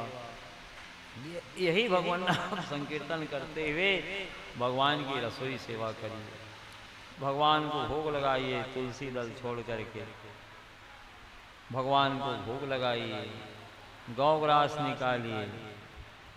जितने लोग उस महाप्रसाद को पाएंगे सबकी बुद्धि सहज भाव से परमात्मा में लगेगी। जैसा खाए अन्न वैसा हो मन, अन्न से ही मन का निर्माण होता है। और जो केवल भोजन पका करके स्वयं खाता है वो पाप को ही खाता है, वो चोर है, उसको दंड देते हैं भगवान। गीता में भगवान ने कहा जो स्वयं अपने लिए पकाते हैं खाते हैं मेरे बिना अर्पण किए वो चोर है, उसको मैं दंड देता हूँ। पत्रम पुष्पम फलम तोयम योमे भक्त्या प्रक्षति। पत्र पुष्प फल जल जो कुछ भी ये जीव भगवान को अर्पण कर देता है भगवान उसी से ही प्रसन्न हो जाते हैं। तुम्हें निवेदित भोजन करही प्रभु प्रसाद पर भूषण धरी। नैवेद्य पहले भगवान को भोग लगाइए, फिर प्रसाद स्वरूप ग्रहण करिए। वस्त्र आभूषण गहना बाजार से क्रय करके ला रहे हैं, तुलसी लल छोड़ के पहले भगवान को अर्पण करिए, फिर प्रसाद स्वरूप ग्रहण करिए। नौकरी व्यापार से जो रुपया पैसा आपको मिल रहा है तुलसी दल छोड़ के पहले भगवान को अर्पण करिए, फिर जिस जिस मद में खर्च करना हो करिए। सब कुछ भगवान को मानिए। जो सब कुछ भगवान का मान लिया है वह बंधन से मुक्त है। जो मेरा है कहता है वही बंधन में पड़ता है। इसलिए जगत की किसी भी वस्तु को अपना ना समझिए। इस प्रकार से भागवत धर्म का निरूपण करके वसुदेव देवकी से सम्मानित होकर के देवर्षि नारद जी ब्रह्मलोक हो गए। अब भगवान 56 करोड़ यदुवंशियों को लेकर के प्रभास क्षेत्र जाने की तैयारी में हैं। भगवान को जब उग्रसेन ने बाद में बताया कि यदुवंशियों को श्राप मिल गया है दुर्वासा ऋषि का, तो भगवान ने कहा चलो प्रभास क्षेत्र में जाकर के समुद्र में स्नान करेंगे, ब्राह्मणों को दान पुण्य करेंगे, उससे ब्राह्मणों की साप की गति कम होगी, समन होगा साप का। उद्धव जी जान गए कि भगवान भूतल को अब छोड़ना चाह रहे हैं। भगवान की कोई लीला उद्धव जी से छिपी नहीं हुई है। वे जान गए कि भगवान भूतल को छोड़ेंगे। अब उद्धव जी ने भगवान से कहा कि नाथ मेरे को भी अपने साथ परम धाम ले चलिए, मैं यहाँ भूतल पर आपको छोड़ करके रहना नहीं चाहता। भगवान ने कहा उद्धव जी भागवत जी मेरा साक्षात स्वरूप है, इसका मनन करते रहना, इससे मेरा वियोग तुम्हें नहीं सताएगा। श्रीमद् भागवताख्येयं प्रत्यक्षा कृष्णे भी स्वीकृतोसी मया नाथ मुक्त्यर्थम भव सागरे। श्रीमद् भागवत महापुराण भगवान का साक्षात वांगमय विग्रह है। भव सागर से पार होने के लिए हम सब आपकी शरण में आए हुए। इस तरह नित्य भागवत जी से प्रार्थना करना चाहिए। एतस्माद् परम किंचिन मना शुद्धेन विद्यते जन्मांतरे भवेत् पुण्यम तथा भागवतम लभेत्। इस मन को शुद्ध करने के लिए भागवत शास्त्र से बढ़कर के अन्य दूसरा कोई साधन है ही नहीं। जब जन्म जन्मांतर का पुण्य उदय होता है तब भागवत कथा सुनने का सुंदर श्रेष्ठ अवसर इस जीव को प्राप्त होता है। दारिद्र्य दुर्जरदाहितानाम माया पिशाची परिमर्दितानाम संसार सिंधौ परिपातितानाम क्षेमाय वै भागवतम प्रगर्जति। जो लोग दरिद्रता रूपी दुख ज्वाला से दग्ध हो रहे हैं, माया पिशाची ने जिसे रौंद डाला है, संसार सिंधु में जो डूब रहे हैं, उनके कल्याण करने के लिए भागवत शास्त्र सीनाद गर्जना कर रहा है। हमारी शरण में आओ, हम तुमको भवसागर से पार कर दूंगा। किम श्रुतय बहुभी शास्त्र पुराणेश्च भ्रमावहे एकम भागवतम शास्त्र मुक्तिदाने गर्जति। बहुत से शास्त्रों को सुनने से भला क्या प्रयोजन सिद्ध हो सकता है? व्यर्थ में सब आपके मति को वे भ्रम में डालने वाले हैं। एकम भागवतम शास्त्र मुक्तिदाने गर्जति। मुक्ति देने के लिए एकमात्र भागवत शास्त्र ही सिंहनाद गर्जना कर रहा है। हमारी शरण में आओ, हम तुमको भव सागर से पार कर दूंगा। दृष्ट्वा भागवतम दुरात प्रक्रमे सम्मुखम या पदे पदे अस्मेधस्य फल प्राप्त न संशयम। जो दूर से ही भागवत जी को देख करके भागवत जी के सम्मुख पहुंचता है तो प्रत्येक पग पग पर उसे एक एक अश्वमेध यज्ञ करने का पुण्य फल मिलता है। वेद रूपी कल्प वृक्ष का पका हुआ फल है श्रीमद् भागवत महापुराण। निगम कल्प तरुर गलितम फलम सुख मुखाद मृत द्रव संयुतम पिबत भागवतम रसमालियम मूर्हो रसिका वही भाव का वेद रूपी कल्प वृक्ष का पका हुआ फल है। सुखदेव स्वामी रूपी सूक के मुख का स्पर्श हो जाने से और अत्यंत सरस पावन हो गया है। जब तक आपके शरीर में चैतन्यता व्याप्त है तब तक भागवत कथामृत रस का निरंतर सेवन करते रहिए। दीना नाम नीमो नास्ति सर्वदा शरणम मतम। दिन काल पक्ष महीना को कोई बंधन है ही नहीं, ये तो सदा सेवनीय है। सदा सेव्या श्रीमद् भागवती कथा यश श्रवण मात्रेण हरिश्चित्त समास है। जिस भागवत कथा को श्रवण करने से भगवान हरि हृदय में आकर के विराजमान हो जाते हैं। तो भागवत मेरा साक्षात स्वरूप है उद्धव जी, इसका मनन करते रहना। वेद रूपी कल्प वृक्ष का पका हुआ फल है। 12 स्कंद इसमें जो है वही इस वेद रूपी कल्प वृक्ष की मोटी मोटी शाखाएं हैं। 365 अध्याय, पतली पतली टहनियां हैं। जितने शब्द हैं वे सब इस कल्प वृक्ष के पत्ते हैं। और 18,000 श्लोक ही अमृत रस से परिपूर्ण अमर फल है। एक श्लोक का भी कोई पाठ कर लिया, गान कर लिया, श्रवण कर लिया, पुनः माता के गर्भ में नहीं जाता। आधा श्लोक का ही पाठ कर लिया, इस श्लोक का एक चरण पाठ कर लिया, आधा चरण का पाठ कर लिया, श्रवण कर लिया, अथवा भागवत के श्लोक का एक अक्षर भी कहीं पशु पक्षी कीट पतंग के भी कान में चला गया, वो भी भवसागर से मुक्त हो जाते हैं। तो भागवत जी का मनन करना, इससे मेरा वियोग तुमको नहीं सताएगा। मेरा वांगमय चलता फिरता विग्रह भगवान का स्वरूप है। प्रथम द्वितीय स्कंद भगवान के जुगल चरणारविंद हैं। तीसरा चौथा स्कंद भगवान का घुटना देश है। 5वां 6वां स्कंद भगवान का नाभि देश है। 7वां 8वां स्कंद भगवान का वक्षस्थल है। 9वां 10वां स्कंद भगवान का मुखारविंद है। 11 12 स्कंद भगवान का हस्तारविंद है, दाहिना जो जीव के मस्तक पर रख दिया जाता है। साक्षात चलता फिरता भगवान का स्वरूप है। जो भागवत जी को शीश पर लेकर चलता है, प्रत्येक पग पग पर एक एक अश्वमेध यज्ञ करने का पुण्य फल मिलता है। जो इस कल्प वृक्ष के नीचे बैठ करके भागवत की कथा सुनते हैं, उनके सारे मनोरथ को भागवत कल्प वृक्ष पूरा करने वाले हैं। उद्धव जी को 11 स्कंद में भगवान ने भागवत धर्म का निरूपण करते हुए कहा, निदेह माध्यम सुलभम सुदुर्लभम प्लवम सुकल्पम गुरु कर्णधारम मयानुकूलेन नवास्यते ऋतं पुमान् भवाब्धिं न तरेत् स आत्मा। ध्यान पूर्वक सुनिए। निदेह माध्यम सुलभम सुदुर्लभम, ये शरीर देव दुर्लभ जहाज है। भगवत कृपा से आपको हमको सुलभ हुआ है। निदेह माध्यम सुलभम सुदुर्लभम, भगवत कृपा से सुलभ हो गया है तो बहुत दुर्लभ। प्लवम सुकल्पम गुरु कर्णधारम, गुरुजन को ही कर्णधार कहा गया। कर्ण कहते हैं पतवार को, जो इसे धारण करता है कर्णधार कहा गया। मयानुकूलेन नवास्यते ऋतं, मेरी भक्ति ही अनुकूल वायु है। कौन उपदेश दे रहे हैं पूर्णिमा? उद्धव जी को उपदेश कौन दे रहे हैं? निदेह माध्यम सुलभम सुदुर्लभम प्लवम सुकल्पम गुरु कर्णधारम मयानुकूलेन नवास्यते ऋतं पुमान् भवाब्धिं न तरेत् स आत्मा। भगवान कृष्ण उद्धव जी को 11 स्कंद में परम धाम जाने से पहले उपदेश दे रहे हैं। देव दुर्लभ मानव शरीर ही जहाज है। भवसागर को पार करने के लिए मैंने इस जीवात्मा को कृपा करके दिया है। गुरुजन ही कर्णधार है। कर्ण कहते हैं पतवार को, जो उसे धारण करता है वह कर्णधार कहलाता है। गुरुजन ही नाविक हैं, केवट हैं, मल्लाह हैं, कर्णधार हैं, जो सन्मार्ग रूपी पतवार से शिष्य को सन्मार्ग पर प्रेरित करते हैं। भगवान की भक्ति रूपी अनुकूल वायु ही धर्म के पथ पर चलने वाले सुंदर मार्ग हैं। मया अनुकूल नभस्यते ऋतं, मेरी भक्ति अनुकूल वायु है। ऐसी सुंदर परिस्थिति प्राप्त करके अपनी आत्मा का यदि कोई उद्धार नहीं कर रहा है तो अपनी आत्मा का स्वयं अपने हाथों से वो हनन करने वाला है। भवसागर पार होने के लिए 3 बातों का होना आवश्यक है। देह दुर्लभ मानव शरीर जो भगवान की कृपा से आपको हमको सुलभ हो गया है। निदेह माध्यम सुलभम सुदुर्लभम, है तो बहुत दुर्लभ, लेकिन भगवत कृपा से आपको हमको सुलभ हुआ है। जैसे पूरब घाट से पश्चिम घाट जाना हो, देह दुर्लभ मानव शरीर मिल गया, भगवत शरणागति का मार्ग बतलाने वाले गुरुजनों के संपर्क में है, तो जहाज को पतवार भी मिल गया, खेने वाला कर्णधार मिल गया।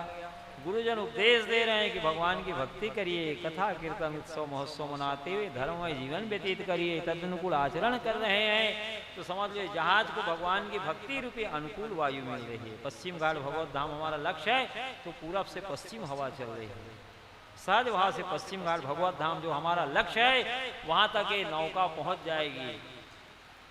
कुमान भवापि न करे आत्मा, ऐसी सुंदर परिस्थिति प्राप्त करके अपनी आत्मा का यदि कोई उद्धार नहीं कर रहा है तो कोई दूसरा दोषी नहीं है, अपनी आत्मा का स्वयं अपने हाथों से वो हनन करने वाला है। कुमान भवापि न करे आत्मा, यही बात राम ने कहा प्रजाजनों को, यही तन कर फल विषय न भाई, स्वर्ग ही स्वल्प अंत दुखदाई। ये तन का फल विषय भोग नहीं है भाइयों, स्वर्ग का भी जो सुख है स्वल्प है, थोड़ा है, अंत में दुखदाई है। स्वर्ग का सुख स्वल्प है, थोड़ा है, अंत में दुखदाई है। जैसे ही पुण्य क्षीण होता है, मृत्युलोक में जीव गिरा दिया जाता है, इसलिए दुखदाई कहा राम ने। स्वर्ग ही स्वल्प अंत दुखदाई, नरतन पाई विषय मन दे। नरतन प्राप्त करके विषयों में यदि कोई मन लगाया हुआ है, उसे कोई भला आदमी कहने वाला नहीं है। गुंजा पुष्प की तरह विषय सुख, नरतन पाई विषय मन दे, पलटी सुधाते विष सट ले। भगवान की भक्ति अमृतमय है, सुधा तुल्य है, सुधा है, और विषय सुख गुंजा पुष्प की तरह है, विष की तरह है। पलटी सुधाते विष सट ले, ताई कहूँ भल कहे न कोई, गुंजा गई परसमणि कोई। भगवान की भक्ति पारसमणि है, जिसे फेंक करके विषय रूपी गुंजा पुष्प को ग्रहण करेगा, उसे भला आदमी कोई कहने वाला नहीं है। ये विषय सुख हमेशा आपके पास नहीं रहने वाला है, एक निश्चित समय के लिए है। इसका आदि और अंत होता है, शुरुआत होता है और अंत होगा इसका। नेत्र की ज्योति हमेशा नहीं बनी रहेगी, दांत आपके हमेशा नहीं रहेंगे, कान से हमेशा सुनाई नहीं पड़ेगी। जवानी में जो बल बना हुआ है, बुढ़ापा में वो बल नहीं रह जाएगी। गुंजा पुष्प की तरह, जैसे प्रातः काल पुष्प कहा के खिला है, सायंकाल मुरझा जाता है, वही हाल विषयों का है, इंद्रियों का है। यही संस्पर्धा होगा, दुख योने आद्यंतवंत कौनते न ते सूरमते बुधा। इसलिए जो साधक है, भगवत प्राप्ति के मार्ग में लगे हुए साधक लोग इन विषयों में रमण नहीं करते, साधना के पथ पर वे निरंतर अग्रसर रहते हैं। और भगवान का कथा कीर्तन उत्सव महोत्सव मना करके अपनी आत्मा को उद्धार नहीं कर रहा है, तो राम क्या कह रहे हैं? सो परत्र दुख पावई, सिर धुनि धुनि पछताई, काल ही कर्म ईश्वर ही मिथ्या दोष लगाई। धर्म के प्रतिकूल आचरण करता है तो रौरवादी नरक में गिरता है, फिर काल है कर्म ईश्वर को व्यर्थ में दोष लगाता है। तो शरीर भगवत प्राप्ति के लिए मिला हुआ है, बिना भगवत प्राप्ति के मानव जीवन निष्फल है, निरर्थक है। आकर चारी लक्ष्य 84, जोनि भ्रमत यह जीव अविनाशी, फिरत सदा माया कर प्रेरा, काल कर्म स्वभाव गुण घेरा, कब हो के करी करुणा नर देहि, देत ईस बिनु हेतु सुनई। अनादिकाल से 84 लाख योनि में भटक रहा है जीवात्मा, अनेक देश देशांतर में भिन्न भिन्न योनियों में जन्म ले रहा है, मृत्यु को प्राप्त हो रहा है। आवागमन का चक्र तब तक थमने वाला नहीं है जब तक ये जीवात्मा अंश अपने उद्गम स्थल अंशी परमात्मा से अपना संबंध स्थापित नहीं कर रहा है। जैसे नदियाँ अनेक देश देशांतर में भटक रही, विश्राम नहीं पा रही हैं, जब अपने उद्गम स्थल समुद्र में जाकर के प्रवेश कर रही तब विश्राम पा रही हैं, उसी प्रकार से आप हम सब भगवान के अंश हैं। ईश्वर अंश जीव अविनाशी, चेतन अमल सज सुख राशि, सज सुख स्वरूप है।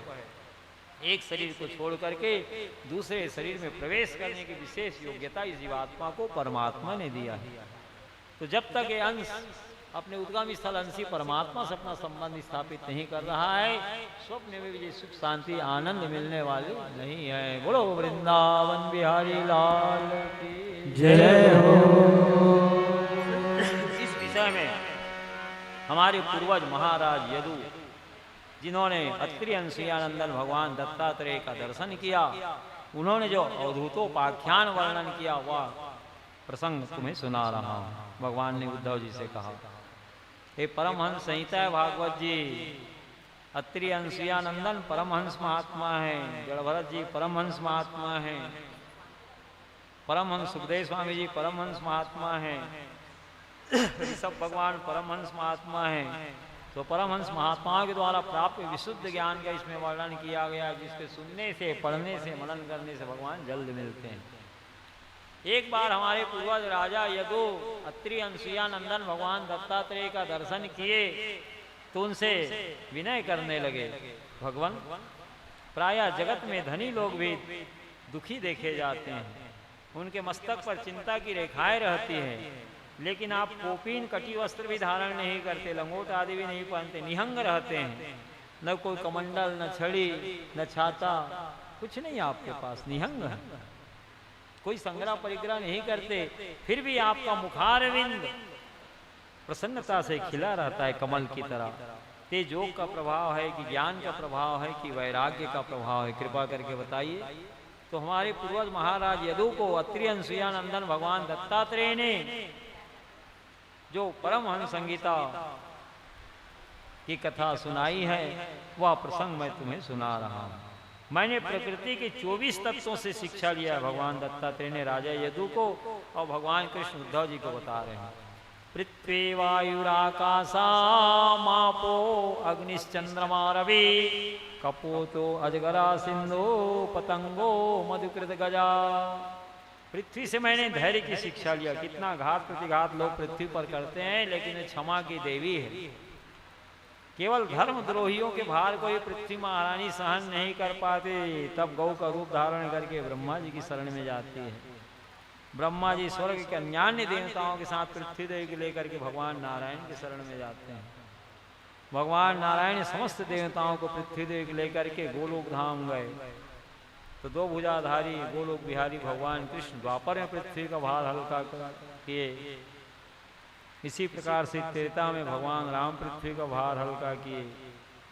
यदा यदा ही धर्मस्य ग्लानिर्भवति भारत अभ्युत्थानम धर्मस्य तदात्मानं सृजाम्यहम् परित्राणाय साधूनां विनाशाय च दुष्कृतां धर्म संस्थापनार्थाय संभवामि युगे युगे। युगों युगों से भगवान धर्म की रक्षा के लिए अवतार लेते चले आ रहे हैं। साधु पुरुषों की रक्षा के लिए, दुष्टों का दमन करने के लिए, परित्राणाय साधूनां विनाशाय च दुष्कृतां धर्म संस्थापनार्थाय संभवामि युगो युगो। युग युग से भगवान धर्म की रक्षा के लिए अवतार लेते चले आ रहे हैं। तो पृथ्वी से मैंने धैर्य की शिक्षा लिया। कितना घात प्रतिघात लोग करते हैं, लेकिन ये क्षमा की देवी हैं। पृथ्वी से मैंने धैर्य की शिक्षा लिया। वायु से समानता की शिक्षा लिया। वायु देवता सबको शीतल मंद सुगंध वायु प्रदान कर रहे हैं, प्राण दान दे रहे हैं। सर्प को भी प्राण दान दे रहे हैं, पशु पक्षियों को भी, मनुष्य को भी, सिंह को भी, व्याघ्र को भी, हिंसक जीव जंतुओं को भी, सबको समान रूप से प्राण दान दे रहे हैं कि नहीं वायु देवता। समानता की शिक्षा मैंने वायु तत्व से लिया। पृथ्वी वायुराकाशा मापो अग्निश्चंद्रमा रवि। फिर मैंने आकाश तत्व से शिक्षा लिया। जैसे आकाश सर्वत्र दिखलाई पड़ता है, नीला नीला जो ब्रह्मांड घटा का पर्दा दिखलाई पड़ रहा है, जहाँ देखो वहीं दिखता है, वैसे ही ब्रह्म सर्वत्र है। उनका नाम विष्णु है। संपूर्ण विश्व में, अणु अणु में, कण कण में व्याप्त है, इसलिए वे विष्णु कहलाते हैं। सर्वत्र रमते हैं, वास करते, इसलिए राम कहलाते हैं। रमन्ते योगिनो यस्मिन् नित्यानंदे चिदात्मने इति राम पदेन तत्परम ब्रह्मा विधीयते। राम का अर्थ है सर्वत्र रमने वाला सच्चिदानंदन परमात्मा, जो कण कण में व्याप्त है, जिसके ध्यान में योगी जन सदैव लीन रहते हैं। जैसे भौरा सुगंधित पुष्पों के पराग में रमण करते हैं, उसी प्रकार से योगी लोग राम नाम में सदैव लीन रहते हैं। क्योंकि भगवान से बढ़कर के सौंदर्य, माधुर्य, ऐश्वर्य त्रैलोक्य में कहीं है ही नहीं, इसलिए योगी लोग राम नाम को नहीं छोड़ते। जैसे घड़ा को ले लो, घड़ा के भीतर से देखो तो घटाकाश उतना ही दिखेगा, और घड़ा को फोड़ दोगे तो महाकाश में लीन हो जाएगा। वो घड़ा है तब भी आकाश है, और घड़ा नहीं है तब भी आकाश है। उसी प्रकार से ब्रह्म सर्वत्र है। ये मैंने आकाश तत्व से शिक्षा लिया। शरीर को ही घट कहा गया है। ये शरीर रूपी घड़ा है, तब भी ब्रह्म है, और इसमें से आत्मा राम निकल जाएंगे, पंच तत्व विलीन हो जाएगा, तब भी ब्रह्म है। ये मैंने आकाश तत्व से शिक्षा लिया। पृथ्वी वायु आकाश मापो अग्निश्चंद्रमा रवि। फिर मैंने गंगा जल से शिक्षा लिया। साधक को लोक पावन बने रहना चाहिए गंगा जी की तरह। पापी लोग भी गंगा जी में स्नान बनाते हैं, पुण्यात्मा लोग भी गंगा जी में स्नान बनाते हैं, लेकिन वो लोक पावन सदैव बने रहती है। इसी प्रकार से साधक को किसी से घृणा नहीं करना चाहिए, गंगा जी के जल की तरह लोक पावन बने रहना चाहिए। ये मैंने गंगा जल तत्व से शिक्षा लिया। पृथ्वी वायु आकाश मापो अग्निश चंद्रमा रवि, फिर अग्नि से शिक्षा लिया। लकड़ी में काष्ठ में अग्निदेव छिपे रहते हैं, सूरज जब जलाओगे तब अग्निदेव प्रकट होते हैं, और ना जलाओ तो काष्ठ में अग्नि है, छिपी हुई है। उसी प्रकार से साधक को कोई सुपात्र मिले तो ज्ञान को प्रकट करना चाहिए अपने, सुपात्र ना मिले तो हृदय में ही ज्ञान को बनाए रखना चाहिए। ये मैंने अग्नि तत्व से शिक्षा लिया। पृथ्वी वायु आकाशा मापो अग्निश चंद्रमा रवि, फिर मैंने चंद्रमा से शिक्षा लिया। चंद्रमा की कला जो है 15 दिन शुक्ल पक्ष में बढ़ती है और कृष्ण पक्ष में घटती है। इसी प्रकार से शरीर की कलाएं घट बढ़ रही है। जितने छोटे बच्चे 2, 4, 5, 7 साल के शुक्ल पक्ष के बढ़ते हुए चंद्रमा है, युवा वर्ग पूर्णिमा के चंद्रमा है, वृद्धजन अमावस्या के चंद्रमा है, अवस्थ हो रहे हैं, लेकिन आत्माराम वही ज्यों के त्यों है। ये मैंने चंद्र तत्व से शिक्षा लिया। फिर रवि से शिक्षा लिया, सूर्य नारायण से। वे महान दानी है, 8 माह जल का शोषण करते हैं और वर्षा ऋतु में चौमासा में कई गुना करके जल को वापस कर देते हैं। वर्षा ना हो तो अन्न ना हो, अन्न ना हो तो सृष्टि की कल्पना ही नहीं की जा सकती। तो मैंने दान तत्व की शिक्षा सूर्य नारायण से लिया। साधक को धन का संग्रह करना चाहिए, जैसे सूर्य नारायण भगवान जल का संग्रह करते हैं 8 महीना, लेकिन समय पर वर्षा ऋतु में कई गुना करके लौटा देते हैं उस जल को। उसी प्रकार से साधक को धन का संग्रह तो करना चाहिए, लेकिन सत्कर्म का समय उपस्थित होने पर, भगवान का कथा कीर्तन उत्सव महोत्सव हो रहा हो, तो धन को सत्कर्म में भगवत सेवा में लगानी चाहिए। ये मैंने सूर्य नारायण से शिक्षा लिया। पृथ्वी वायु आकाश मापो अग्निश चंद्रमा रवि, कपोतो अजगरो सिंधु पतंगो मधुगिदा, फिर मैंने कबूतर से शिक्षा लिया। कबूतर से क्या शिक्षा लिए? कबूतर का एक परिवार जंगल में रहता था, पत्नी बच्चे और कबूतर कबूतरी, पति पत्नी और उनका बच्चा। एक बहेलिया आया, जाल बिछाया, दाना उसमें डाला, सबसे पहले बच्चा फंसा। उसके बाद पत्नी सोची जब हमारा बच्चा चला गया उसमें तो हम जी के क्या करेंगे, वो भी जबरदस्ती जाके जाल में चली गई, फंस गई। पत्नी को फंसते देखा तो उसका पति कबूतर भी जाके जबरदस्ती जाल में चला गया। जब बच्चे पत्नी चली गई जाल में तो मैं जी के क्या करूँगा। और बहेलिया यही तो चाहता था, समेटा और ले गया, मार डाला तीनों को, उसका परिवार उजड़ गया कबूतर का। इसी प्रकार से साधक को किसी के प्रति अत्यधिक आसक्ति नहीं रखनी चाहिए, नहीं तो जैसे कबूतर का परिवार अपना सर्वनाश कर डाला आसक्ति के कारण, उसी प्रकार से साधक अपना सर्वनाश कर डालेगा। भगवान के प्रति ही आसक्ति रखनी चाहिए जीवात्मा को।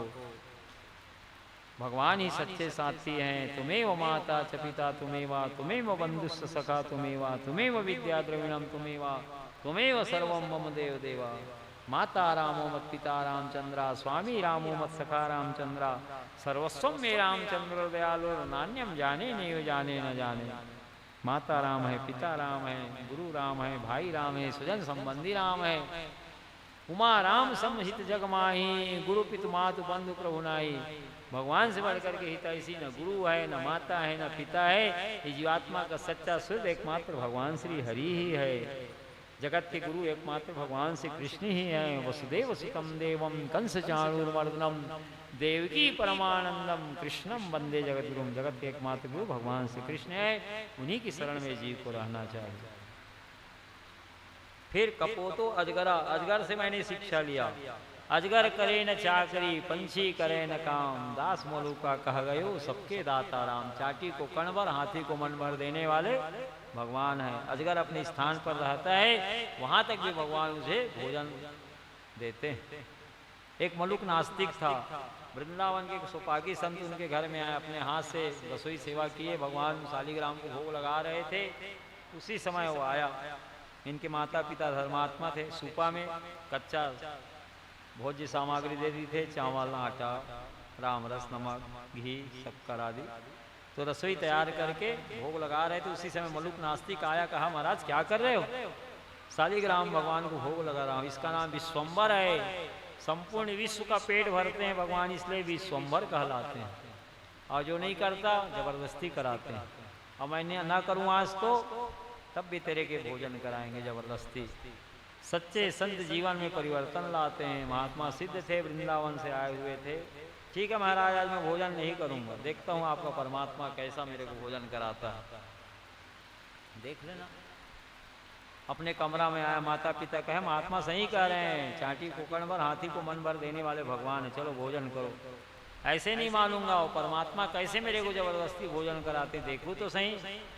वो मल्लुक नास्तिक कलयुग का ही है, भक्त मालूम की कथा ही है। घर में रहूंगा तो माता पिता जबरदस्ती भोजन करा देंगे। घनघोर जंगल में चला गया और एक घना वृक्ष के ऊपर में बैठ गया, देखते हैं भगवान यहाँ तक कैसे मेरे को आहार ला के देते हैं। दोपहर का समय हुआ, 2 बजा था, 10-12 रहेगी। कमाने खाने के लिए परदेश गए थे, धन कमा के लौट रहे थे। घना छाया देखे तो वहीं बैठ करके अपना अपना भोजन सामग्री निकाल करके खाने की तैयारी में ही थे। उसी समय घोड़ों की टापों की आवाज़ सुनाई पड़ी, डाकुओं का दल आ रहा था। इन लोग मन में सोचे घोड़ों की टापों की आवाज़ सुनाई पड़ी, लगता है डाकुओं का दल तो नहीं आ रहा है, साल भर तक जो हम लोग धन कमाएं सबको लूट लेंगे डाकू लोग, इसलिए भोजन को यहीं छोड़ो, यहाँ से भागो। भोजन को छोड़ के भागे, सही में डाकुओं का ही दल था। सरदार आगे आगे चल रहा है, घोड़ा के रास को खींचा, ही नहीं आता हुआ घोड़ा रुका, वहाँ की साथी भी सब रुक गए। क्या देखता, 10-12 आदमियों को भोजन रखा हुआ है, गिनती में इन लोग भी 10-12 लोग थे। तो सरदार बोला इतना सुनसान घनघोर जंगल में कौन 10-12 आदमी का ताजा भोजन रखा है यहाँ पे। हम लोग इसी तरफ तो डकैती डालने निकले थे, जब शहर के लिए गए थे तो इसी ओर से निकले थे। हो सकता है कोई चालाक व्यक्ति हमें देख लिया है, उसे मालूम है डाकू लोग भूखे प्यासे आएंगे, उनकी बुद्धि घुटनों में रहती है, ये जहर मिलाया होगा भोजन में, हम मर जाएंगे तो हमारे धन को लेकर के चंपत हो जाएगा, देखो यहीं कहीं होगा। देखा गया, नहीं मिला। घना वृक्ष यहाँ देखो, ऊपर चढ़ के देखे तो मलुक चुप बैठा है, एक सरदार बैठा है, कोई व्यक्ति, बस वही जहर मिला के बैठा है। इसको नीचे उतारो, 2 डाकू नीचे उतारे, नीचे बिठाया गया, दोनों हाथ को पकड़ लिए 2 डाकू। तीसरा डाकू को बोले इसको जहर वाला भोजन इसी को कराओ। सही में जहर तो मिला नहीं था, उस राहीगीर का भोजन था। अब दांत को बिठा लिया वो कि मेरे को तो आज भोजन करना ही नहीं है, तो शंका और बढ़ गई डाकुओं को, सरदार की जरूर जहर मिला है, तभी दांत को बिठा रहा है। ठूस ठूस के 10-12 आदमी को भोजन को से कराया गया। ये तो अकेला था, हम लोग 12 लोग थे डाकू लोग। अकेले मरे, अब जहर तो मिला ही होगा इसमें, ये भागो यहाँ से। लेकिन जहर तो मिला नहीं था। घर आया, संत के चरणों में गिर पड़ा, महाराज आज तो मैं ठान ही लिया था भोजन नहीं करूँगा, लेकिन वो परमात्मा मेरे को ठूस ठूस के भोजन कराए, जबरदस्ती भोजन कराए। महात्मा के साथ हो लिए, वृंदावन धाम आ गए, मलुक पीठ की स्थापना किए। सुदामा कुंड के सामने में मलुक जी का आश्रम है, कलयुग के ही भक्त हैं। उन्होंने ये दोहा लिखा जो उनको अनुभव हुआ, अजगर करे न चाकरी, पंछी करे न काम, दास मलुका कह गयो सबके दाता राम। चाटी को कण भर और हाथी को मन भर देने वाले भगवान हैं। पतंगो मधुकृत गजा, पृथ्वी वायुराकाशा महापो अग्निचंद्रमा रवि, कपोतो अजगरा सिंधु पतंगो मधुकृत गजा। फिर मैंने समुद्र से शिक्षा लिया। आओ प्रमोदर प्रसाद लेके जाइए, जो भक्त जा रहे हैं प्रसाद उनको देके जाइए। यहाँ भी है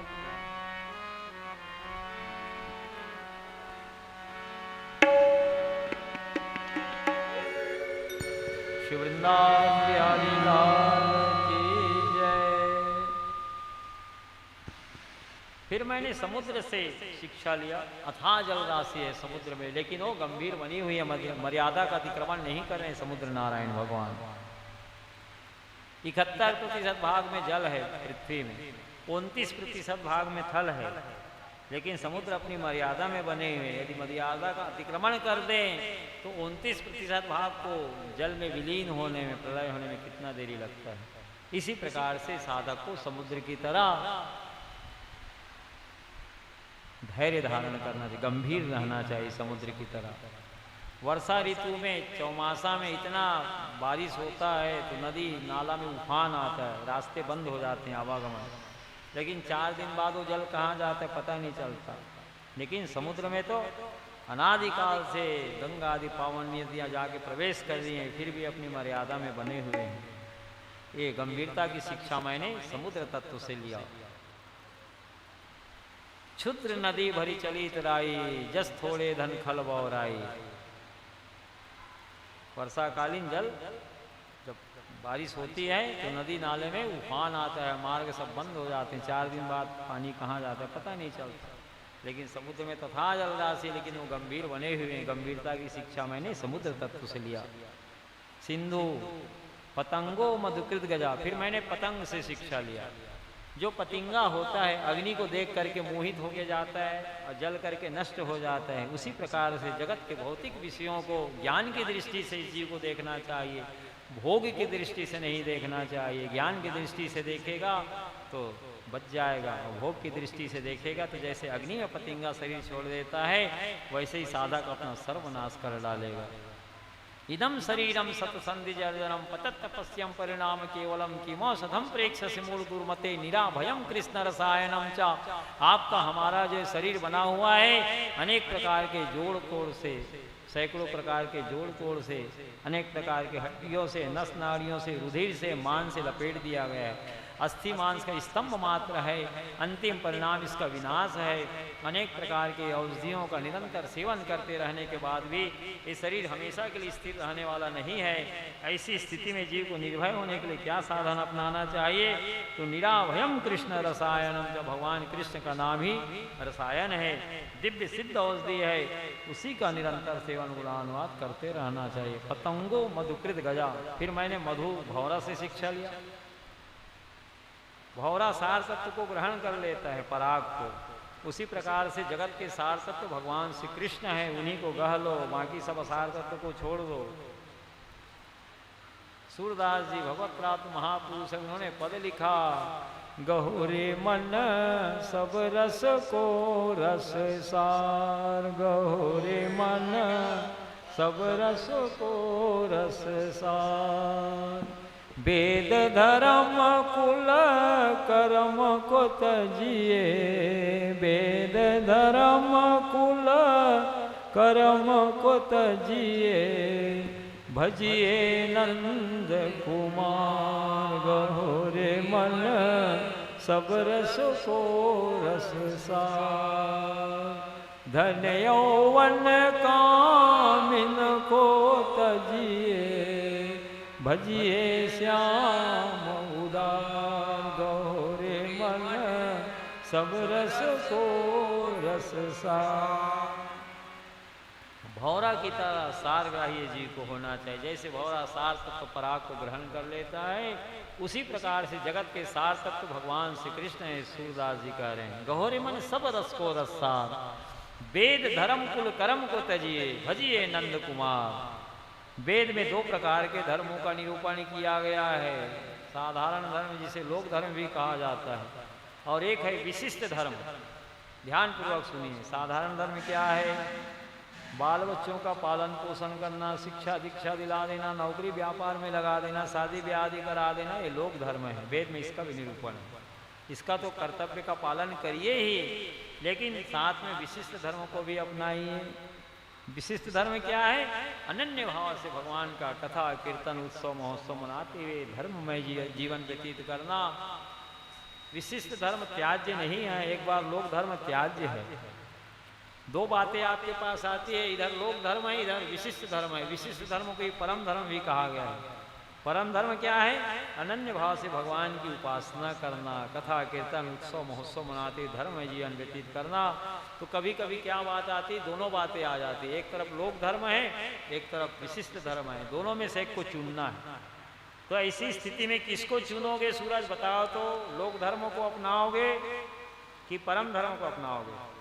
परम धर्म को अपनाओगे। ध्यान पूर्वक सुन रहे हैं सूरज शुरू से कथा।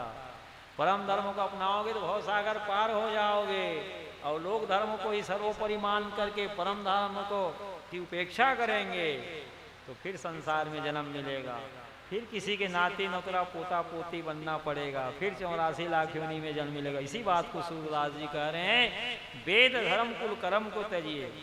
वेद धर्म कुल कर्म की तजिए से लोक धर्म की बात कर रहे हैं सूरदास जी। वेद धर्म कुल कर्म को तजिए, भजिए नंद कुमार, नंद नंदन श्याम सुंदर का भजन करिए। धन यवन कामिन सप्तजिए भजिए श्याम उदार सूरदास या रीति भगत की संतन को अधिकार गहरे मन सब रस को रस्सा। लेकिन कोई कोई परम अधिकारी संत जन ही विशिष्ट धर्मों को ग्रहण करते हैं, बाकी सब लोग धर्म को ही सर्वोपरि मान लेते हैं। उन लोग फिर संसार में आते हैं, फिर जगत में आते हैं।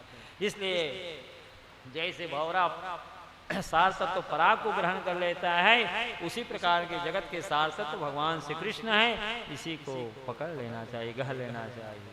भौरा की तरह सार का ही जीव को होना चाहिए। पतंगो मधु कृत गजा,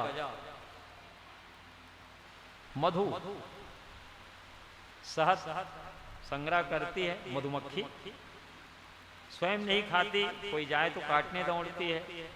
उसी प्रकार से धन का संग्रह कर रहे हो, न तो स्वयं खा पी रहे हो, न दान पुण्य कर रहे हो। धन की उत्तम गति है भगवान की सेवा में लगाना, और मध्यम गति स्वयं भोग करना। न जो स्वयं भगवान की सेवा में लगा रहा है, न स्वयं भोग कर रहा है, तो तीसरी तो कोई गति नहीं, दूसरे के लिए कमा रहा है खाली।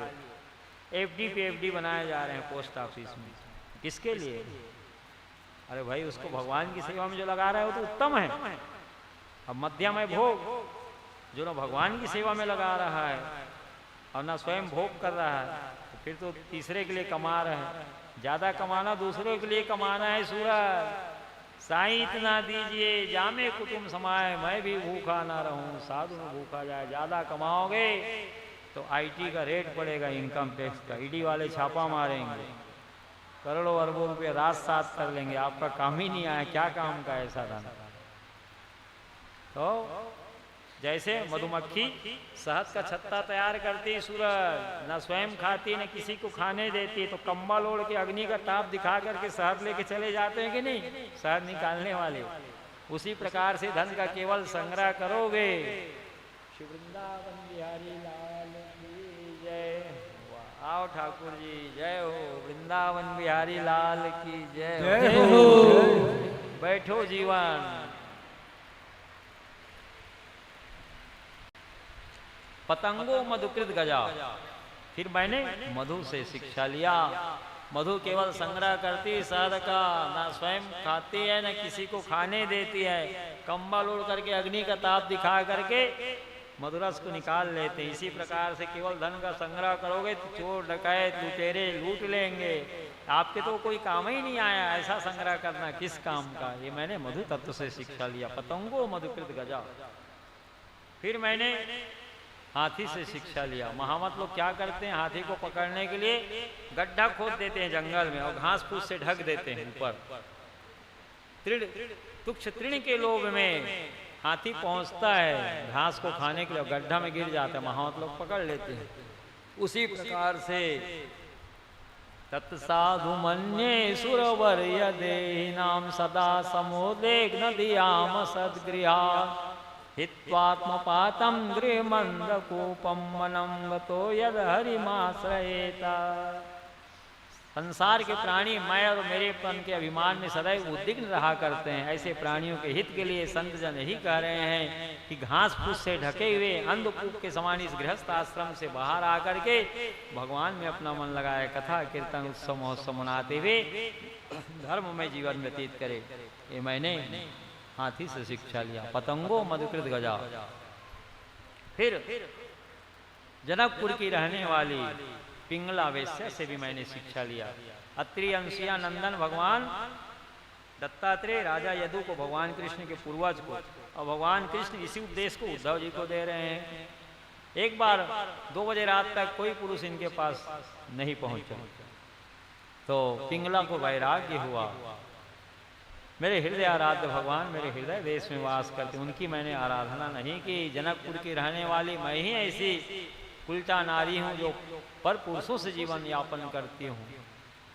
पिंगला ने कहा, संतम समीपे रमणम रति प्रदम वित्त प्रदम नेत्यमिमं विहाया अकामदम दुख भयादि शोकम मोह प्रदम तो क्षमा भजे क्या। संतों का साथ करती तो उनके मुखारविंद से भगवान की कथा सुनने को मेरे को मिलती। संतम समीपे रमणम रति प्रदम वित्त प्रदम नेत्यमिमं विहाया। तुक्ष वित्त के लोभ में मैंने उन कामी पुरुषों का सेवन किया जो मेरी एक भी मनोरथ पूरी नहीं किए। उल्टा उनका साथ करने से दुख मिला, शोक मिला, रोग मिला, भय मिला। अकामदम दुख भयादि शोकम मोह प्रदम तो क्षमा भजे। क्या मेरी मूर्ता की हद हो गई, ऐसा कहते हुए पर पुरुषों से जीवन यापन करना बंद कर दे, भगवान में अपना मन लगाए, वो भगवान को प्राप्त कर ले पिंगला। फिर कुंवारी कन्या से शिक्षा लिया। एक गृहस्थ के यहाँ मैं भिक्षा के लिए गया था। भगवान अत्रि अनुसुयानंदन राजा यदु को, महाराज यदु को, भगवान कृष्ण के पूर्वज को, और भगवान कृष्ण किसको उपदेश दे रहे हैं? उद्धव जी को, एकादश स्कंद। तो जब मैं भिक्षा के लिए गया, प्रसाद लेके जाइएगा, जिनको जाना है देते जाओ प्रसाद, है ना। श्री वृंदावन बिहारी लाल की जय। उनके माता पिता किसान थे, खेत गए हुए थे। तो जब वो कुंवारी कन्या सामने आई तो दोनों हाथों में चूड़ी पहनी हुई थी। कहे महाराज थोड़ा ठहरना, मैं कुछ लाती हूँ।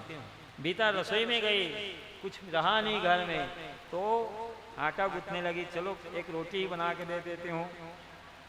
जब वो लई बनाने लगी, रोटी बनाने के लिए आटा को गूंथने लगी जल मिला करके, तो चूड़ियों की खनकने की आवाज़ आने लगी। तो मन में सोची कहीं ये चूड़ियों की खनकने की आवाज़ महात्मा के कानों में पहुँचेगी तो महात्मा ये ना सोच ले कि कन्या किसी दूसरे काम में खो गई, क्या घर के मेरे को भिक्षा नहीं देगी, निराश होकर लौट ना जाए। इसलिए सब चूड़ियों को निकाल ली, केवल एक एक हाथ में चूड़ी पहनी और रोटी बना के ला के दी। उस समय रोटी जब ले करके आई तो केवल एक एक हाथ में चूड़ी थी। उससे भी शिक्षा लिए भगवान दत्तात्रेय। बहुत लोग साथ में रहने से भजन में विघ्न उपस्थित होता है, इसलिए संतजन एकांत से भी होते हैं। फिर मैंने मकड़ी से शिक्षा लिया। जैसे मकड़ी जाल का ताना बाना बुनती है, फिर अपने उदर में समेट लेती, उसी प्रकार से परमात्मा जगत प्रपंच की रचना करते हैं और प्रलय काल में अपने उदर में समेट लेते हैं। इस प्रकार से प्रकृति के 24 तत्वों से मैंने शिक्षा लिया, इसलिए शोक मेरा स्पर्श नहीं कर पाता। भगवान की खड़ाऊ को उद्धव जी ले लिए, शीश पर लेकर के उत्तराखंड बद्रिकाश्रम की ओर गए। भगवान 56 करोड़ यदुवंशियों को लेकर प्रभास क्षेत्र में आए, स्नान किए, दान पुण्य किए, और उसके बाद यदुवंशी लोग मदिरा का पान कर लिए। जिस मदिरा का पान कर लेने से सोचने समझने की शक्ति नष्ट हो जाती है, इसलिए भूल करके भी उसका सेवन नहीं करना चाहिए। अभ्यर्थी तस्मै स्नानानि कले ददौ धूतम पानम श्रियासूनम यत्र धर्मश्चतुर्विधा। कलियुग का एक नाम अधर्म है।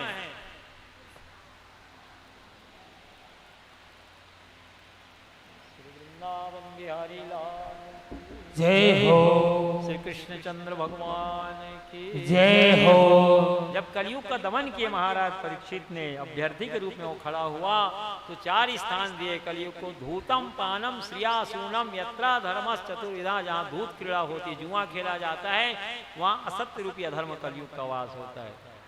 जहाँ मदिरा पान किया जाता है, वहाँ मद अहंकार रूपी अधर्म कलयुग का वास होता है। जहाँ पे विचार होता है, वहाँ आसक्ति रूपी अधर्म कलयुग का वास होता है।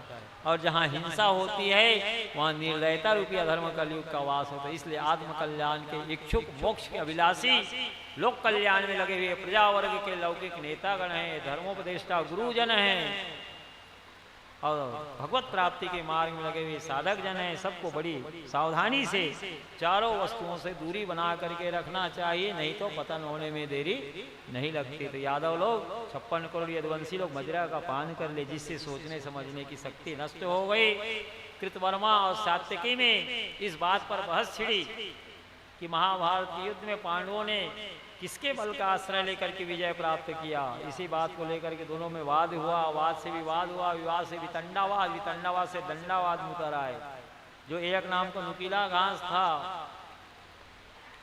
उसी को उखाड़ते थे, वज्र के समान हो जाता, और एक दूसरे के ऊपर प्रहार करते हुए 56 करोड़ यदुवंशी धराशायी होने लगे। दिव्य स्वरूप धारण करके सब जब भगवत धाम जाने लगे तो देवता लोग धुंध भी बजाते, दिव्य स्वर्गीय फूलों की वर्षा की। आनंद कंद द्वारिकाधीश भगवान श्री कृष्ण की जय हो, जय हो, जय हो। आनंद कंद द्वारिकाधीश भगवान श्री कृष्ण की जय हो, जय हो, जय हो। आनंद कंद द्वारिकाधीश भगवान श्री कृष्ण की जय हो, जय हो, जय हो। एक जरा नाम का व्याध था, उसी लोहे के चूड़ा को एक मछली निगल गई थी। मछली के पेट को उखाड़ा गया। जब मछली पकड़ी गई तो लोहे के एक चूर्ण मिला, जरा नाम का व्याध, उसको अपने बाण में लगा लिया था। भगवान बलराम जी मन में सोचे कि भगवान अब परम धाम जाना चाहते तो मैं उनका सेवक हूँ, पहले जाकर के अगवानी भगवान की करूँगा। ऐसा विचार करके अनंत भगवान प्रभास क्षेत्र में समुद्र में कमर तक जल में प्रवेश करके सनातन स्वरूप का स्मरण करते ही 1000 फण वाले शेषाकार हो गए। दिव्य विमान प्रकट हुआ जिसमें शेष भगवान आरूढ़ होकर के जब भगवत धाम जाने लगे तो देवता लोग धुंध भी बजाते दिव्य स्वर्गीय फूलों की वर्षा किए। शेषा अवतार अनंत भगवान की जय हो, जय हो, जय हो, अनंत भगवान की जय हो, जय हो, जय हो, अनंत भगवान की जय हो, जय हो, जय हो। अब भगवान कृष्ण पीपल के ओट वृक्ष के नीचे में एक पैर से दूसरे पैर को रख करके सुखपूर्वक बैठे। परीक्षित सुखदेव स्वामी जी कहे पीताम्बर फार फार फार आ रहा है भगवान का। जरा नाम का व्याध है, पूर्व जन्म का बाली नाम का वानर है। भगवान छिप करके उस पर बाण का प्रहार किए थे। वही बाली नाम का वानर जरा नाम का व्याध बना। उसे ऐसा लगा जैसे कोई मृग विचरण कर रहा हो। भगवान की पीताम्बरी को फर फर फराते देखा दूर से तो शब्द भेदी बाण चढ़ाया। भगवान के चरण तल पर जा करके लगा वह बाण। आ करके देखा तो भगवान के चरण तल पर बाण लगा हुआ है। चरणों में गिर पड़ा जरा व्याध। भगवान मेरे को मार डालिए, मैं पापी हूँ। मुझे लगा कोई मृग विचरण कर रहा है, आपके चरण तल पर ही बाण लगा। भगवान ने कहा माँ भय जोरे तुम उत्तिष्ठा काम ऐसा कृतो ही में जाए तुम मदनुज्ञाता स्वर्गम सुकृत नाम पदम। अरे जरा मेरी इच्छा से तूने मेरे ऊपर बाण का संधान किया है। पूर्व जन्म में बाली नाम के वानर थे तुम। रामावतार में एक ही अपराध मेरे से हो गया था, मैंने छिपकर तेरे ऊपर बाण का संधान किया था, इसलिए मेरी इच्छा से तुमने मेरे ऊपर बाण का संधान किया है। ऐसा कहते भगवान इत्यादिष्टो भगवता कृष्णे सा शरीरिणा त्रिपरिक्रम्य तम नत्वा विमानेना दिव्यो। भगवान अंगुलियां निर्दिष्ट किए, विमान प्रकट हो गया। परीक्षित सुखदेव स्वामी जी कह रहे हैं जरा व्याध को कहे कि तुम सशरीर बैठो इस विमान में, शरीर छोड़ने की जरूरत नहीं है, मेरे धाम चले जाओ। जो जरा व्याध को सशरीर परम धाम भेज दिए, जो अपने मरे हुए गुरुपुत्र को यमलोक से दक्षिणा में ला के दे दिए। परीक्षित तुम्हारा शरीर अश्वत्थामा के ब्रह्मास्त्र से जलकर समाप्त हो चुका था। तुम्हारी माता उत्तरा के गर्भ में प्रवेश करके भगवान योग बल से तुम्हारे शरीर में प्राण का संचार किए, तो क्या वे शरीर छोड़ेंगे? भगवान शरीर छोड़े ही नहीं। ये जीव जन्म लेता है और मृत्यु को प्राप्त होता है, और भगवान प्रकट होते हैं और अंतर ध्यान होते हैं। मरते नयो गुरु सुतम यमलोक नीतम ताम चानय चरणदा परमास्त्र दग्धम जिज्ञेन्त कांत कमपि समसावनी साकिम स्वावनेश्वर नयन भृगयुम सदेहम। जो अपने मरे हुए गुरुपुत्र को यमलोक से लाके दक्षिणा में दिए सांदीपनी ऋषि को, जो जरा व्याध को सशरीर परम धाम भेज दिए। तुम्हारा शरीर अश्वत्थामा के ब्रह्मास्त्र से जल करके नष्ट हो चुका था। तुम्हारी माता उत्तरा के गर्भ में प्रवेश करके भगवान ने अश्वत्थामा के ब्रह्मास्त्र का निवारण करके तुम्हारे शरीर में प्राण का संचार किया। उनके दयालुता वास्तव में ऐसी ही है। बोलो वृंदावन बिहारी लाल की जय हो। अंतरिक्ष में देवगण अपने अपने विमान पर आरूढ़ हैं, भगवान के परम धाम जाने की अगवानी कर रहे हैं। देवता लोग खचाखच विमान से भरा है। 33 कोटि देवता लोग अपने अपने विमान पर आरूढ़ हैं और दिव्य स्वर्गीय फूलों की वर्षा भगवान के ऊपर कर रहे हैं। शंख नगाड़े दुंदुबिया बजा रहे हैं, जय जयकार कर रहे हैं। द्वारकाधीश भगवान श्री कृष्ण की जय हो, जय हो, जय हो। द्वारकाधीश भगवान श्री कृष्ण की जय हो, जय हो, जय हो। द्वारकाधीश भगवान श्री कृष्ण की जय हो, जय हो, जय हो। दिव्य स्वर्गीय फूलों की वर्षा कर रहे हैं। शंख नगारे दुंदुभिया बजा रहे हैं। भगवान की अगवानी की तैयारी में देवता लोग भगवान परम धाम जा रहे हैं, तो चलो हम भगवान की अगवानी करें। अप्सराएं नृत्य कर रही हैं, गंधर्व किन्नर भगवान के गुणों का गान कर रहे हैं। उसी समय देवताओं ने देखा कि भगवान के श्री विग्रह से एक दिव्य प्रकाश पुंज प्रकट हुआ। करोड़ों सूर्य मिलकर के उतना प्रकाश प्रकट नहीं कर सकते थे, ऐसा दिव्य प्रकाश था। जब अंतरिक्ष मंडल में दिव्य प्रकाश पुंज गया तो देवताओं की आंखें चौंधिया गई, वे देख नहीं पाए भगवान को। और अंतरिक्ष में जाकर के वह प्रकाश पुंज लुप्त हो गया, अंतर ध्यान हो गया। भगवान कहाँ गए कोई जान नहीं पाए। वे तो सर्वांतर्यामी हैं, ऐसा कोई स्थान नहीं है जहाँ भगवान न हो। कस्तूरी कुंडल बसय मृग ढूंढय वनमाई, ऐसे घट घट राम है दुनिया जाने आई। कस्तूरी मृग के नाभि देश में रहता है, जिसके सुगंध से प्रभावित होकर के सारा जंगल छान मारता है, थक हार के बैठ जाता है, तब भी वही सुगंध मिलने लगता है। उसी प्रकार से भगवान तो आपके हृदय में ही है। वे अंतर्यामी हैं, घट घट वासी हैं। रमन्ते योगिनो यस्मिन् नित्यानंदे चिदात्मनि इति राम पदयन तत्परम ब्रह्मा विधीयते। राम का अर्थ है सर्वत्र रमने वाला सच्चिदानंदन परमात्मा, जो कण कण में व्याप्त है, जिसके ध्यान में योगी जन सदैव लीन रहते हैं। जैसे भौरा सुगंधित पुष्पों के पराग में रमण करता है, उसी प्रकार से योगी लोग राम नाम में सदैव लीन रहते हैं, क्योंकि भगवान से बढ़कर के सौंदर्य माधुर्य ऐश्वर्य त्रैलोक में कहीं है ही नहीं। मोह को कहाँ तू ढूंढे बंदे, मैं तो तेरे पास में। हमारे हृदय में ही भगवान है। ना मैं मंदिर, ना मैं मस्जिद, ना काबा कैलाश में। जहाँ जहाँ जाओगे वहीं वहीं भगवान है। उनका नाम विष्णु है। संपूर्ण विश्व में अणु अणु में कण कण में व्याप्त हैं, इसलिए वे विष्णु कहलाते हैं। सर्वत्र वास करते हैं, रमते हैं, इसलिए वे राम कहलाते हैं। सुखदेव स्वामी जी महाराज परीक्षित से कह रहे हैं, इत्यं हरिर्भगवतो रुचिरावताराय वीर्याणि बालचरितानि च सन्तमानि अन्यत्र चेच सुतानि गृह्णन् मनुष्यो भक्तिं परां परमहंस गतो लभेता। परम भागवत महाराज परीक्षित जी इस प्रकार से निखिल सौंदर्य माधुर्य निधि भगवान श्री हरि के अवतार लेने से लेकर के परम धाम जाने तक की मंगलमय दशम स्कंद की भी भागवत कथा को जो श्रवण कर लेते हैं, उन्हें भी वह दिव्याति दिव्य गोलोक धाम की प्राप्ति होती है, जो बड़े बड़े जोगिंद्र मुनिंद्र परमहंस महात्माओं को प्राप्त होती है। भागवत कथा श्रवण करके तुम तृप्त हो गए हो। सुखदेव स्वामी ने अब अंतिम उपदेश दिया महाराज परीक्षित को। परीक्षित, जगत के सार तत्व भगवान श्री हरि है।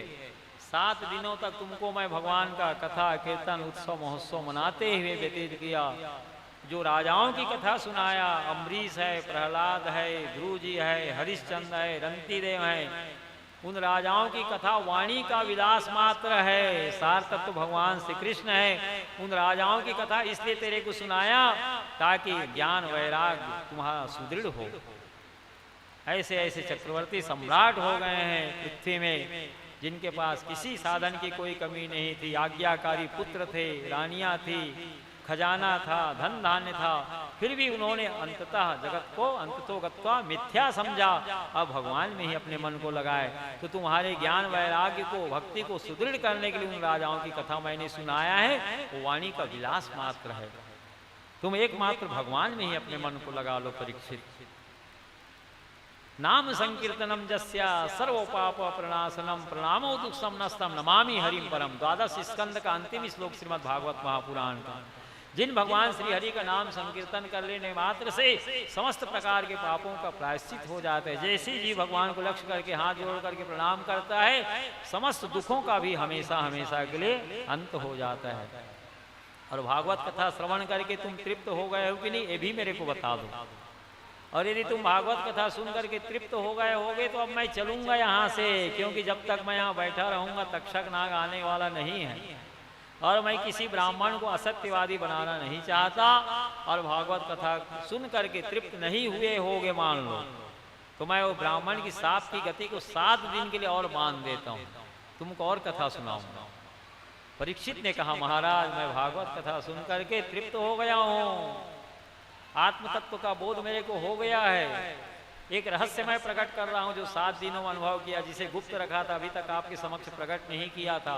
जब प्रथम द्वितीय स्कंद की कथा मेरे को सुना रहे थे, उसी दिन मैं भगवान के जुगल चरणारविंद का दर्शन प्राप्त कर लिया था। तीसरा चौथा स्कंद की कथा सुना रहे थे तो भगवान के घुटना देश का मैंने दर्शन पा लिया था।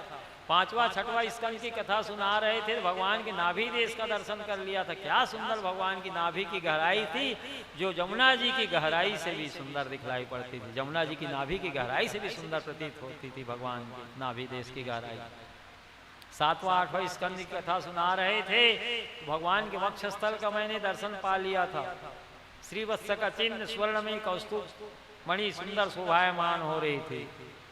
स्वर्ण रेखा श्रीवत्स का चिन्ह कौस्तुभ मणि शोभायमान हो रही थी।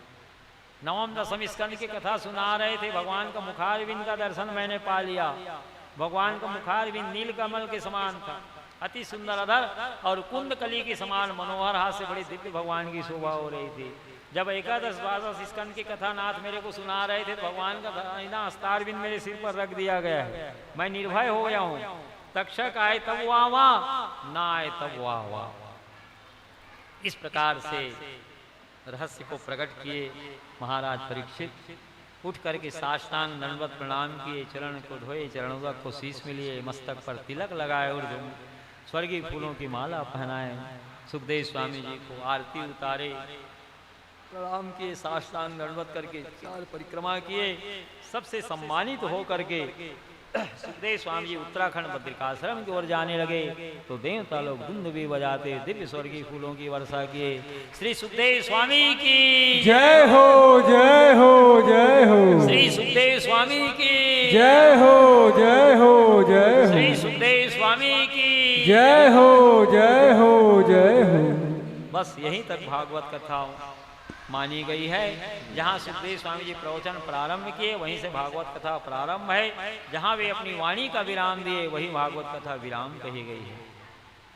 अब तो उत्तराभिमुख बैठ करके परम भागवत महाराज परीक्षित कुशासन में मौन हो गए। इनके पुत्र जन्मेजय एक बैलगाड़ी में फूलों की माला बुलवाए। जितने श्रोता थे, साधु संत महात्मा ऋषि मुनि भक्त लोग, सबको एक एक पुष्पमाला पहनाए। अंतिम पुष्पमाला बचा, सोचे क्यों ना पूज्यपाद पिताजी को पहना दूं। तक्षक 8 प्रकार रिद्धि सिद्धि का ज्ञाता है, देवलोक का नाग है। तक्षक सूक्ष्म कीटाणु बन करके अंतिम पुष्पमाला में बैठ गया है। जैसे ही महाराज परीक्षित को माला पहनाए इनके पुत्र जन्मेजय, तक्षक नाग प्रकट होकर के केवल 5 भौतिक शरीर को भस्म किया। परम भागवत महाराज परीक्षित को अपने मन को जुगल भगवान के जुगल चरणारविंद में लगाए हुए हैं। दिव्य स्वरूप धारण कर लिए महाराज परीक्षित। एक दिव्य विमान प्रकट हुआ जिसमें वे आरूढ़ होकर के जाने लगे तो देवता लोग धुंध भी बजाते दिव्य स्वर्गीय फूलों की वर्षा करते हुए जय जयकार कर रहे हैं। परम भागवत महाराज परीक्षित की जय हो, जय हो, जय हो। परम भागवत महाराज परीक्षित की जय हो, जय हो, जय हो। परम भागवत महाराज परीक्षित की जय हो, जय हो, जय हो। स्वर्ग लोक में जब वह विमान पहुंचा, देवराज इंद्राणी अगवानी के लिए आगे बढ़े। आज परम भागवत महाराज परीक्षित का विमान स्वर्ग लोक में आ रहा है। चलो उनकी मैं स्वागत करूं, अगवानी करूं। लेकिन स्वर्ग लोक का अतिक्रमण करके वह विमान और आगे उड़ान भरा। ब्रह्म लोक आया, ब्रह्मा ब्रह्माणी आगे बढ़े और देवराज इंद्राणी पीछा कर रहे हैं परीक्षित के विमान का। कहाँ जाता है विमान देखे तो ब्रह्मलोक में ब्रह्मा ब्रह्माणी अगवानी के लिए आगे बढ़े। परम भागवत महाराज परीक्षित आज ब्रह्मलोक में आ रहे हैं, चलो उनकी अगवानी किया जाए, स्वागत किया जाए। लेकिन ब्रह्मलोक का भी अतिक्रमण करते हुआ विमान और आगे उड़ान भरा तो ब्रह्मा ब्रह्माणी भी अपने विमान पर बैठ करके परीक्षित के विमान का पीछा करने जाकर के देखे तो कहाँ जाता है ये विमान। ऊपर शिवलोक है, ब्रह्मलोक के ऊपर में शिव पार्वती जी अगवानी के लिए आगे बढ़े। परम भागवत महाराज परीक्षित के विमान आज शिवलोक में आ रहे, चलो उनकी अगवानी करूं, स्वागत सत्कार करूं। लेकिन शिवलोक का भी अतिक्रमण किया हुआ विमान और आगे उड़ान भरा। भगवान शिव पार्वती भी अपने विमान में बैठ करके देवताओं के साथ पीछे पीछे परीक्षित के विमान हो लिए। शिवलोक के ऊपर में वैकुंठ लोक है जहाँ लक्ष्मीपति भगवान नारायण वास करते हैं अपने पार्षदों के साथ। वैकुंठ लोक की एक परिक्रमा किया परीक्षित का विमान और 50 करोड़ योजन और आगे उड़ान भरा। लक्ष्मीपति भगवान नारायण भी अपने विमान पर बैठ करके परीक्षित के विमान के पीछे पीछे हो लिए। समस्त देवता साथ साथ चल रहे हैं। जब गोलोक धाम में वह विमान पहुंचा वहां रुक गया। वहां 2 भुजाधारी भगवान श्री कृष्ण मुरलीधर ग्वाल वालों के साथ गौओं के साथ वास करते हैं। वे प्रतीक्षा कर रहे हैं परीक्षित के विमान की। जब परीक्षित विमान से उतरे तो गोलोक बिहारी भगवान श्री कृष्ण राधापति नंदनंदन गोविंद भुज पास में कस लिए परीक्षित को। समस्त देवता लोग भगवान की स्तुति किए, समस्त देवताओं का भगवान ने सम्मान किया, सबको गोलोक धाम में भीतर प्रवेश किया। सुंदर दिव्य आसन में राधा माधव बैठे हुए हैं, भगवान के वाम भाग में सुंदर राधा जी सुशोभित हो रही हैं। सब देवता लोग स्तुति भगवान की राधा कृष्ण की कर करे अपने अपने आसन पर वहां बैठ गए गोलोक धाम में दिव्य से आसन पर। ब्रह्मा जी भगवान की स्तुति करते हुए कह रहे हैं, राधा जी की स्तुति कर रहे हैं, भगवान कृष्ण की स्तुति कर रहे हैं। अनादिमाद्यम पुरुषोत्तमोत्तमं श्रीकृष्णचन्द्रं निजभक्तवत्सलं स्वयं तु संख्याण्डपतिं परात्परं राधापतिं त्वां शरणं व्रजाम्यहम्। हे नाथ, आप आदि पुरुष हैं, पुरुषों में उत्तम हैं, इसलिए पुरुषोत्तम कहलाते हैं। पुरुषोत्तम मासपति राधापति पुरुषोत्तम हैं। जब यहाँ भवन को आरक्षित करने के लिए हम लोग आए थे 3-4 माह पहले आयोजक गण के साथ, तो यहाँ पता चला कि पुरुषोत्तम मास पर्यंत यहाँ 60 दिन तक लगातार कथाएं होनी है, पहले से नियत था। तो हम लोग को 5 ही दिन मिल रहा था पुरुषोत्तम मास। हम चाहते थे कि पूरा 7 दिन तक पुरुषोत्तम मास में भागवत कथा हो, पुरुषोत्तम मास में ही महाप्रसादी हो, लेकिन ऐसी स्थिति बनी नहीं। लेकिन 4 तारीख को सचिव महोदय से संपर्क किए तो बताया महाराज खाली है, आप चाहे तो ले लीजिए, 7 तारीख से कथा शुरू कर दीजिए, 14 को कथा विराम हो जाएगी, 15 को महाप्रसादी आप करा सकते हैं, अमावस्या को पुरुषोत्तमी को।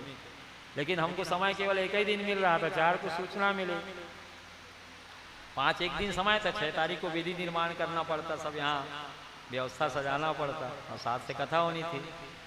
तो बहुत कम समय था, निमंत्रण सब बढ़ चुके थे भक्तों को, प्रचार प्रसार हो गया था, बैनर पंपलेट सब तैयारी हो गई थी। तो इतना जल्दबाजी में हो नहीं पाया, तो कहे चलो कोई बात नहीं, 5 दिन ही पुरुषोत्तम मास मिला तब भी बहुत है, जितना मिल गया उतना ही बहुत है। इस प्रकार से पुराण पुरुषोत्तम भगवान श्री हरि के परम प्रिय पावन पुरुषोत्तम मास में सुलेखा शर्मा जी और उनके परिवार के द्वारा श्रीमद् भागवत महापुराण सप्ताह ज्ञान यज्ञ का आयोजन कराया गया, जिसमें अनेक भक्त लाभार्थी हुए, भगवान की कथा श्रवण किए, यथासाध जैसा इनसे बना सबका स्वागत सत्कार किए और सप्ताह ज्ञान यज्ञ भगवान श्री कृष्ण की कृपा से सानंद सफलता की ओर है। ब्रह्मा जी भगवान की स्तुति कर रहे हैं राधा माधव की। अनादिमाद्यम पुरुषोत्तमोत्तमं श्रीकृष्णचन्द्रं निजभक्तवत्सलं स्वयं तु संख्याण्डपतिं परात्परं राधापतिं त्वां शरणं व्रजाम्यहम्। हे नाथ, आप आदि पुरुष हैं, पुरुषों में उत्तम हैं, इसलिए जगत में पुरुषोत्तम के नाम से आप विख्यात हैं। श्री कृष्ण चंद्रम निज भक्त वत्सलम, अपने भक्तों को वात्सल्य प्रदान करने वाले हैं, आनंद से गीला कर देते, इसलिए जनार्दन कहलाते हैं। श्री कृष्ण चंद्रम निज भक्त वत्सलम स्वयं तो संख्याण्डपतिम परात्परम, असंख्य ब्रह्मांड के आप स्वामी हैं, आप ही राधा जी के पति हैं। आपके जुगल चरणार विंद में हम अनेक सा नमन करते हैं। स्वयं तो संख्याण्डपतिम परात्परम राधापतिम ताम शरणम व्रजामि। हे राधापति पुरुषोत्तम, हम सब आपकी शरण में। इस प्रकार से ब्रह्मा जी स्तुति की। श्री जी रुद्रायल में राधा महारानी की स्तुति कर रहे हैं। राधा ही कृष्ण है, कृष्ण ही राधा है, दोनों में कोई अंतर नहीं है। अनंत कोटि विष्णु लोक नम्र पद्मजार्चिते हिमाद्रिजा पुलोमजा विरिंचिजा वर प्रदे अपार सिद्धि रिद्धि दिग्ध सत्पदांगुली नखे कदा करिष्यसि मां कृपा कटाक्ष भाजनम। मखेश्वरी क्रियेश्वरी स्वधेश्वरी सुरेश्वरी त्रिवेद भारतीश्वरी प्रमाण शासनेश्वरी रमेश्वरी क्षमेश्वरी प्रमोद काननेश्वरी ब्रजेश्वरी ब्रजाधिपे श्री राधिके नमस्तुते। हे राधा महारानी, आप अनंत कोटि वैकुंठ लोक की स्वामिनी लक्ष्मी जी से पूजिता हैं। पार्वती, सरस्वती और इंद्राणी को वर प्रदान करने वाली हैं। आपके जुगल चरणारविंद के अंगुली के एक नख का ध्यान कर लेने मात्र सपाल रिद्धि सिद्धियों को देने वाली है। कब कृपा भरी दृष्टि से हमारी ओर देखेंगे। इस प्रकार से भगवान शिव जी रुद्रायल में राधा महारानी की स्तुति किए। राधा माधव की स्तुति करके सब देवता लोग अपने अपने लोक में आए। ब्रह्मा जी जब सत्य लोक में आए तो सत्य के तराजू के पलड़े में एक तरफ चारों वेद, 17 पुराण, 6 शास्त्र को रखे और दूसरे तरफ 18,000 श्लोक वाली श्रीमद् भागवत महापुराण को रखे और सत्य के तराजू पर तौल कर देखे तो अपनी महिमा के कारण भागवत जी का पलड़ा ही भारी रहा, सारे साधन हल्के हल्के हो रहे। तब ब्रह्मा जी समझ गए कि संपूर्ण वेदों का, पुराणों का, संपूर्ण शास्त्रों का सिद्धांत सार तो श्रीमद् भागवत महापुराण है। एतस्माद् परम किंचिन मना शुद्धेन विद्यते जन्मांतरे भवेत् पुण्यम तदा भागवतम लभेत्। इस मन को शुद्ध करने के लिए भागवत शास्त्र से बढ़ करके अन्य दूसरा कोई साधन है ही नहीं। जब जन्म जन्मांतर का पुण्य उदय होता है तब भागवत कथा सुनने का सुंदर श्रेष्ठ अवसर इस जीवात्मा को प्राप्त होता है। दारिद्र दुर्जरदाहितानाम माया पिशाचे परिमर्दितानाम संसार सिंधो परिपातितानाम क्षेमाय वै भागवतम प्रगटति। जो लोग दरिद्रता रूपी दुख ज्वाला से दग्ध हो रहे हैं, माया पिशाची ने जिसे रौंद डाला है, संसार सिंधु में जो डूब रहे हैं, उनके कल्याण करने के लिए भागवत शास्त्र सीनाद गर्जना कर रहा है। हमारी शरण में आओ, हम तुमको भवसागर से पार कर दूंगा।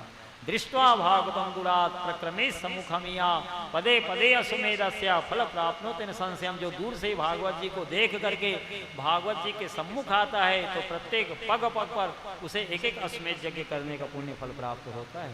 यावत दिनानि हे पुत्र शास्त्रम भागवतम गृहे तावत पिबंती पीतरा क्षीरम सर्पी मधुकम। जितने दिनों तक जी भागवत शास्त्र को अपने घर पर रखता है उतने समय तक उनके पितर दूध, घी, मधु और मीठा जल का पान करते भगवान के धाम में आनंद से वास करते हैं।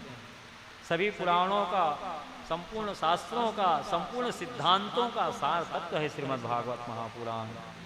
भगवान नारायण के मुखारविंद से प्रवाहित होते हुए क्रमशः भूतल पर आई है भागवत महापुराण। जो 7 दिन तक नियम से कथा नहीं सुन पाए हैं वो चतुश्लोकी भागवत को सुन ले। सबसे पहले श्रीमद् भागवत महापुराण की कथा को भगवान नारायण ने 4 श्लोक में अपने पुत्र ब्रह्मा जी को सुनाया।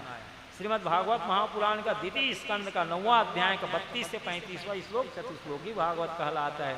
जो 4 श्लोक को सुन लेता है, पढ़ लेता है, उसको संपूर्ण श्रीमद् भागवत महापुराण की कथा सुनने का पुण्य फल प्राप्त होता है। भगवान नारायण ने 4 श्लोक में सबसे पहले भागवत कथा को अपने पुत्र ब्रह्मा जी को सुनाया। अहमेवासमेवाग्रे नान्याद् यद् सत्सत्परम पश्चादहं यदेतच्च यो वसिष्ये सोऽस्म्यहम्। ऋते अर्थम यत् प्रतीयेत् न प्रतीयेत्यात्मनि तद्विद्यादात्मनो मायां यथा भासो यथा तमा।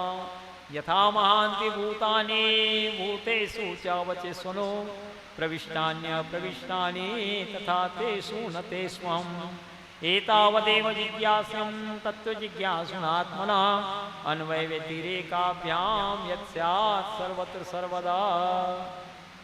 जिसका बोधगम्य शैली में संक्षिप्त अर्थ इस प्रकार से है। भगवान नारायण अपने पुत्र ब्रह्मा जी को कह रहे हैं, साथ में आप लोग भी उच्चारण कर लीजिए। भगवान नारायण ब्रह्मा जी को कह रहे हैं, पुत्र ब्रह्मा जी साथ में बोलना हमारे आप लोग। सृष्टि के पूर्व में कहाँ गया है मती आप लोगों का? सृष्टि के पूर्व में केवल मैं था, मेरे अतिरिक्त न स्थूल था और न सूक्ष्म और न तो दोनों का कारण अज्ञान और न तो दोनों का कारण अज्ञान और न तो गुणों का कारण अज्ञान। जहाँ सृष्टि नहीं है, सृष्टि नहीं है, वहाँ मैं हूँ। इस सृष्टि के रूप में जो कुछ भी प्रतीत हो रहा है वह भी मैं हूँ, और जो कुछ शेष रहेगा वह भी मैं हूँ। श्री वृंदावन बिहारी लाल की जय। श्रीमद् भागवत महापुराण की जय। व्यास जी भगवान की जय। श्री सुखदेव स्वामी की जय। सनातन धर्म की जय। श्री पुरुषोत्तम मास की जय।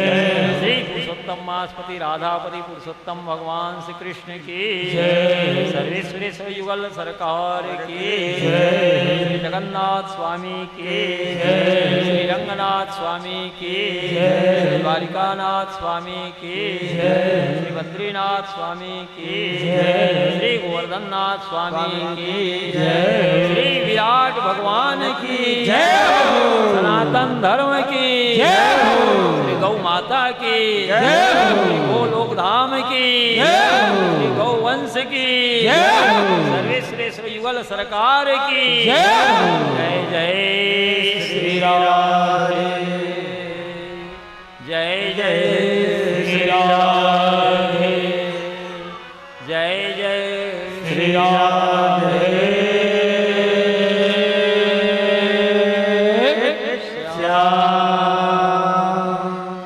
तो सबसे पहले भगवान नारायण ने 4 श्लोक में अपने पुत्र ब्रह्मा जी को चतुश्लोकी भागवत का ज्ञान प्रदान किया। ब्रह्मा जी अपने पुत्र नारद जी को यही ज्ञान दिए चतुश्लोकी भागवत का, और नारद जी व्यास जी को दिए। द्वापर के चतुर्थांश में भगवान श्री हरि सत्यवती पराशर जी के यहाँ कला अवतार लिए। भगवान ने देखा कि कलयुग का आगमन होने वाला है। द्वापर के चतुर्थांश में भगवान सत्यवती पराशर के यहाँ कला अवतार लिए। वेद का विस्तार किसलिए वेदव्यास कहला है।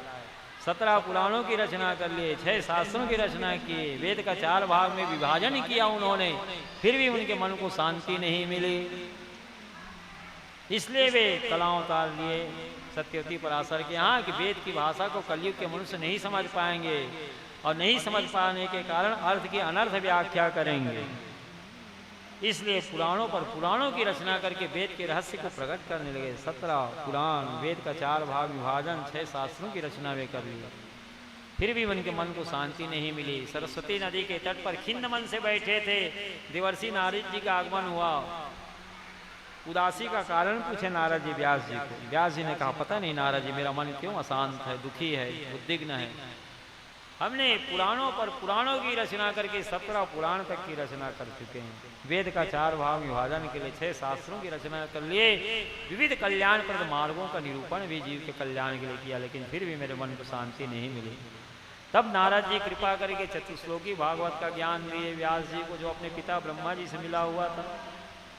तो व्यास जी भगवान के कला अवतार है। 4 श्लोक की व्याख्या 18,000 श्लोक में करके श्रीमद् भागवत महापुराण की रचना किए। तब परम शांति मिली, सुख मिला। तो सभी के मूल भगवान नारायण हैं।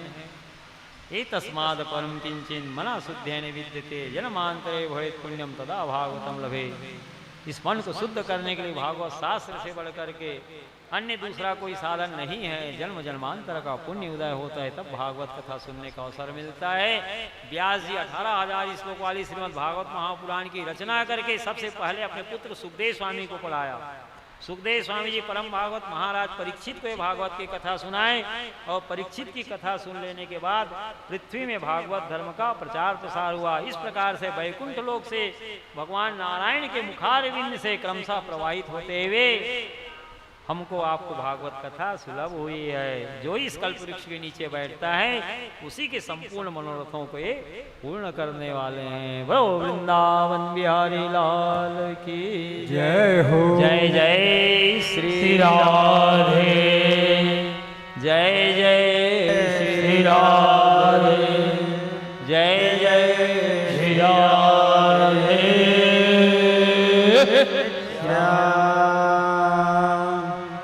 आप लोग सब प्रसाद लेकर के जाइएगा।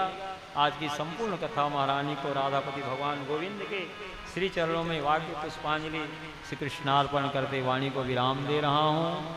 कल सप्ताह ज्ञान यज्ञ का 8वां दिन है। गीता प्रवचन, तुलसी वर्षा, हवन का कार्यक्रम है। दोपहर 1 बजे गीता पर प्रवचन होगी हिंदी में। सवेरे प्रातःकाल जैसे नित्य देवताओं का पूजन होता है, देवताओं की पूजा होगी। विष्णु सहस्त्रनाम से, गौदुग्ध से भगवान गोपाल जी का अभिषेक, तुलसी जी का अभिषेक होगा। मूल पारायण गीता जी का होगा। और दोपहर 1 बजे से गीता पर प्रवचन, 2 घंटे का प्रवचन है गीता में। उसके बाद तुलसी वर्षा, हवन, पूर्णाहुति आदि का कार्यक्रम है। और परसों महाप्रसादी का कार्यक्रम है। तो जैसे नित्य आप लोग आते हैं, कल भी दोपहर, कल 1 बजे से कथा प्रारंभ होगी। अभी तक 2 बजे से कथा शुरू होती थी। कल गीता प्रवचन दोपहर 1 बजे से, फिर गीता प्रवचन, तुलसी वर्षा, हवन, पूर्णाहुति का कार्यक्रम है। आज भी आप लोग सब महाप्रसाद ग्रहण करके जाइएगा, भगवान का प्रसाद ले करके, और प्रसाद पा करके अपने अपने घर प्रस्थान करिएगा। श्री वृंदावन बिहारी लाल की जय हो।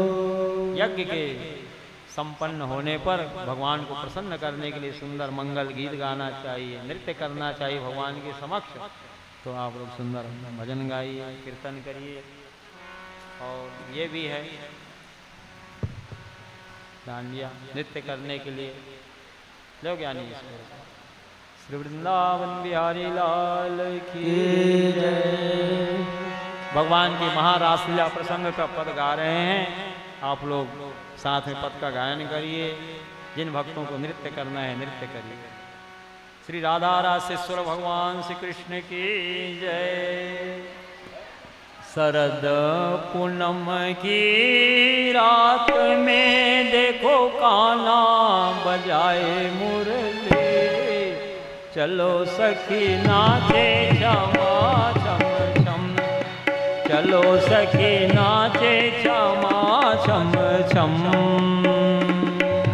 शरद पूनम की रात में देखो कान्हा बजाई मुरली, चलो सखी नाचे क्षमा छम छम, चलो सखी नाचे क्षमा छम छम। शरद पूनम की रात में देखो कान्हा बजाए मुरली, चलो सखी नाचे क्षमा छम छम, चलो सखी नाचे क्षमा छम छम। शरद पूनम की रात में देखो कान्हा बजाए मुरली, चलो सखी नाचे क्षमा छम छम, तो चलो सखी नाचे क्षमा छम छम।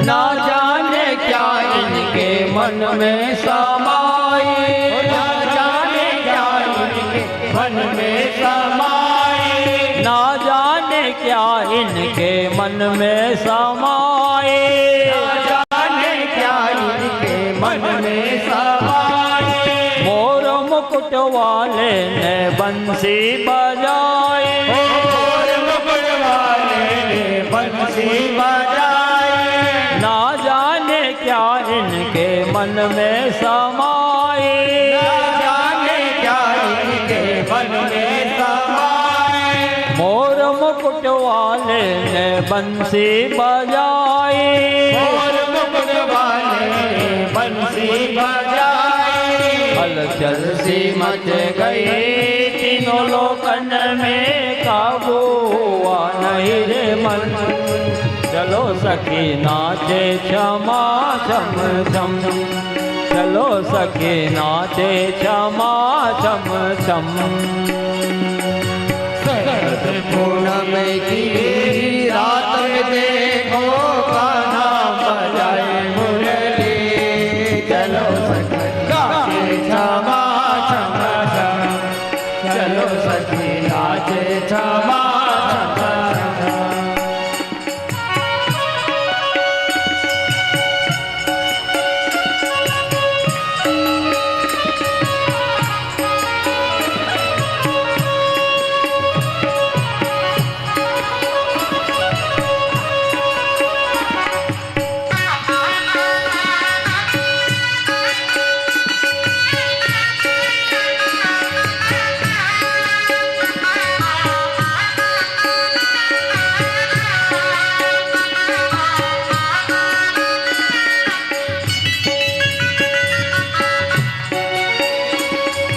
ललिता भी शाखा बोली सुनो सखी प्यारी, ललिता भी शाखा बोली सुनो सखी प्यारी, ललिता भी शाखा शाखा बोली सुनो सखी प्यारी, ललिता भी शाखा बोली सुनो सखी प्यारे, बंसी की मीठी तान छेड़े हैं बिहारी, बंसी की मीठी तान छेड़े हैं बिहारी, ललिता भी शाखा बोली सुनो सखी प्यारी, ललिता भी शाखा बोली सुनो सखी प्यारे, बंसी की मीठी तान छेड़े हैं बिहारी, बंसी की मीठी तान छेड़े हैं बिहारी, छोड़ कुटुंब परिवार हम सब दौड़ी आई मधुवन, चलो सखी नाचे छमा छम छम, चलो सखी नाचे छमा छम छम। पूर्णिमा की रात में देखो गाना बढ़ जाए, चलो सखी नाचे छमा छम छम, चलो सखी नाचे छमा छम छम।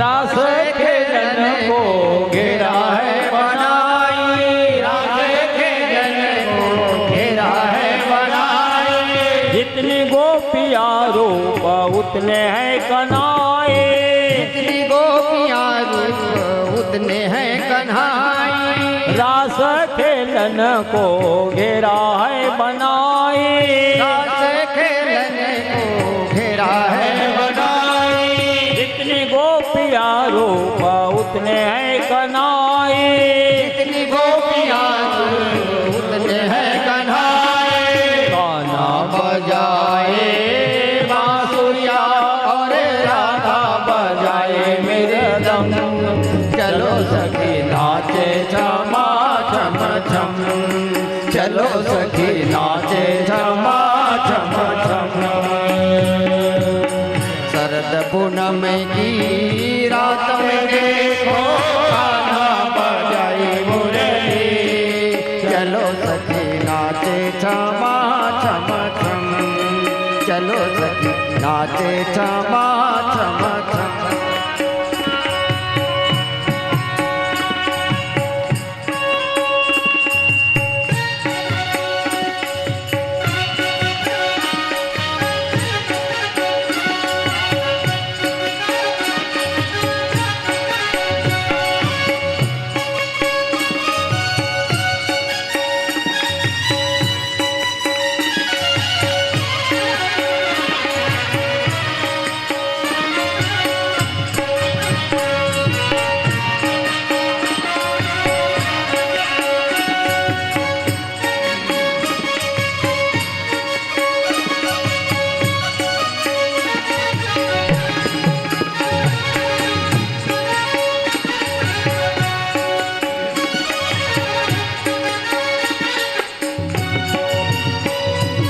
रास दर्शन को देवगण भी आए, रास दर्शन को देवगण भी आए, रास दर्शन को देवगण भी आए, रास दर्शन को देवगण भी आए, मगन हो के अंबर से फूल बरसाए, मगन हो के अंबर से फूल बरसाए, रास दर्शन को देवगण भी आए, रास दर्शन को देवगण भी आए, मगन हो के अंबर से फूल बरसाए, मगन हो के अंबर से फूल बरसाए, मदन मुरारे जय हो तुम्हारे, पावन हुए वृंदावन, चलो सखी नाचे छमा छम छम, चलो सखी नाचे छमा छम छम। शरद पूनम की रात में देखो गाना बजाए मुरली, चलो सखी नाचे छमा छम छम, चलो सखी नाचे छमा छम छम। सावरा ओ सावरा, सावरा ओ सावरा, सावरा हो सावरा, सावरा हो सावरा। सावरा के बंसी बाजे मधुबन में, सावरा के बंसी बाजे मधुबन में, छम छमा छम कान्हा नाचे राधा के संग में, छम छमा छम कान्हा नाचे राधा के संग में। सावरा के बंसी बाजे मधुबन में, सावरा के बंसी बाजे मधुबन में, छम छमा छम कान्हा नाचे राधा के संग में, छम छमा छम कान्हा नाचे राधा के संग में। सावरा ओ सावरा, सावरा ओ सावरा।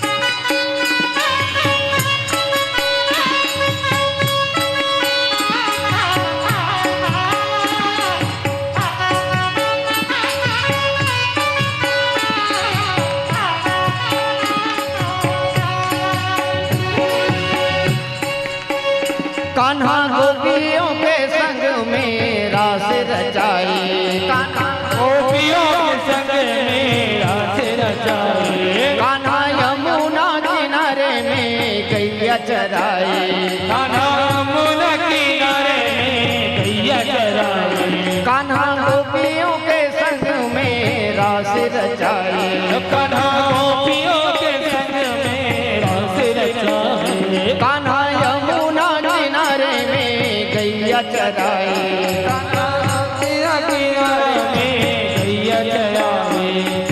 गैया चरे मुरली बजे रास रचे रे, गैया चरे मुरली बजे रास रचे रे।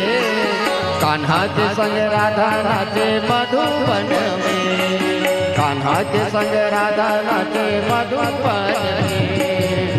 सावरा ओ सावरा, सावरा ओ सावरा, सावरा हो सावरा, सावरा हो सावरा। गोपी सुध बुध भूली और दौड़ी आई रे, गोपी सुध बुध भूली और दौड़ी आई रे। अरे भूल गई लोक लाज दौड़ी आई रे, अरे भूल गई लोक लाज दौड़ी आई रे। राधा आई विशाखा आई ललिता आई रे, राधा आई विशाखा आई ललिता आई रे। छम छमा छम कान्हा नाचे राधा के संग में, छम छमा छम कान्हा नाचे राधा के संग में। सावरा के बंसी बाजे मधुबन में, सावरा के बंसी बाजे मधुबन में। छम छमा छम कान्हा नाचे राधा के संग में, छम छमा छम कान्हा नाचे राधा के संग में।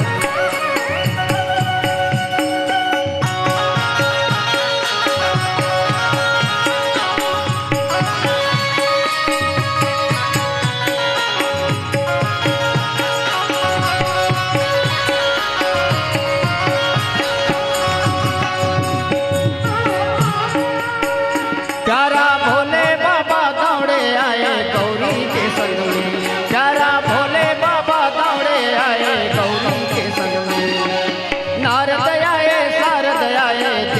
के संग में, नारद आए शारद आए देवों के संग में। ढोल बाजे डमरू बाजे मृदंग बाजे रे, ढोल बाजे डमरू बाजे मृदंग बाजे रे। कान्हा के मुरली बाजे मधुबन में, कान्हा के मुरली बाजे मधुबन में। सावरा के बंसी बाजे मधुबन में, सावरा के बंसी बाजे मधुबन में। छम छमा चमकाना नाच राधा के संग में, छम छमा चमकाना नाच राधा के संग में। छम छमा चमकाना नाच राधा के संग में, छम छमा चमकाना नाच राधा के संग में।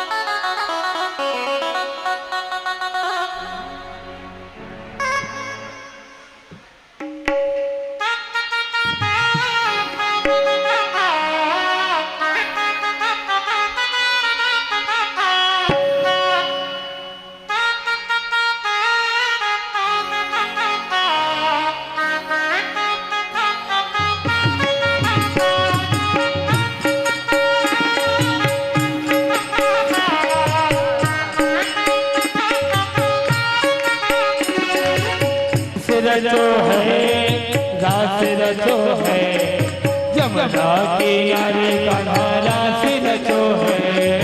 रास रचो है, रास रचो है, नाथ नारद रास रचो है। रचो है रास रचो है, आज वृंदावन में महारास रचो है। रास रचो है, रास रचो है, आज वृंदावन में महारास रचो है। राधा नाचे कृष्ण नाचे नाचे गोपी जन, राधा नाचे कृष्ण नाचे नाचे गोपी जन।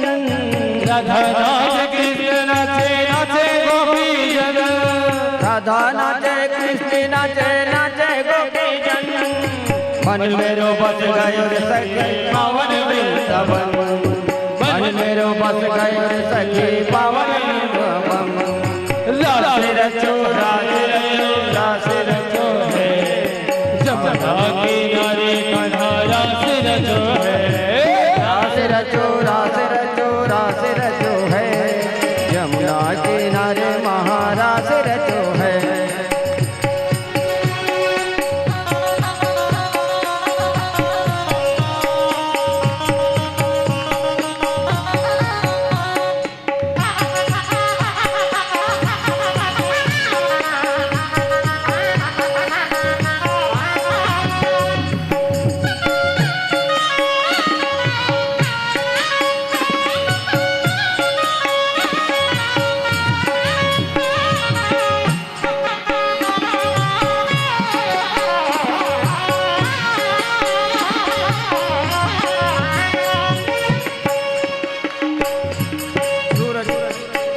ओ सूरज नाचे चंदा नाचे नाचे तारागण, सूरज नाचे चंदा नाचे नाचे तारागण।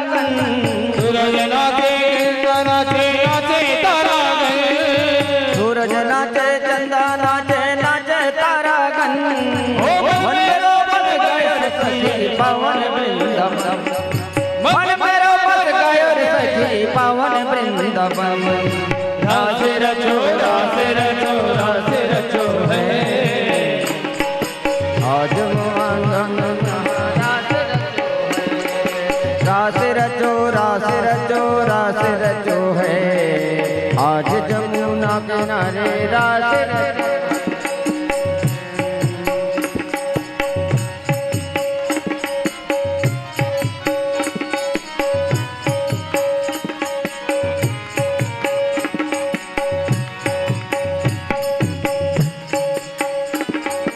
गंगा नाचे यमुना नाचे नाचे सरयू संग गंगा नाचे यमुना नाचे नाचे सरयू संग मन मेरो बस गयो रे सखी पावन वृंदावन मन मेरो बस गयो रे सखी पावन वृंदावन रास रचो रास रचो रास रचो है आज वृंदावन में महारास रचो है आज वृंदावन में महारास रचो है आज वृंदावन में महारास रचो है आज वृंदावन में महारास रचो है आज वृंदावन में महारास रचो है।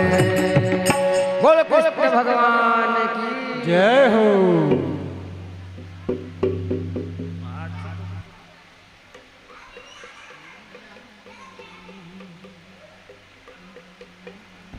आरती की तैयारी करिए भागवत भगवान की। श्री वृंदावन बिहारी लाल की जय हो। श्रीमद् भागवत महापुराण की जय हो। श्री वेदव्यास जी भगवान की जय हो। और गाना है हाँ भगवान का है, भगवान को अर्पण कर दो। फिर भागवत वेद फिर नाचना आपे मन के लिए हो।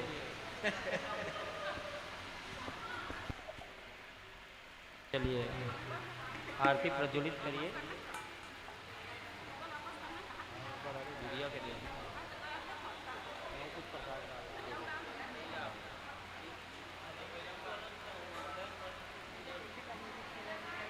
कुछ नहीं अब कुछ नवा लगी से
जय हो।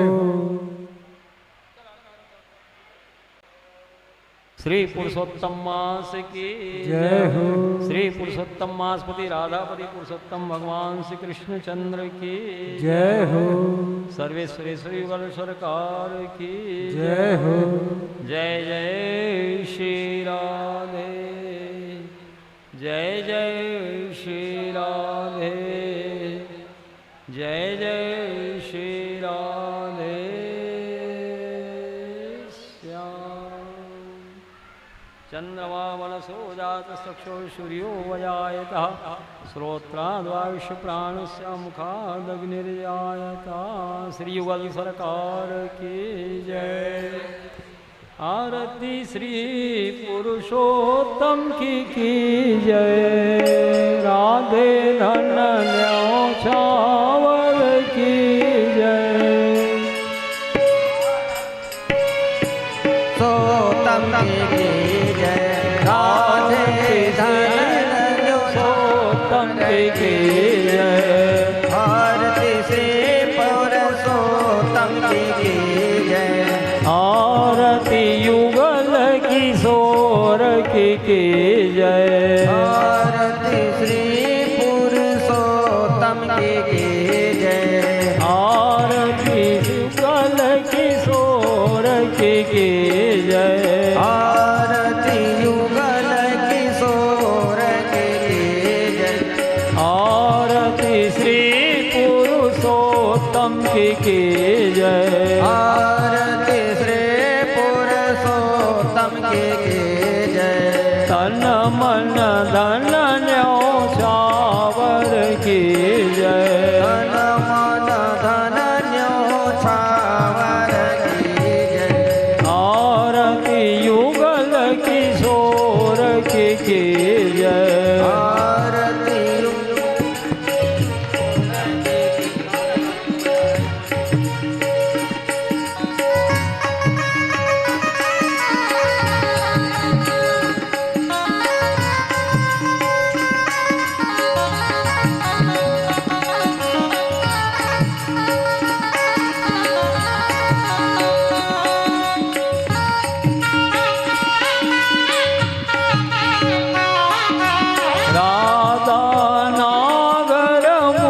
की शोभा राधा नागर मुख की शोभा जाए देखी मेरो मन लोभा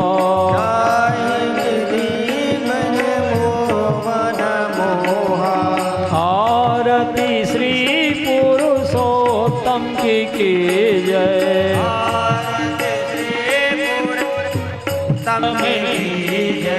तन मन धन न्योछावर की जय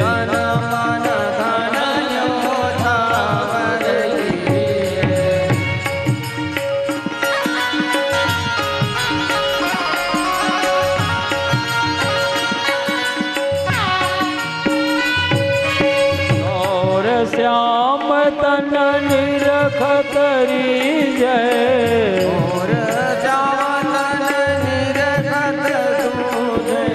गौर श्याम तन निरखतरी जय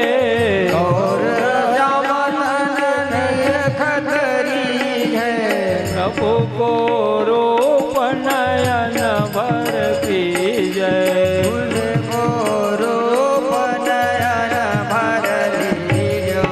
आरती श्री पुरुषोत्तम की जय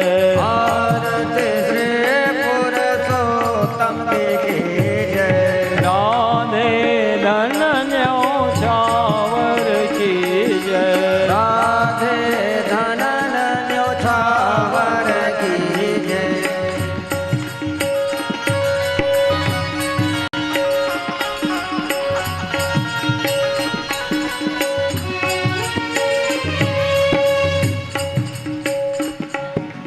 तुलसी हार कमल गल माला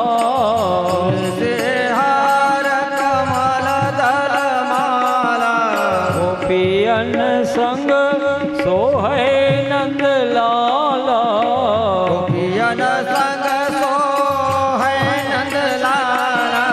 आरती युगल किशोर की जय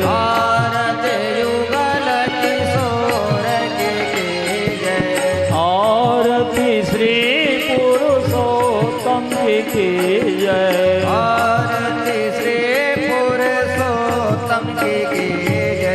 राधे धन न्योछावर की जय